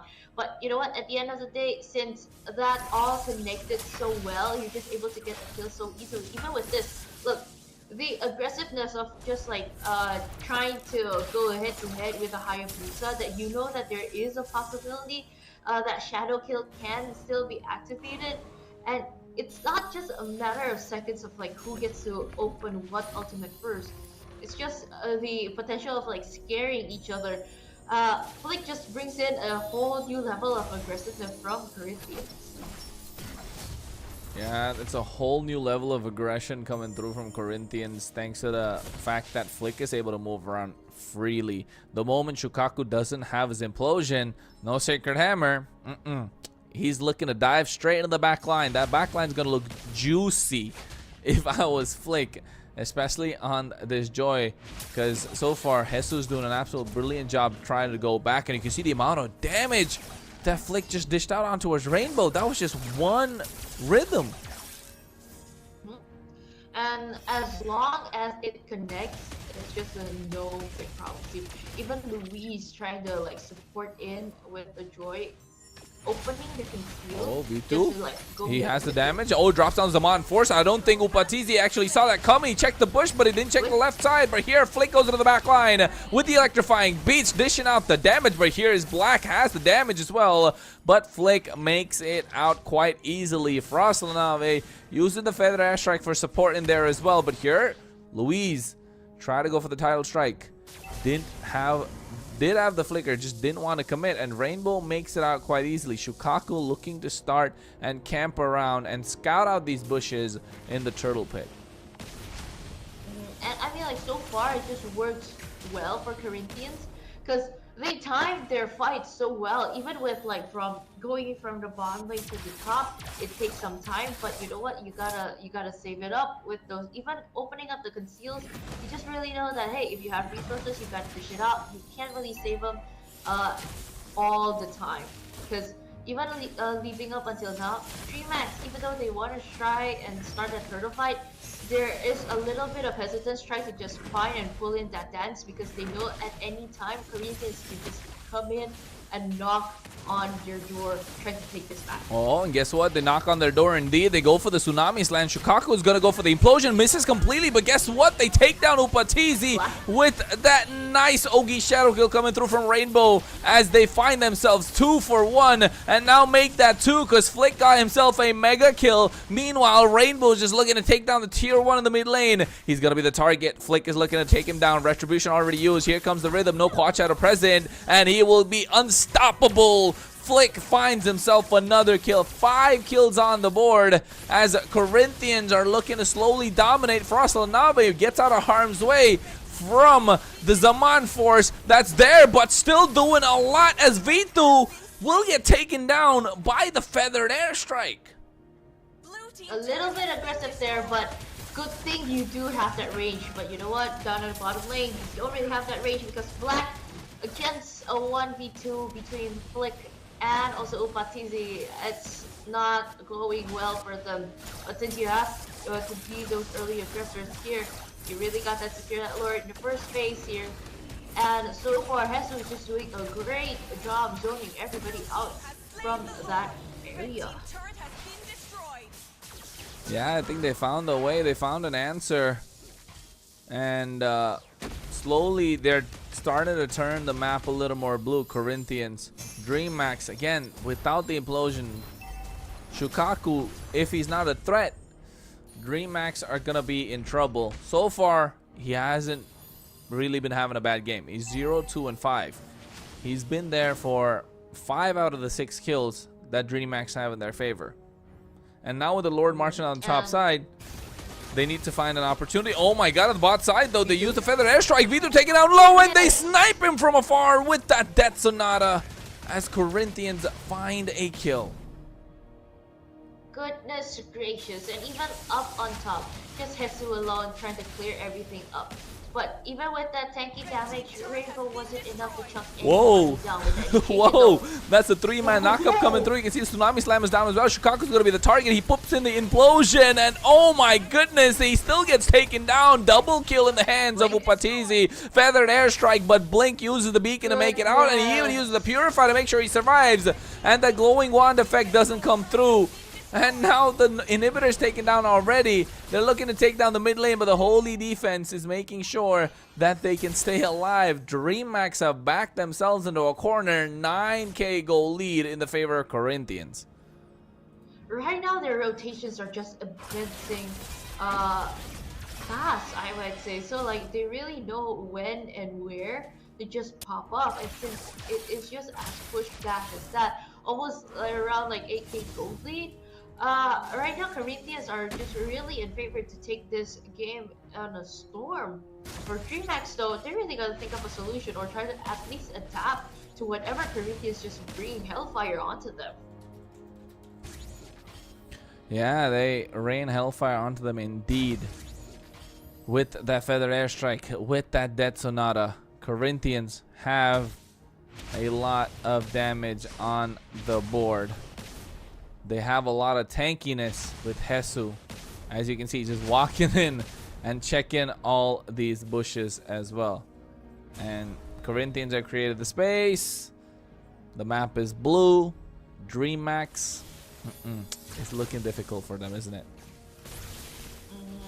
You know what? Even though pushback, you still have a few heroes with a high ground defense too. So I think it's just time to put them up for tests. And I mean, if everybody is just at the face and no moments are being made, I'm pretty sure this is just a good bait for Koreans to just like, you know what? It's a green light. It's a get go of let's get the Lord. And this is what they're actually doing now. And which is amazing to see. It's just one person guarding 5 people in their base. This just shows how Corinthians are that powerful in this first game.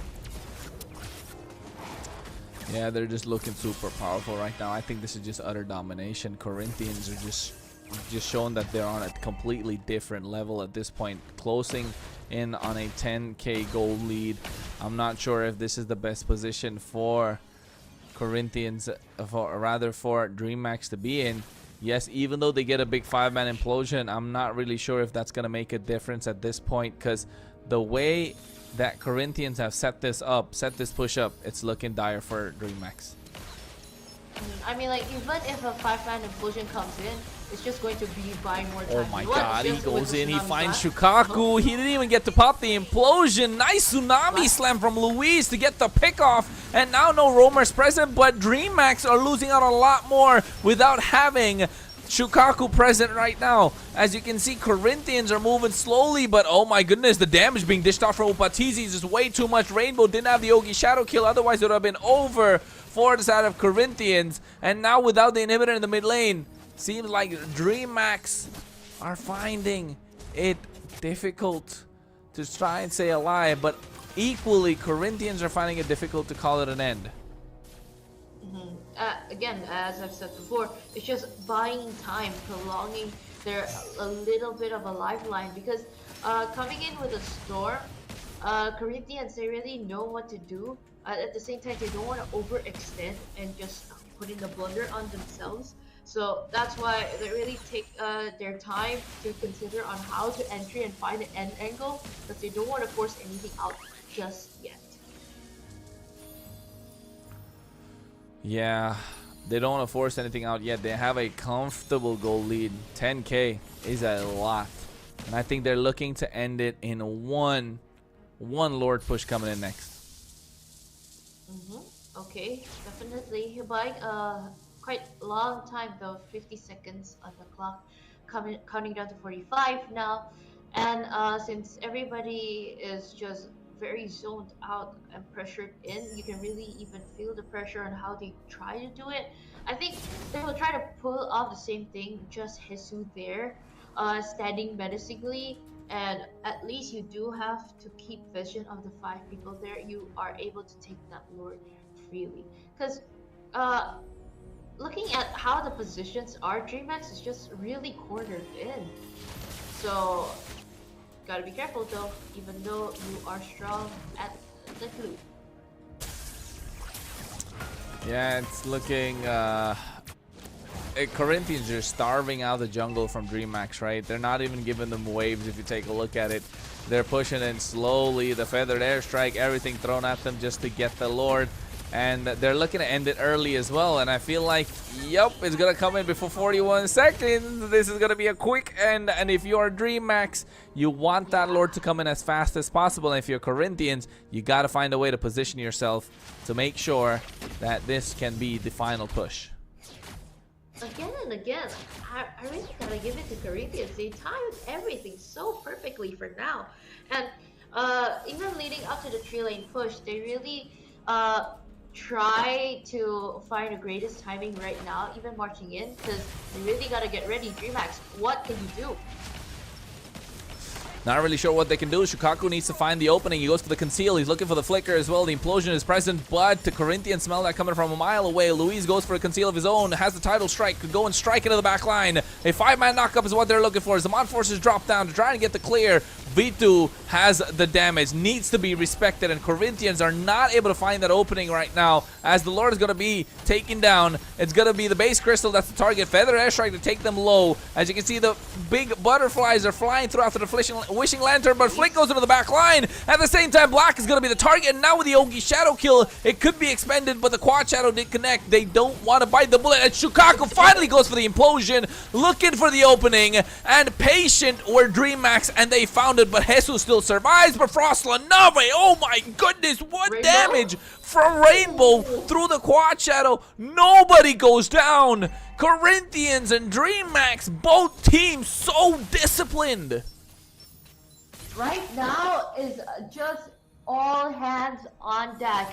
Whatever you're doing, whatever you're feeling right now, because it is a really last moment for DreamHack, and extended team fights though from both sides of these teams are just a matter of time on how they want to try to execute this, because DreamHack again and again, this is the second time off this first game on they're just able to, you know what, prolong their team fight, prolong their lifeline, because that is what they're able to do. But even though they did so, Corinthians was just able to still suppress through all of this, and since you're buying more time, you're waiting for the hammer to hit that power spike.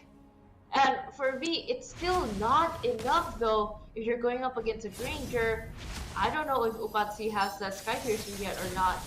But if you're heading up with the Lord, again, it's going to be hard if you're not careful enough and calculated of your resources later while you're trying to defend. Those are the most crucial things ever for now.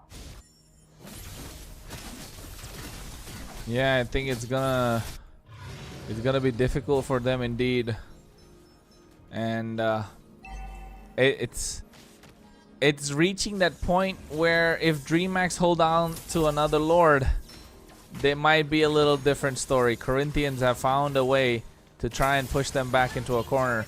But now with a 10k gold lead, they're still not able to end, and you can see Nice coming through with that Tsunami Slam, finally finding Black once more, but the Revitalize make sure he survives. Rainbow goes through the Ogi Shadow kill as well. Louise is the target, but Chicago with a nice implosion play. Meanwhile, in the back line, you can see Upatizi just dishing out the damage. He has bullets for days coming through, and at the same time, a 3-man knockup from Luis to make sure the rest of his team can follow up. Flick is the only one that bites the dust, but Vitu and Black are traded. But here, Rainbow snipes Luis from the side and finds the flank, and now Blink with the Winter Crown making sure he can survive, but Upatizi doesn't care. He wants to go for the base crystal as Rainbow's trying to survive. He's not allowed to recall, and Corinthians will be able to take this game in a dominating fashion, but DreamHack made it ever so difficult for them to end.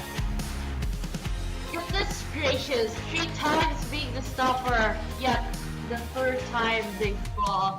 A victory for Corinthians, and of course a good secure first game for them. And looking at this moment right now just shows that how amazing and how the grit was there, knowing that we're going to hold on a little bit more. We can do this. Even though it's one-sided, we can still put up a good fight. But at the end of the day, if everybody is knowing on their job tasks, they know what to do, they know where to suppress, and again, even with a lot of minions, Upatsi was just able to help end the game right there. For me, there are a lot of key factors for you to consider on like how you want to try to play it out, even though it is a one-side game for game number 1 now. But it's just amazing gameplay for now. Wow, new addition, new colors, and new strategy, I might say. This is far more aggressive than the Corinthians that we see from week 1 to 3. Yep, but hey, if this is what game number 1 looked like, it was a fight for momentum, alright. So DreamHack were looking to not let this game go away quite easily, right? Because they needed that momentum in their favor. But the way it's going, I don't know. DreamHack might pull off an upset here. And you know what? A lot of the moments here and there, you finally see a great implosion. You finally see those big plays. But at the same time, since even though you're just as tanky as before, no damage was just enough to dish out. At the end of the day, we couldn't hold on so late until the game ends. But I would like to say overall, both sides of these teams with their drafts, both are actually good. But some of those conditions just weren't met for DreamHack to just unlock the full potential of their drafts. With the Hilda, the Haya, the Chusin, the Harith, and also the Chigirl, overall, it was a very satisfying thing to see. I would really like to see how DreamHack just like pounce back the moment later on in the second game. Are they gonna bounce back though? That's the question, right? Are they never going know. to? Because if you ask me, the way that this game went out, Corinthians showed a dominant display, right? They just showed that they were on a completely different level. But DreamHack's also showing that they can hang on against the toughest, because the draft-wise, DreamHack didn't have it in their favor, but still were able to make it work. So I think, if you ask me, they're definitely gonna bounce back, but how much of a bounce back will it be? Or will Corinthians still run it back and just take the game away? I mean, I feel like this draft is more to a reactive draft of like, okay, there's this, let's counter. Okay, there's this, let's counter. It's like all what they've been doing. So is solely countering on the draft the solution, or you're just going to like, hey, okay, this is a little bit of a counter, but I'm more comfortable playing this and that, this and that. So is it better for a signature composition, or is it better to just counter react to that? I think you gotta play with your composition, right? You definitely have to. I don't see a reason why you kind of don't I don't see a reason why you don't work it out for yourself that way, where you want to play your own draft at this point. So Corinthians definitely know how to dictate the pace of the draft. They know how to dictate the pace of the game.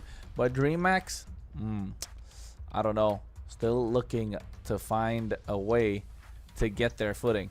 Because if they're going reactive, especially when on the red side, you're already like 2 steps behind. Not just 1 step, but 2 steps behind. And I mean, so far itemization wise, it's still very template, I might say. So wouldn't be a big problem though if they really want to try to bring things up. But wouldn't say this is a low kill game because it ended up for like 16 and 10.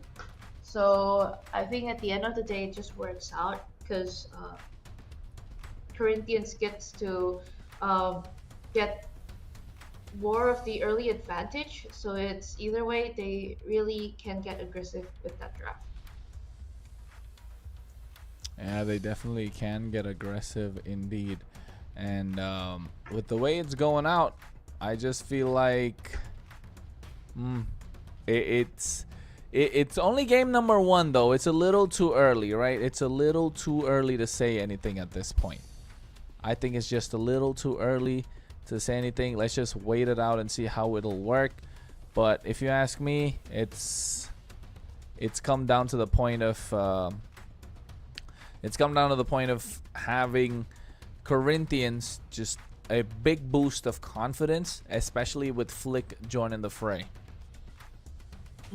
I mean, it just kind of clearly shows on like how they want to do it, because again, they timed everything perfectly, from the Lord, from the rotations that I've seen before, and so it was a very fun knick-knack mini thing to play during that for the details. And of course, we would like to see the MVP of the game.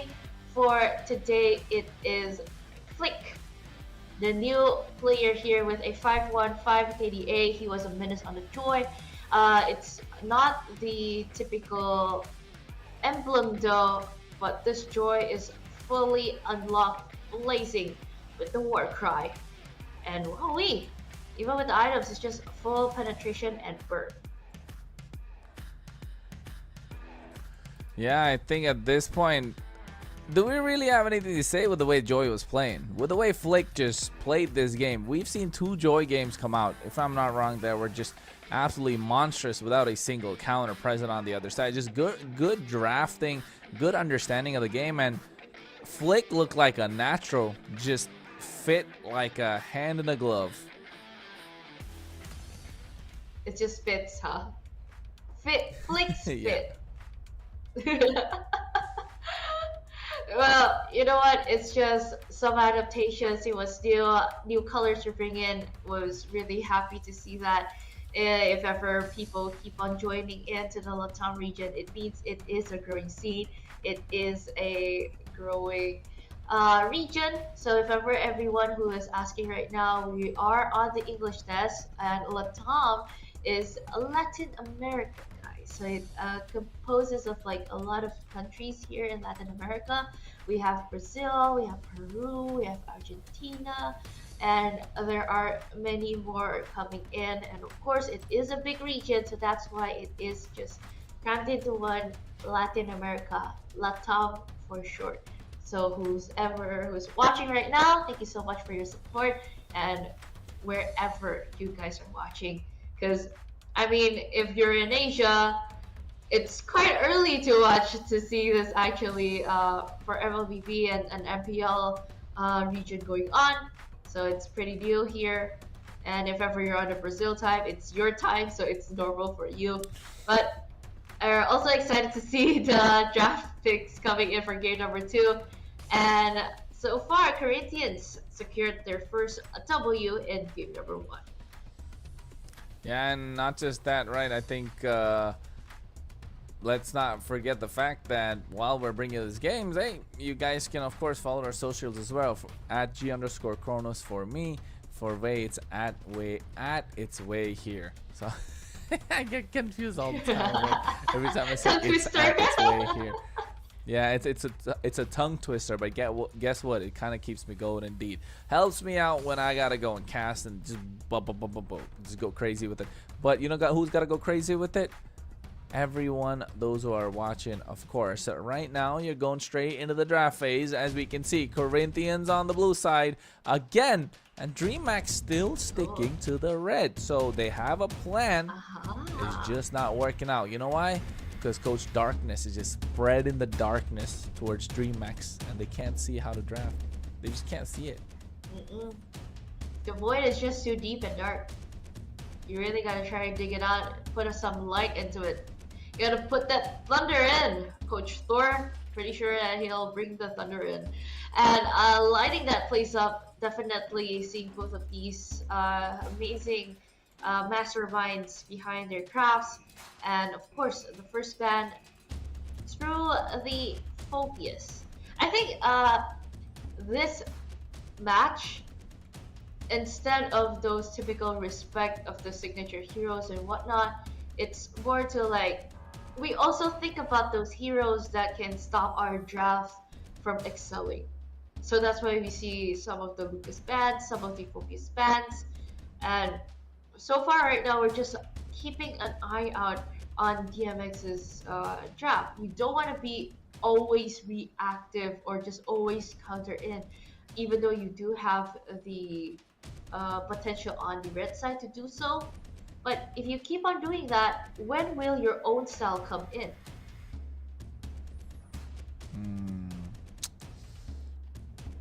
They need, yeah, you're right. If they're not gonna try and think 2 steps ahead, they're definitely not gonna find their own way to play the game, right? Otherwise it's completely gonna be Corinthians. Because right now, so far, the draft is looking same for both sides, if I'm not wrong, from game number 1. And So far, the last band's gonna be the Kimmy. Yeah, the last band's gonna be the Kimmy again. Kimi Loi? Kimi Tusin? The Louis Kimmy. Will be the same? Oh, Hayabusa band out. So they're taking away a lot more options. Oh, that means the Joy is gonna be your first pick. You gotta ban out the Joy right now, but Kimmy is open. Oh my God, Corinthians just cooked. It's just a dilemma right now on like which one you want to go. Because either way, it's kind of forced in. Yeah, gotta ban the Kimmy.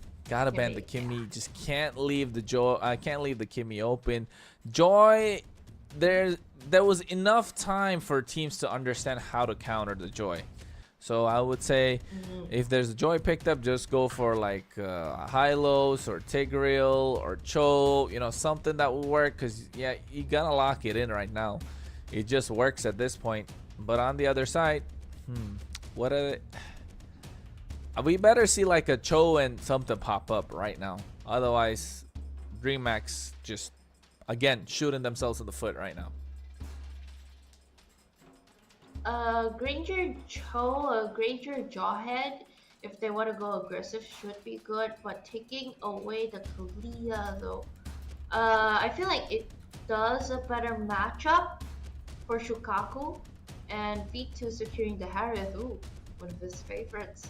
I hope it works well for him for this game this time. And Corinthians, if ever you want to go aggressive, the Jawhead Cho combination is still there. The Gatot Kacha Badang combination is also there. So very, very wide open if ever they want to pick that up.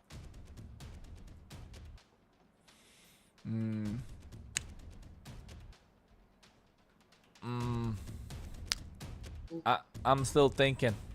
Was the Harriet's a good choice? Of course. The Kalea is really good here, especially against the Joy. The Gato Kacha to create the separation, forcing out the Zaman Force, forcing a flicker out right now. So automatically you can see V2 is going to be rocking that flicker. So that means they need a something from the EXP lane, or rather slot this Gato Kacha in the EXP lane and get something that has a heavy CC to make sure V2 does not have a good time in these team fights. And that could come in the form of a Tigreal, could come in the form of a Hylos, something that has a lockdown, could also be a Cho. And to be honest, I think a Cho would fit both teams really good. I like the Sasuke being picked up, husband and wife together, Sasuke and Sakura, but I feel like it's too early. There are better junglers. Just because of the fact that there's a slight bit of magic defense drop that came into the recent patch, right? And going against the Joy, I don't think Suyo is the best option. But at least you do have the mobility to just like try to keep up with the juggling patterns later on, even though we also know how aggressive Flick on the Joy still can be. And you know what? You don't want that Gato Kacha and Badang combination. You just want to close it off. Even with Corinthians, they know Hesu can play the Guru well, but still you gotta respect that. You don't want to get too greedy out of it, because it is also a possibility that DreamHack can pick it up and actually be a menace against their drafts. So at least let's just close that off for now. And if ever DreamHack they do want to close off, like there's a possibility of like no more Loi, no more Farsha, if they do want to close that off, since there's no mid laners yet, but still want to focus on the EXP or even Rover, goodbye Hilda.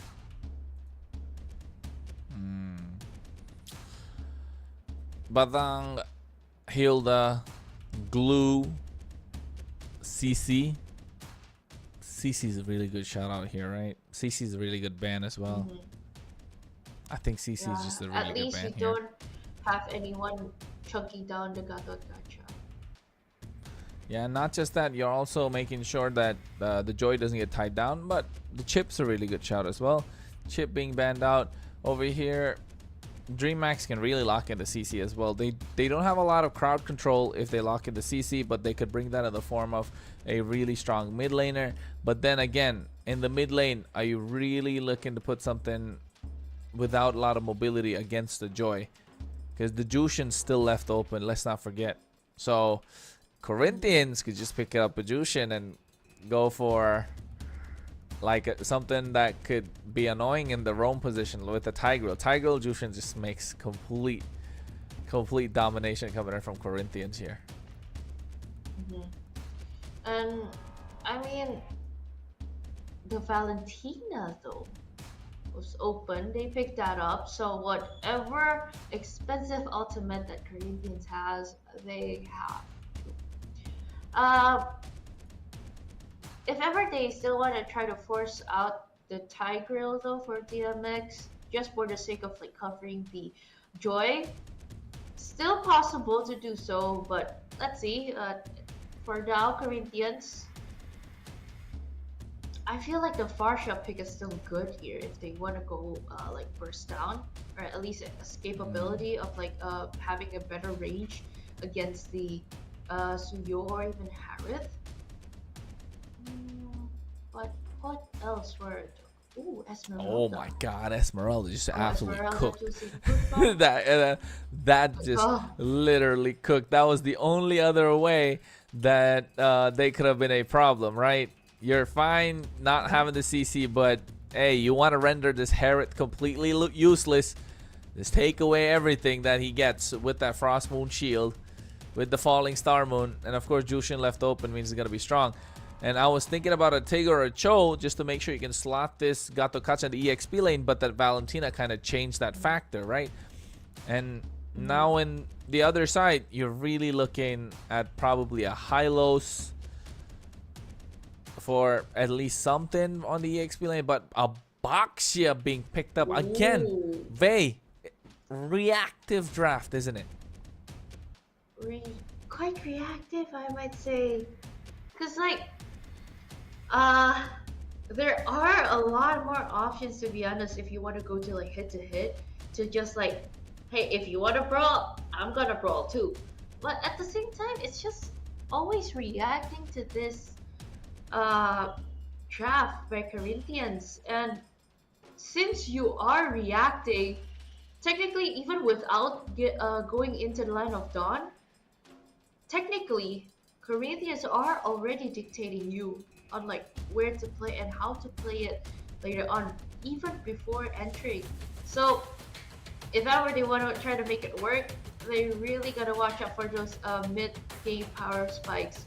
Those are the times where Trimax Esports can really shine. So let's see how it goes. Will it still go a little bit darker into the void of Coach Darkness' plans, or will they finally shine because you're bringing the God of Thunder? Let's see. Second game here for today, Corinthians versus Trimax, because we are still on the desk. It's Fei and also Kronos reporting for duty. Yeah, we're looking good right now when it comes to these emblem setups. You can see the Baxia wants to be as tanky as possible, needs a concussive blast to get the wave clear, but at the same time on the other side, support emblem rock by Esmeralda. Usually I like to see a basic common emblem just so that you can try to not build that enchanted talisman, but I feel like you need that extra bit of regen coming through anyway with an extra bit of HP. And also the it's mainly the regen. So I feel like Corinthians are still looking good with their emblem setups, but you can see both these teams boot camped up, making sure their communication is strong, and they're gonna have a good. We have a good game on our hands. And I mean, again, so far, even though your draft is kind of like reactive, you still got to like try at least to dictate. You secure your early because you have the Suyo. You try to bait up for the mid game, at least your Harith can shine, because if right now all of the gameplay is like this, at least there you get that aggressive first blood for Trimax, which is good. You don't want a revenge story though, but Louise is chasing Shukaku down very much up until the end, and finally securing a 1-for-1 trade. Yeah, 1-for-1 trade. Corinthians are looking strong right now. You can see Frost Lanavi just leading the charge. AOG comes in, creates a separation, but you can see a flick at the same time, has a lot of damage taken, and he gets taken down indeed one more time. This early game is not in the favor of Corinthians, not what we made it out to be. Flick needs those items to hit the power spike, and right now, this Baxia has been the right answer. And since you do have that stopper right now, at least there is that solution. And Trimax, finally you're rising up to against your problems, which is also good. And seeing them play right now, they're a little bit of a snippet. They're just all very focused. It's just all discussing about the shuffles. That's what to do and whatnot, because it is something that you're going to try to adapt. It is something that you're going to try to like find out for a solution. What can you do against Corinthians? Oh, the fight breaks out, but at the same time, you can see Hesu goes in the falling star mode, Flick in the back line, trying to melt down Shukaku. I'm not sure that's the right target. Has the rhythm to make it out as well. Luis was the only sacrifice early on. So at this point, seems like DreamHack have a slight bit of an advantage in terms of gold. Yes, a 1.5k lead, but that's not going to be for long because Corinthians, with the help of Froslanave, are looking to dominate the river and dominate the mid lane. But DreamHack, the more they're balled up together, the stronger they are. And since you already know that's the answer, you gotta stay close together. So even with Hesu on the Esmeralda, I don't think that it is powerful enough yet to just like steal shields from the Baksha and also the Harith at the same time. Even with the Kalia, goodness gracious, there's a lot of shields here, a lot of white blood cells. Yeah, at this point, it's... Did you just say a lot of white blood cells? Yeah, a lot of white blood cells. I was gonna say, bro, it's not green. I was just making sure. I was just gonna say, I'm making sure I'm hearing it right, because hey, Wei likes to throw in some biology every now and then. For those of you who don't know what it is, you gotta go and get your education on point, ladies and gentlemen. But of course, here it is, the turtle's being brought up. Of course, the turtle cam brought to you by Bonoxis indeed. Make sure you go and recharge your diamonds through bonoxis.com. BNX MPL 3, that code to get you that 5% discount. And also, if you don't want to take part in tournaments, make sure you use community.io, communitygaming.io, to get all the facilities that's needed to take part as well as host tournaments. And also Techno to capture all your movement and all your gameplay, and making sure you look good not only in the game but also as an MVP in your photos. You want to have that pro player style, you want to have that pro player access, Techno is the way to go. And through all of those amazing sponsors that helped us here in MPL LATAM Season 3, we also do have an amazing gameplay because of that AOG tried to jump in. Oh, no V2. setup yet, but at least the turn is down. Okay, do try to go head to head with that, but Flick entering a little bit late, trashing down a lot of damage here and there, but finally enough so to take V2 down. Black picking up, but not thick to just deal and take 4 people on the damage. But at the same time, since everybody's just busy there, 2 lanes are getting split pushed by DreamHack, which is a very good distraction. Even though it's just a 1-2 retreat for the Corinthians, both are just stopped right there, right now. Yeah, I think right now it feels like Corinthians are finding their footing slowly, right? DreamHack had the early game in their favor, but Corinthians are pulling back. The 1.5k goal lead, or that deficit, has reached to 1k right now. Actually coming down to about 500 really fast, so basically non-existent at this point. And Corinthians are looking to take this game by storm. They're grouping up together as well, and they understand that they're stronger together. And now with the river control coming through as well, Black goes in. He's trying to get the taunt on towards them as well. Luis bites the dust, but at the same time, they go in for the nice Tsunami Slam. AOG comes through as well, but at the same time, coming in from the other side, using the IMUs. The Monforce drop down to dish out the damage, but you can see double kill in the hands of Upatizi. He has the Rhapsody. He definitely has the damage. Froslanave is a sacrifice, a 2-for-1 trade as DreamHack get control of this neutral objective. But even looking at that KD, is a 3-0-1, which is still good and healthy for them. But again, Hesu and Luis both are very active, just finding out moments like this.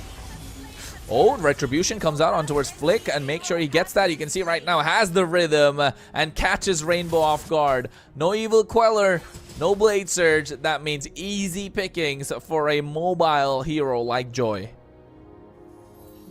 And since then, it's just a great way to unlock each size of the potential. I feel like in this fight, they just gives for grit, that feeling of it.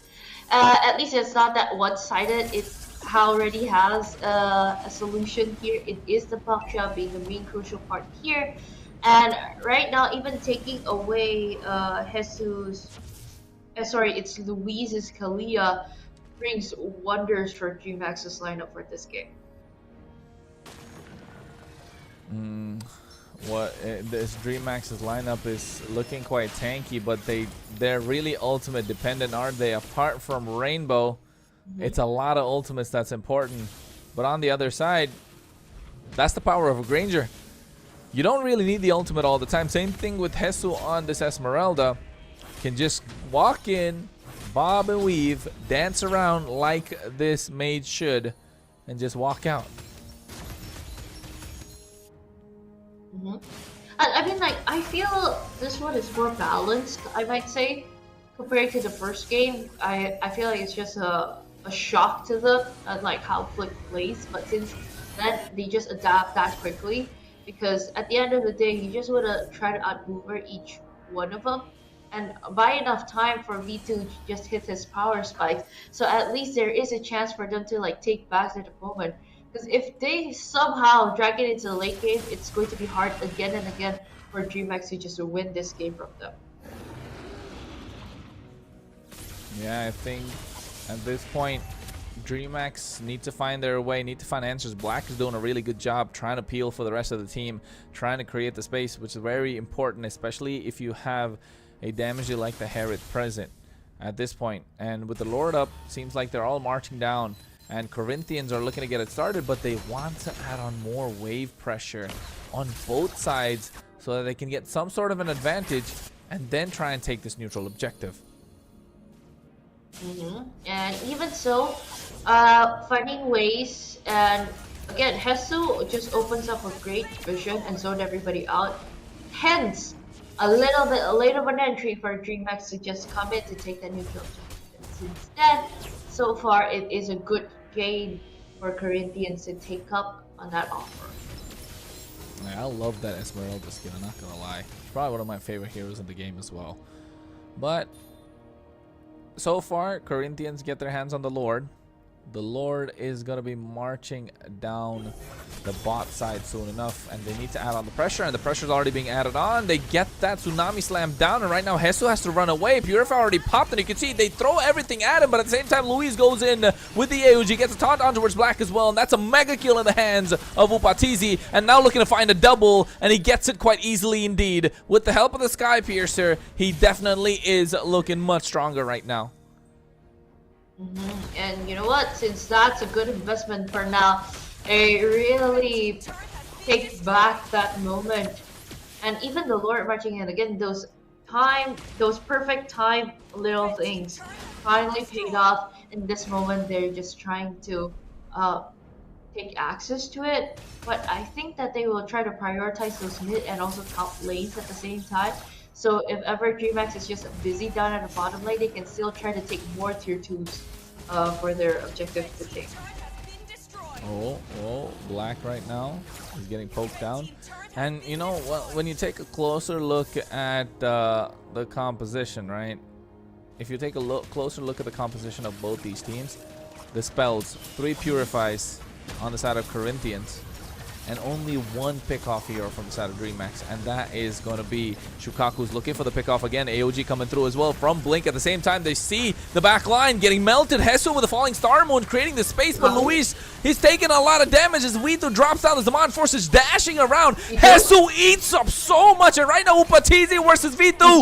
Vito gets the shutdown as they're looking for a double. Make that a shutdown and a double in the hands. A triple, a maniac for Flick. We didn't see this coming. Give him the Savage already. Vito's the only one left standing. He has to recall because he goes in with the electrifying beats, but he doesn't find him. He does give him the Savage, and he finds the shutdown, and it is a Savage in the game. Although he didn't get it in the right time, he's godlike indeed. Flick, what a debut for MPL LATAM in the playoffs, coming in clutch for Corinthians. An unofficial Savage indeed. This guy is just straight up a menace on that joy.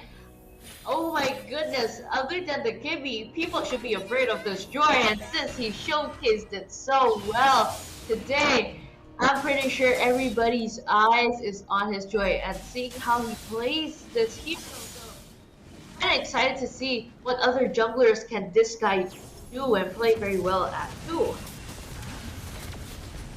Oh, right now they go ahead again. Once again, the AOG comes in from Luis first, and right now at the same time, Blink is going to be the target, but at the same time, he goes for it as well. Double kill in the hands of Upatisi, and right now they take down another. Seems like Upatisi might survive, and Flicks makes sure he does, taking down V2. That's 4 down and out, and the only one left standing is Rainbow, and they don't want the Lord. They want to go for the end, because you can see Jesus being an absolute nuisance on towards Rainbow, but Flick goes in, and he looks unstoppable. He definitely is legendary. He walks straight into the base crystal and takes down Rainbow, and now they get game number 2 in their hands as well, and now they're looking for the sweep Corinthians.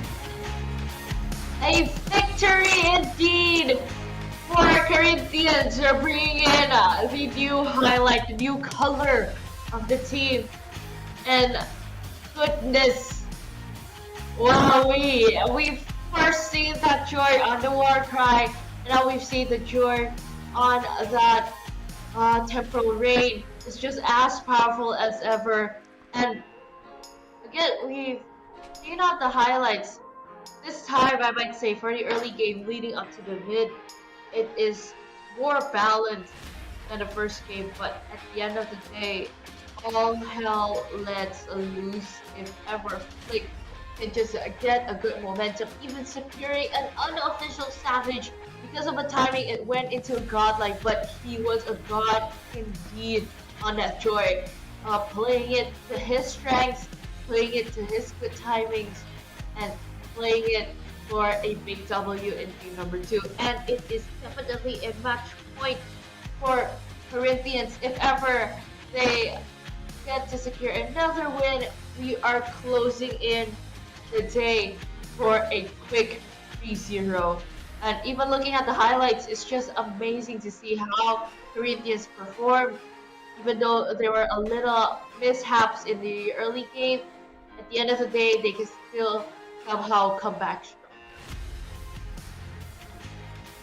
I don't know how DreamHack's gonna make it comeback, because we've seen 2 games, and 2 games in a row, Corinthians have shown us that they are on a different level compared to what DreamHack have to offer. Not just in terms of gameplay, but in terms of drafting as well. Drafting about 60% of the game. Gameplay, yes, there are moments of hope. There's glimmers. There are shines, of course, coming in from DreamHack. But if they don't have the draft in their favor, it's not working out well. And Corinthians just making sure they have everything, all the right tools to get that victory. And even though, like, at the end, goodness, he even tried to dive in that deep, and he was just so close to that fountain regaining that HP. He didn't even get to make it. Goodness, Kronos, this guy's a killing machine. I'm telling you, I'm making notes to make sure that Savage gets noted, because hey, that wasn't a Savage. But it was a Savage, right? It wasn't a Savage, but it was a Savage. Can we call it an unofficial Savage? Yeah, it's an unofficial Savage, yeah. Yeah, but it's still a Savage though. He was there. It was just the timing though. It was just the timing of the title. But he was able to sniff that Harris out of the bush. It was recalling Kronos. If I was just like, my heart almost stopped, and it sank when the time that Flick just found that Harith hiding in that bush. But you know what? Kill wise, it wasn't really a huge gap. It was 18-12 with a 30-minute and also a 30-second game. It was quite fast, if I'd say also. Even though it wasn't a clean turtle and DreamHack got more of the objectives on the turtles, but Corinthians though, they know just when to click, and getting 7 turrets leading up to the end, and even helping Upatsi securing that Skypiercer in the early game, which was a good investment. But goodness gracious, for me the highlight of the game, I might say highlight of the day, Flick I couldn't even stop talking about him on how amazing he was at the Joy. Oh, Flick did it. 2 games. What a debut. What a way to show up. Yeah, this guy is absolutely cooking, right? He has the right tools. He's got the spice. He definitely wants to make some adobo out of the DreamHack roster and have it for himself later on, because the way he's been doing it, oh my goodness, 2 games, 2 joys. Yeah, a joy ban is coming straight away right now. I mean, at this point, it's the same as the Kimmy, but if you ban out the Joy, there might be other assassins that he can pick up. And seeing how he plays on the Joy like that, oh, can't imagine if ever he gets a hands on, like, for example, a Fanny or even a Hayabusa with the same aggressive type of gameplay. Wow, wait, this guy is just good. That's our week highlight right there. I'm telling you, that's our week's highlight right there. He just so got good. an absolute monstrous gameplay coming through, right? He goes in, gets that unofficial savage, and if you ask me, I wish we get to have a small interview with Flick, because that guy has been over. Like, how? Like, yeah, the draft was in their favor, but did you see that moment where V2 realized that he got a Maniac? He was going to come out and clear the wave. As soon as he heard Maniac, he's like, I ain't risking it. It's not worth it. Too much embarrassment. And then all of a sudden, he just got stuck. And then that's when the rhythm came through. And then he got found out, but it was out of the timer for the Savage. But MVP of the game, of course, did we have any doubts? Once again, coming through from Flick this Joy. Amazing Joy as ever, of course. And, well, I may say, looking at the highlights, as well as you said, Kronos, though, this is not a typical highlight of the game. This is basically highlight of the week, and we haven't even finished with day number 1 or even started tomorrow, but this is just too good to let go, to be honest. And seeing how these are Joy was just fully unlocked and played, this dude was just a menace. So even if you respect on the Joy, again, other assassins, if you just give him those picks, would it be more horrid to face? Or would it be...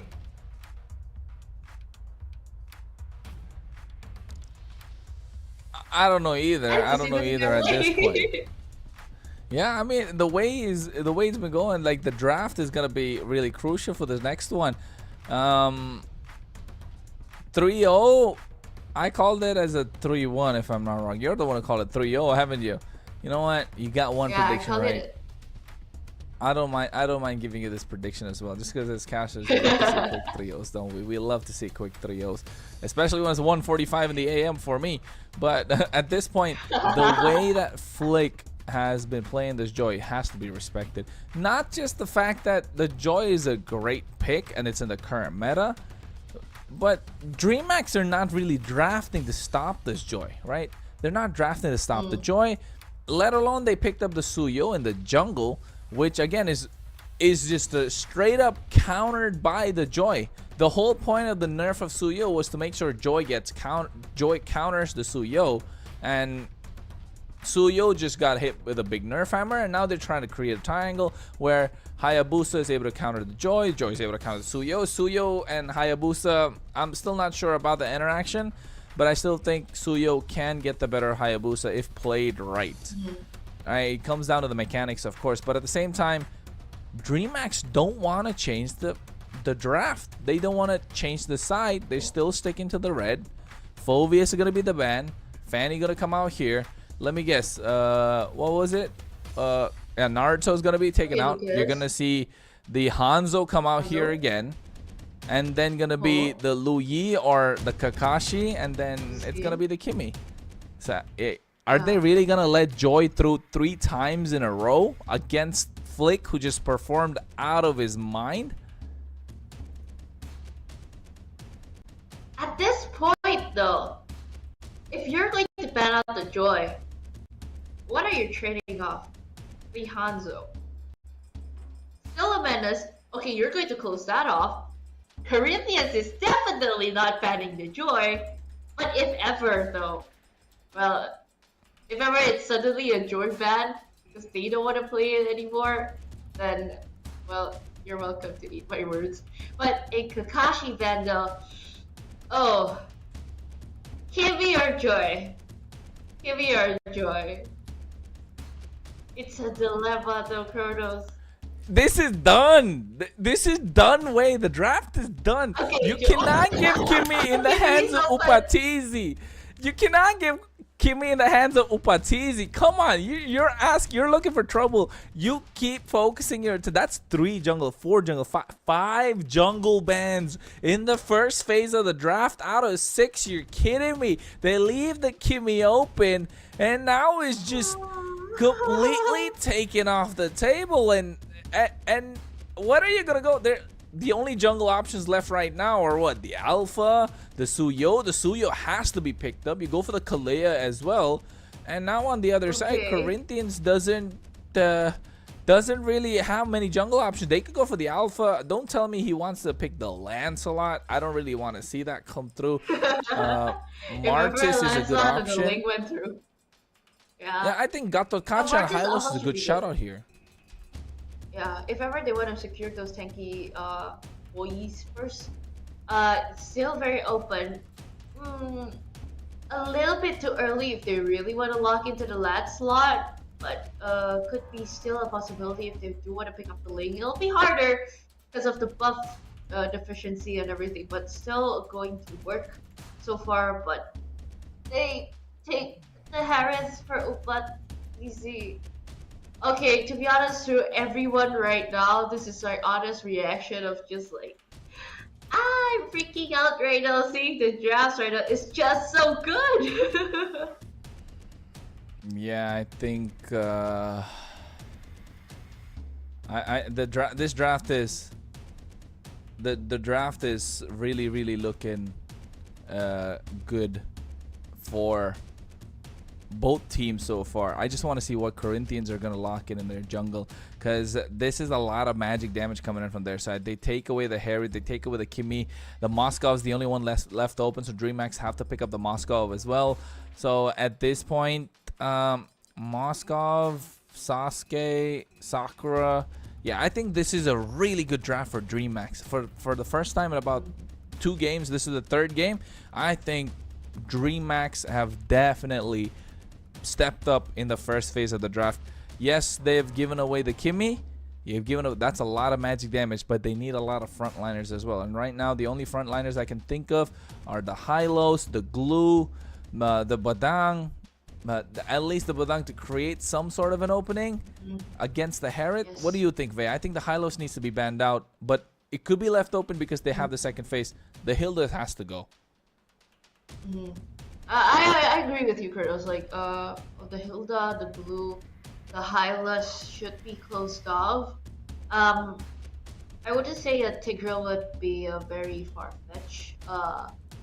Chip, though, you would say goodbye to that. As pick if ever you want to try to root down anybody. Hylos should be good. Hylos but down, either one. Or suddenly you want to go for a cheese pick. I thought of a Bella Brick, but never in my stars to see a Novaria being banned out. Okay, yeah. You don't want range to just try to hit the Kimi. Is that right? I mean, the poke could come through from the Novaria, but I still don't see it working out. I think it's just a cheese pick that could come through from DreamHack at this point. Although the Astral Echo could work wonders with Tsunami Slam, the title strike, still not convinced that it was the right ban. I would still say a Vexana would be much better. Yeah, the Hylos is the straight choice for DreamHack right here. They need that frontline presence right now, and they get that. They have 2 tanky frontliners. They have the playmaking potential. They have the dive. They definitely have 2 single target lockdowns as well. So the chain CC is present. But now for Corinthians, I think this is how they tie it up, right? Are they gonna be able to finish it up? Because I'm not looking at many options here. They could go for the Jawhead just to play as aggressive as possible. But what's gonna be your jungle option? They lock in a Boxia and a CC. Okay, CC makes sense, but a Boxia, bro? Is it Boxia jungle? Has to be, right? Yeah. There's Yeah, no way it's jungle. a Harith jungle, right? Nah. Or No way. is it a Kimi jungle? Nah. Maybe. It's a bit far-fetched. It's a bit far-fetched, to be honest. Well, my brother did tell me a Kimi jungle would be nice. I agree, but that in ranked games, I'm not sure in tournaments if it would work out. Yeah. We still have this concept. I don't know. Also. It could. Loi. It's got to be Loi. Boxy in the jungle here. Like, I don't see any other Yeah, option. Boxy, You yeah. want to be fast in terms of rotation. You want to be quick in terms of neutral objectives. You have a good jungle clear. You could be in the face of the opposition, especially the back line, which is V2 and Blink with that Moskov and that Lu Yi. 1.5 second stun. So, yeah, I think it's got to be a Boxy in the jungle. But they're greedy with their draft, though. That's 4 magic damage, just 1 physical, and that physical is only the CC. Yeah. And for Zhao, oh, that's going to be a heavy team fight to see. We are going to actually see how this draft adapts to Flick. We've seen him playing aggressive on that Joy with high damage heroes, but right now he gotta be a tank, he gotta be frontliner. He gotta go, if ever you want to go aggressive, you gotta bring that Harith and also Kimi in. So let's see how it goes for now. So far, the drafts are in favor for the Dragons for this match. Match number 3 will be match point though. Winning home with a clean sweep for the Corinthians, or DreamHack prolonging their fight again and again. For now, still on the English test with Mikfei and also Kronos, it's Corinthians versus DreamHack Esports. Yeah, it's Corinthians match point. DreamHack still yet to open their account. As you can see, the emblem setups, nothing crazy, but again, V2 just rocking that Master Assassin. How many times have I seen a Master Assassin in the gold lane today? I mean, every time I've seen it, there's been a lot of victories on their side, and that means they want to play as aggressive as possible. And Hesu doing the same, making sure to keep Black in check. And Frost Lenave, hey, just going pew pew pew pew the entire time. At least you're shooting here and there, okay? I mean, it was a question though coming in to see that if ever the Kimi can work in the mid lane, or is it best at the gold lane? We've seen it work in the gold lane so far. So if ever Corinthians gets to win this, at least they still secure a bit of a win rate for the Kimi in the mid lane. Yeah, this Kimi in the mid lane, I'm still doubting it, okay? I'm not gonna lie, I don't like a Kimi in the mid lane. I've said it before, but here the taunt coming on towards Rainbow, he might get taken down. Has the Blade Surge to get out of harm's way as well. Oof, that was some fire coming through right there. And I think at this point, DreamHack already on the back foot. Nice stun coming through from Frost Lave. No maximum charge, so nothing been expended just yet. But you can see Corinthians ahead of the 8 ball in the turtle pit, and now they might want to go for a Shukaku. I'm not really sure if it's the right play. Gets out of harm's way, and Rainbow makes himself into the turtle pit, gets it started. Gonna be a big fight coming through. Revitalize to make sure to survive. Black with the glorious pathway. They try to get the taunts down. Retribution coming through from Rainbow to get that neutral objective. A knock up from Shukaku as well, but Corinthians know better than to fight. They call it back, and now we will see a slow build in towards the mid game. I mean, so far if Corinthians do want to try to win this out, they really gotta build up to the late game, because if you really want to wait solely onto the late, it's kind of hard. So that's why it's a little bit rushed for Ufatsi on the Harith. He just tanked up a lot of gold, but at the same time you're being hit to head with the Moscow. So laning wise, it should be a little bit hard. But For now though, DreamHack, they can play early, they can play late, but their weakness is in the mid game. So if ever Corinthians gets to capitalize on that, should work wonders against them if ever they can meet up to that condition. Yeah, you're right. The conditions have to be met indeed. But so far for Corinthians, it's looking good. And nothing really wrong. It's just the fact that they need a lot of early game snowball. But oh my goodness, they go in for the title strike. Tsunami Slam comes through as well. But the damage being done with the dispersion rotation combo. AOG lands. They catch 3. And right now they take down 1. And the second falls down as well. Hesu traded for Rainbow Black as well as Shukaku. And Corinthians have taken the advantage. This is just brutal to watch, to see the Kibby just chunking down a lot of damage. That, and again, even right now in this position, funneling into that gold and getting that much free gold turret, wowee.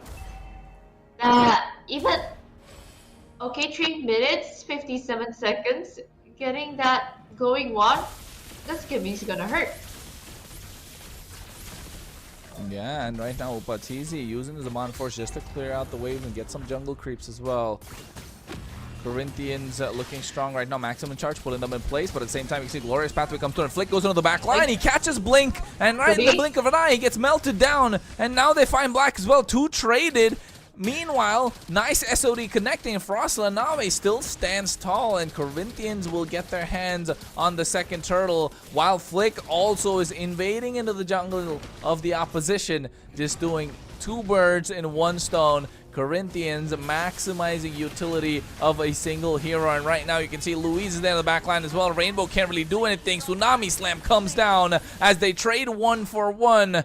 And now Corinthians, every time they trade, they are getting ahead. And even with the maximum charge, trying to chunk everybody down. Ooh, everybody's just getting away from the Kimmy, not even trying facing it head on. And with Flick on the Baxia, somehow, some way, can beat a 1-on-1 with V2. Wow, this is going to be a big problem though. His aggressiveness on the Joy is being brought back to a tanky and chunky guy. Wow, this is really happening right in front of my eyes.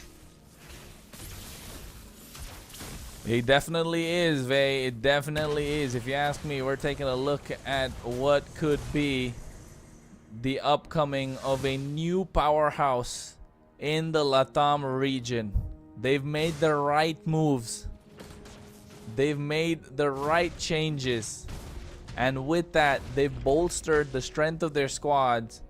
And we're looking at Corinthians, who could possibly take it all. Not just today, but take it all. But I might speak too soon. I don't want to put in a curse already, but you can see the diversion play coming on the top side.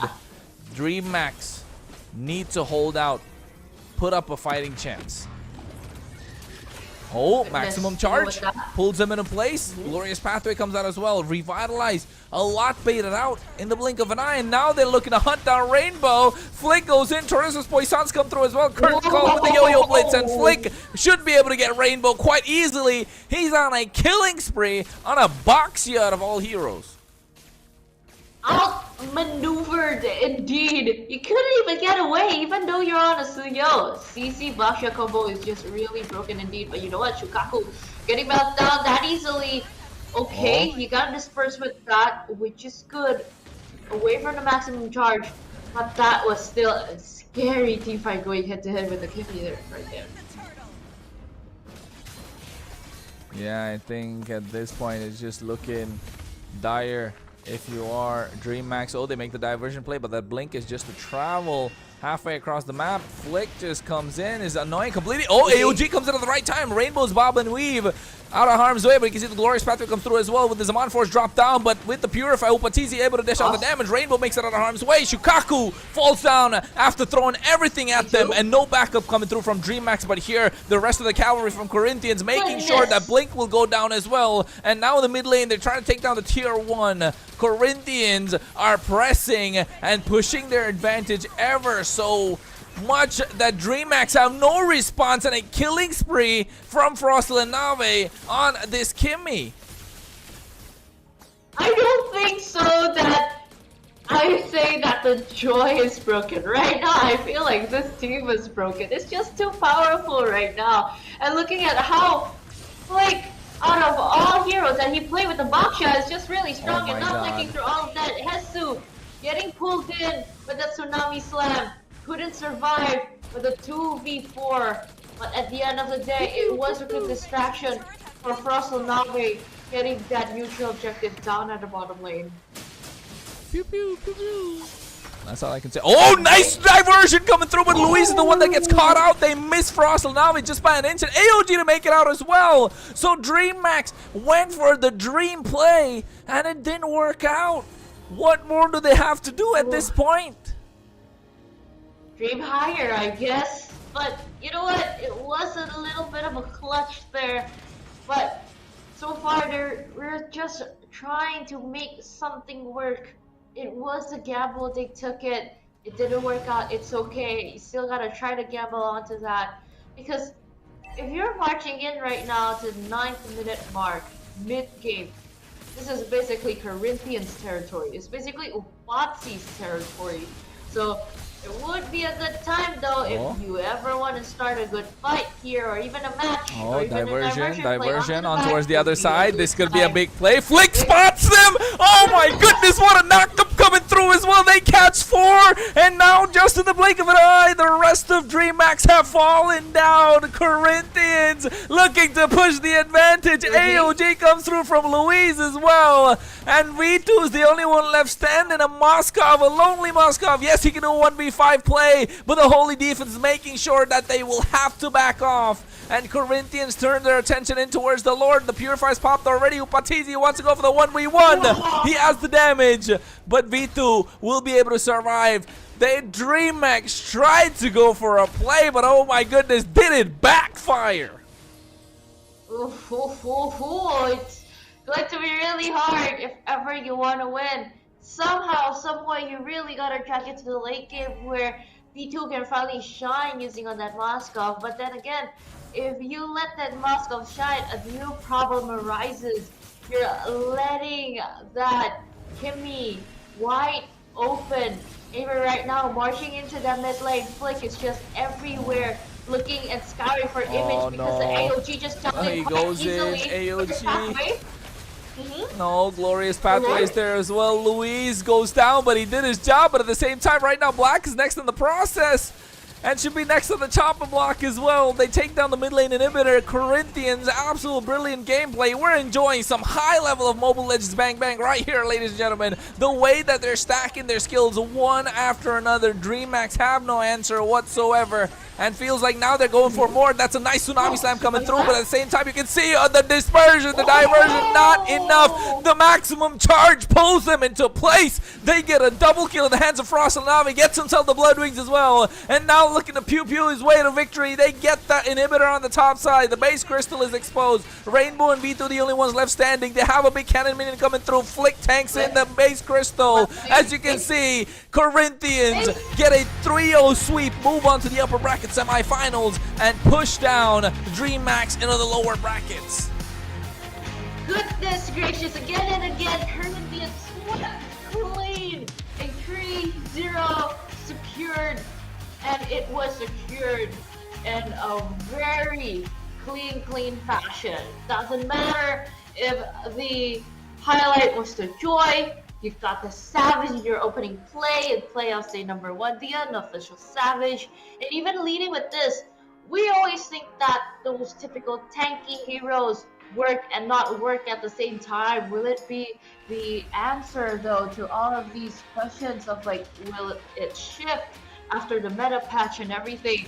Will it work or not? Some made it work, some made it not. But today though, Flick made it shine. He didn't even just make it work, he made it shine. Even on the Baksha, I was shocked. On the Baksha, out of all people, that was a very high KDA. Without the guy dishing a lot of damage and tanking a lot at the same time, it was just too much. And with the combination of Frost Lanave playing on that Kimmy was just straight up broken. Even with the draft composition wise, this is just no call, no brainer call, to be honest. It is a definite secure win for Corinthians, and even leading up to the day, this is just a wake up call, even for me, literally, to see this type of peak MLBB gameplay here for MPL LATAM Season 3.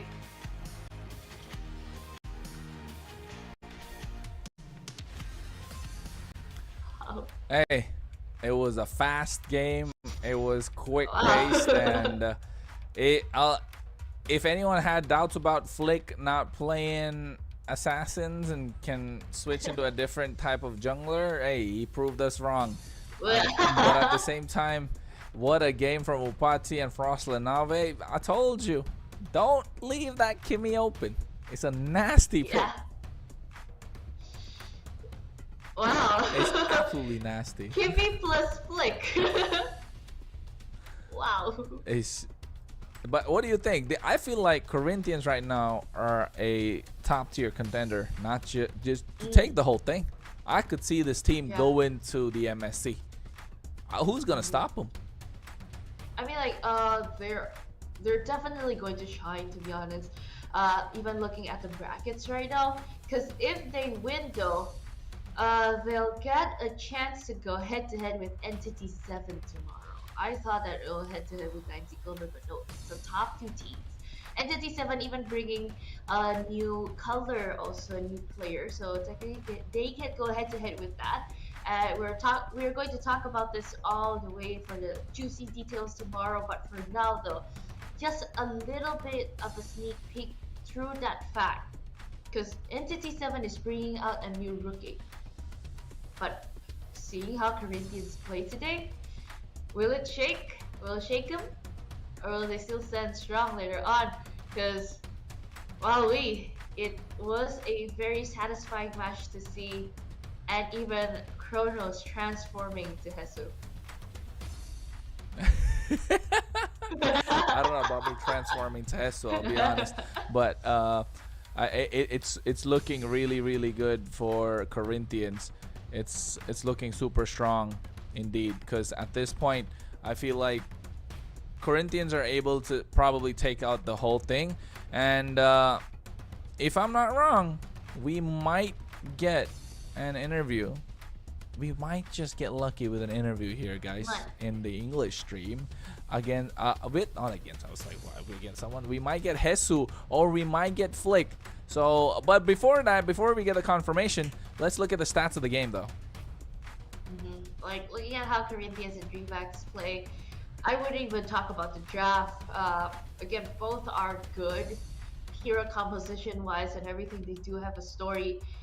Even though DreamHacks finally takes the leap of not just simply reacting and countering onto Corinthians' drafts, they finally made action to it. But at the same time, when the time you want to make action kind of was hard to go up against a very strong lineup, with other than Flick bringing into the LATAM region, bringing new colors and new strategies and everything. It's just Frost Lanave on the Kimmy. Not just about the player, it was also about a overpowered hero being highlighted here. And plus, you're basically giving Upatizi a signature hero pick, which excelled very well.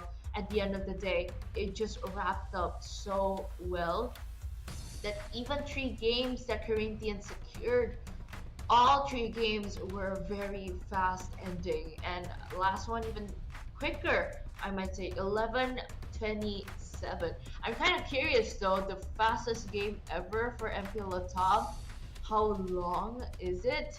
But so far, I think 11:27 is the quickest right now.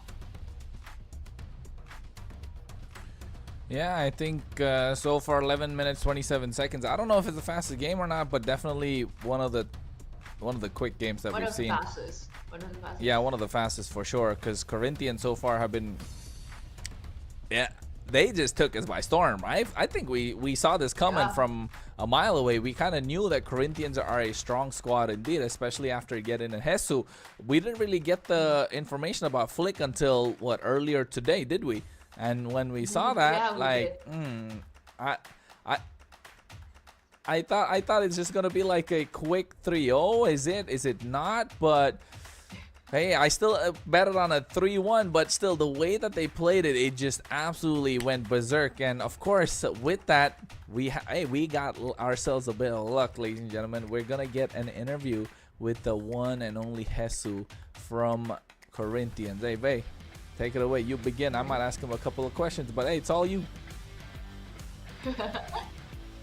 Yeah, if ever you wanna throw in a few of the questions here, of course we can talk it up to Hesu if ever you do have the questions still. And before that, it's the MVP of the game. Definitely, it's on Flick.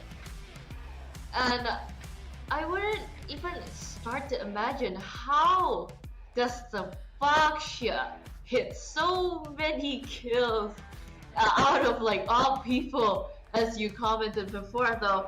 And this is literally his skills on fleek, unintended.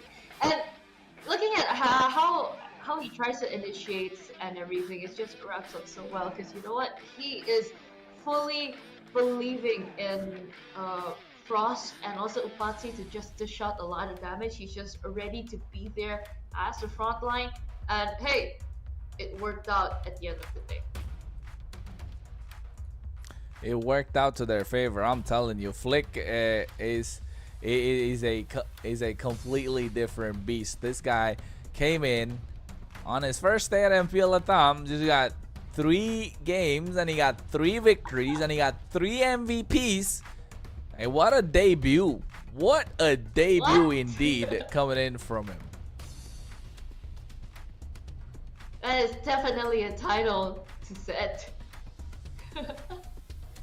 Yeah, I think not just that, they've come in and they've kind of stomped their way here, right? Because it feels like they put on a good display, and with the way that they're playing, although DreamHack did seem like they were putting up a good fight, let's be honest, it looked like DreamHack were nowhere close in terms of the way that the games went out, and especially in the draft, and also in the way that the execution of the draft took place. So Corinthians just looking super strong, and I'll be honest, if Flick is able to adjust so quickly and adapt so quickly, it's a completely different beast from now on, as when we're looking at Corinthians.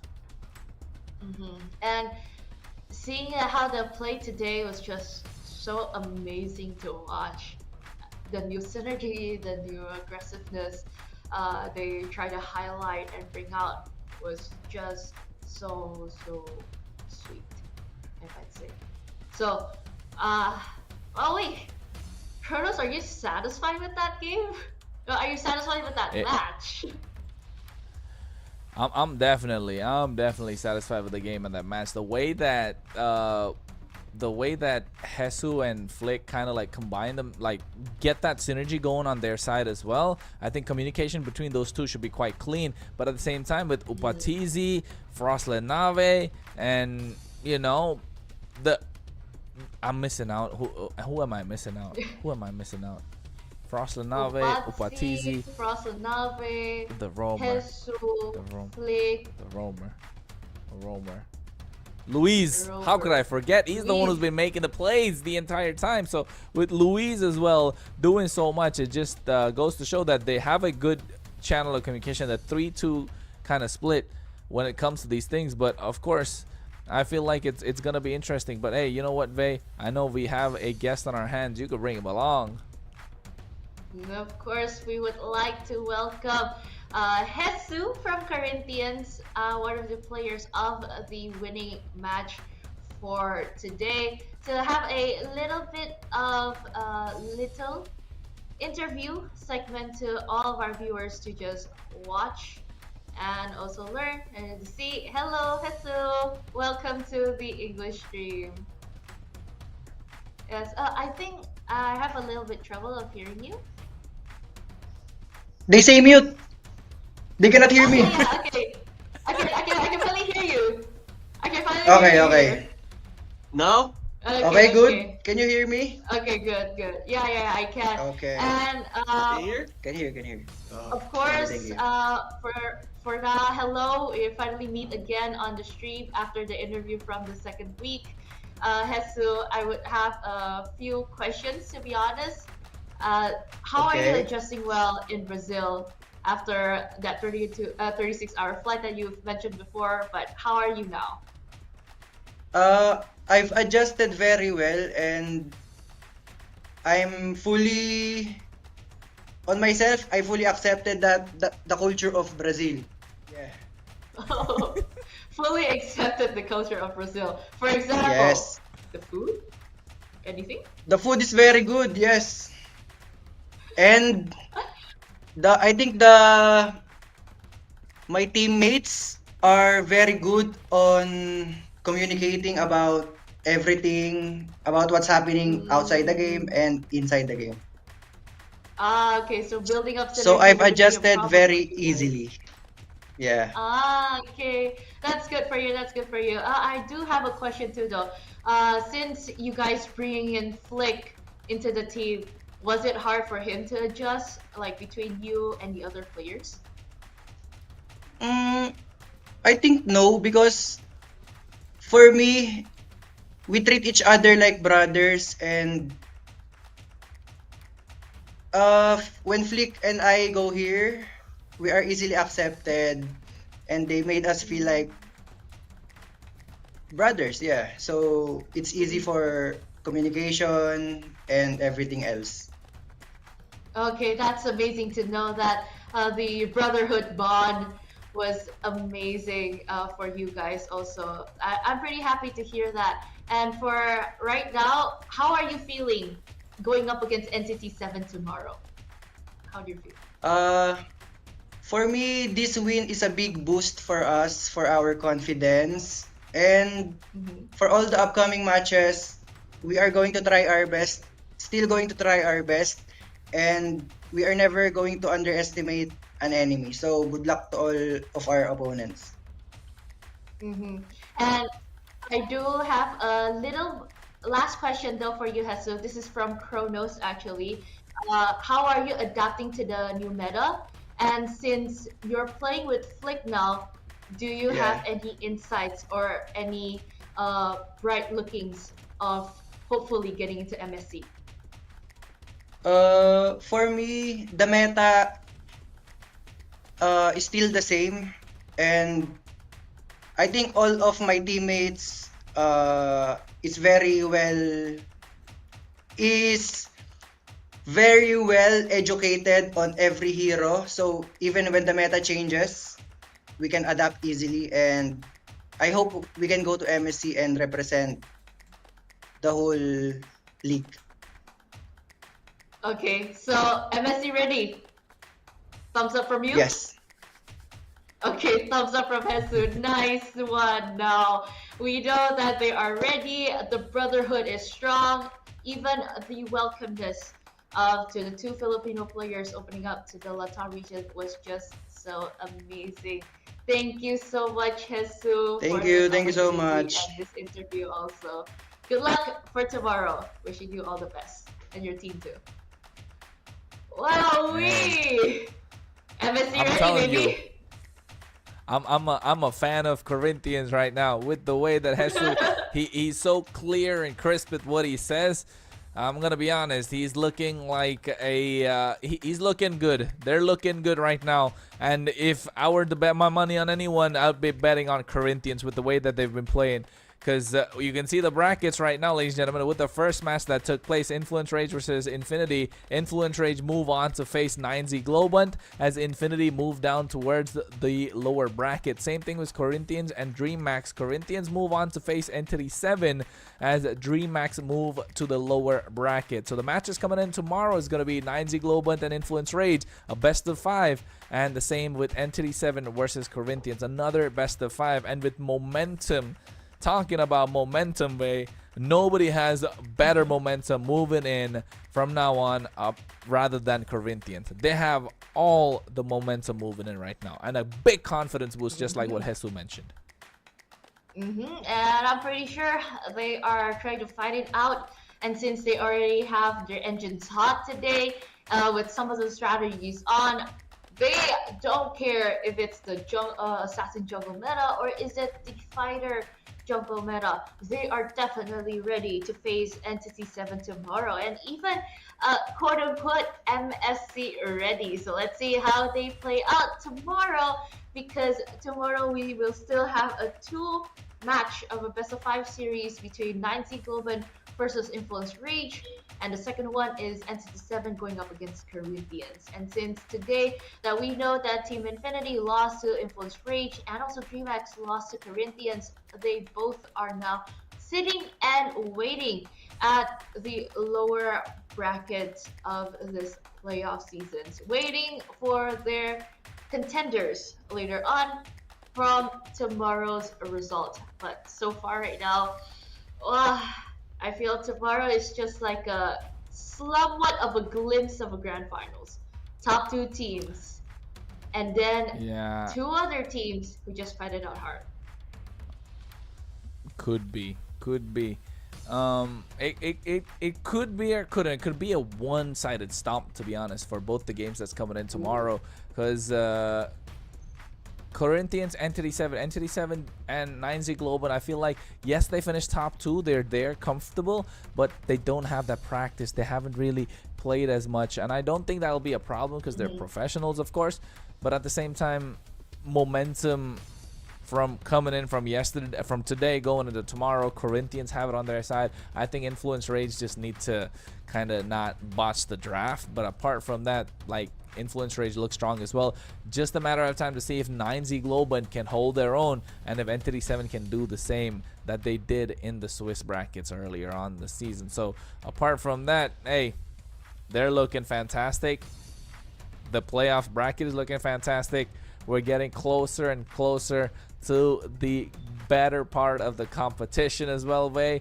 And hey, you know, while they're doing that, you got to make sure you go and buy diamonds and recharge diamonds from Bunoxes.com using the code BNX MPL 3, because hey, it's super fast, it's secure, it's safe, it's easy, and also at the same time, a lot of players trust Bunoxes.com. So make sure you go and recharge there right now, because this code is valid only for a limited period. That's BNX MPL 3. Oh, it's here now again. Okay, so currently in the LATAM region, there is something called the caster standings. And this is the standings where you try to guess you get points after guessing correct predictions. But guys, remember, Kronos joined in late, so don't blame him anything. Cheating. He joined in late in week number 2. Technically, you're cheating because you missed out week 1. Y'all are cheating. But at least I get lucky number 7. At least I get lucky number 7.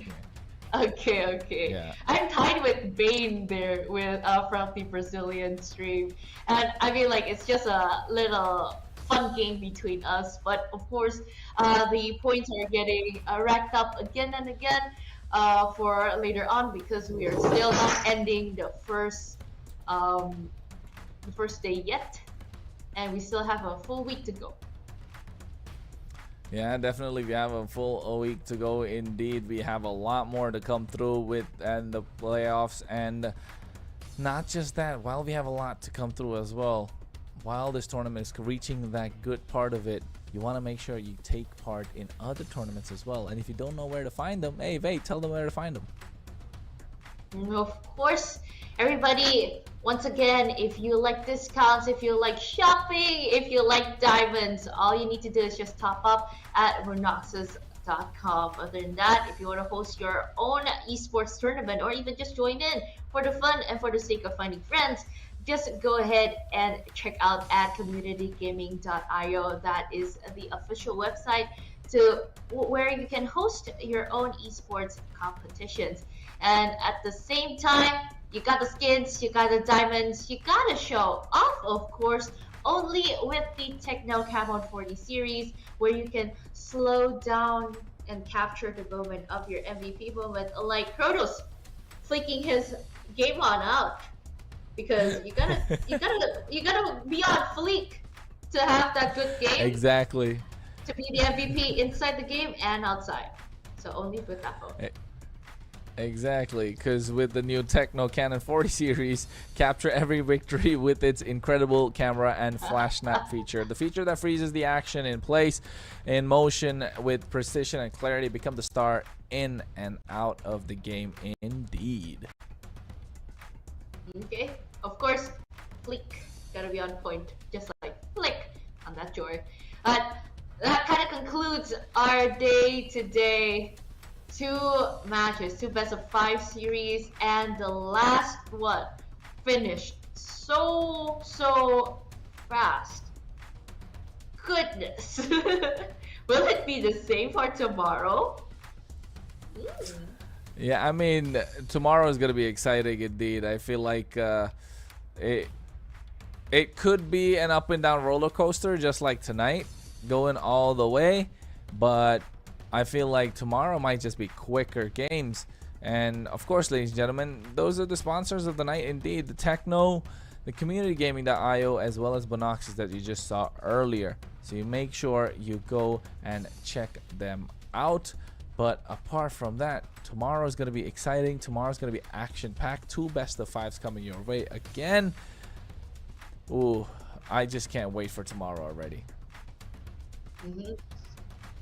And of course, going head-to-head with the 2 top teams currently sitting in a comfy position.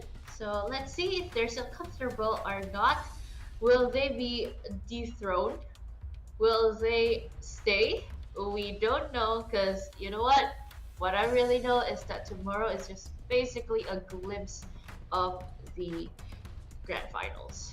Probably, probably not. So let's see. Of course, with today, a lot of things happening. It was a good 3-2. It ended with an amazing 3-0. We are at the end of the stream for tonight. Who's ever in Brazil or wherever you are in Europe, like Protos, and it is the end of the day here in Asia, if ever you're watching from anywhere on the other hemisphere of the earth. Yeah, I think a different stratosphere also, you know, not just a hemisphere. I'm just kidding. Just in the north and the south, while MPL LATAM is taking place on the west side, of course. It is a beautiful country, a beautiful group of countries, of course, at the same time. And I wish to travel there someday. But apart from that, I feel like this has been a beautiful broadcast for tonight. Yes, we've had our ups and downs, but of course, it's just like the players. You saw a best of 5 in the first match with Influence Rage taking it 3-2 against Infinity. And again, at the same time, on the other side, we have you know, we had the 3-0 sweep coming through from the debutante Flick, just making it a 3-0 sweep, and it was just utter domination coming through from them. And DreamHack just looked like they never had a chance. Let's be honest. And I feel like DreamHack can make it alive, but I don't know. It's looking like Corinthians might just take it also. For tomorrow, we will see you there, ladies and gentlemen. It's going to be 9Z Globant versus Influence Rage and ND7 versus Corinthians. This has been a great night, so make sure you follow us on our Instagram as well. G_Kronos for me, and it's Vey here for Vey. And we're going to call it a night. See you tomorrow. Bye-bye.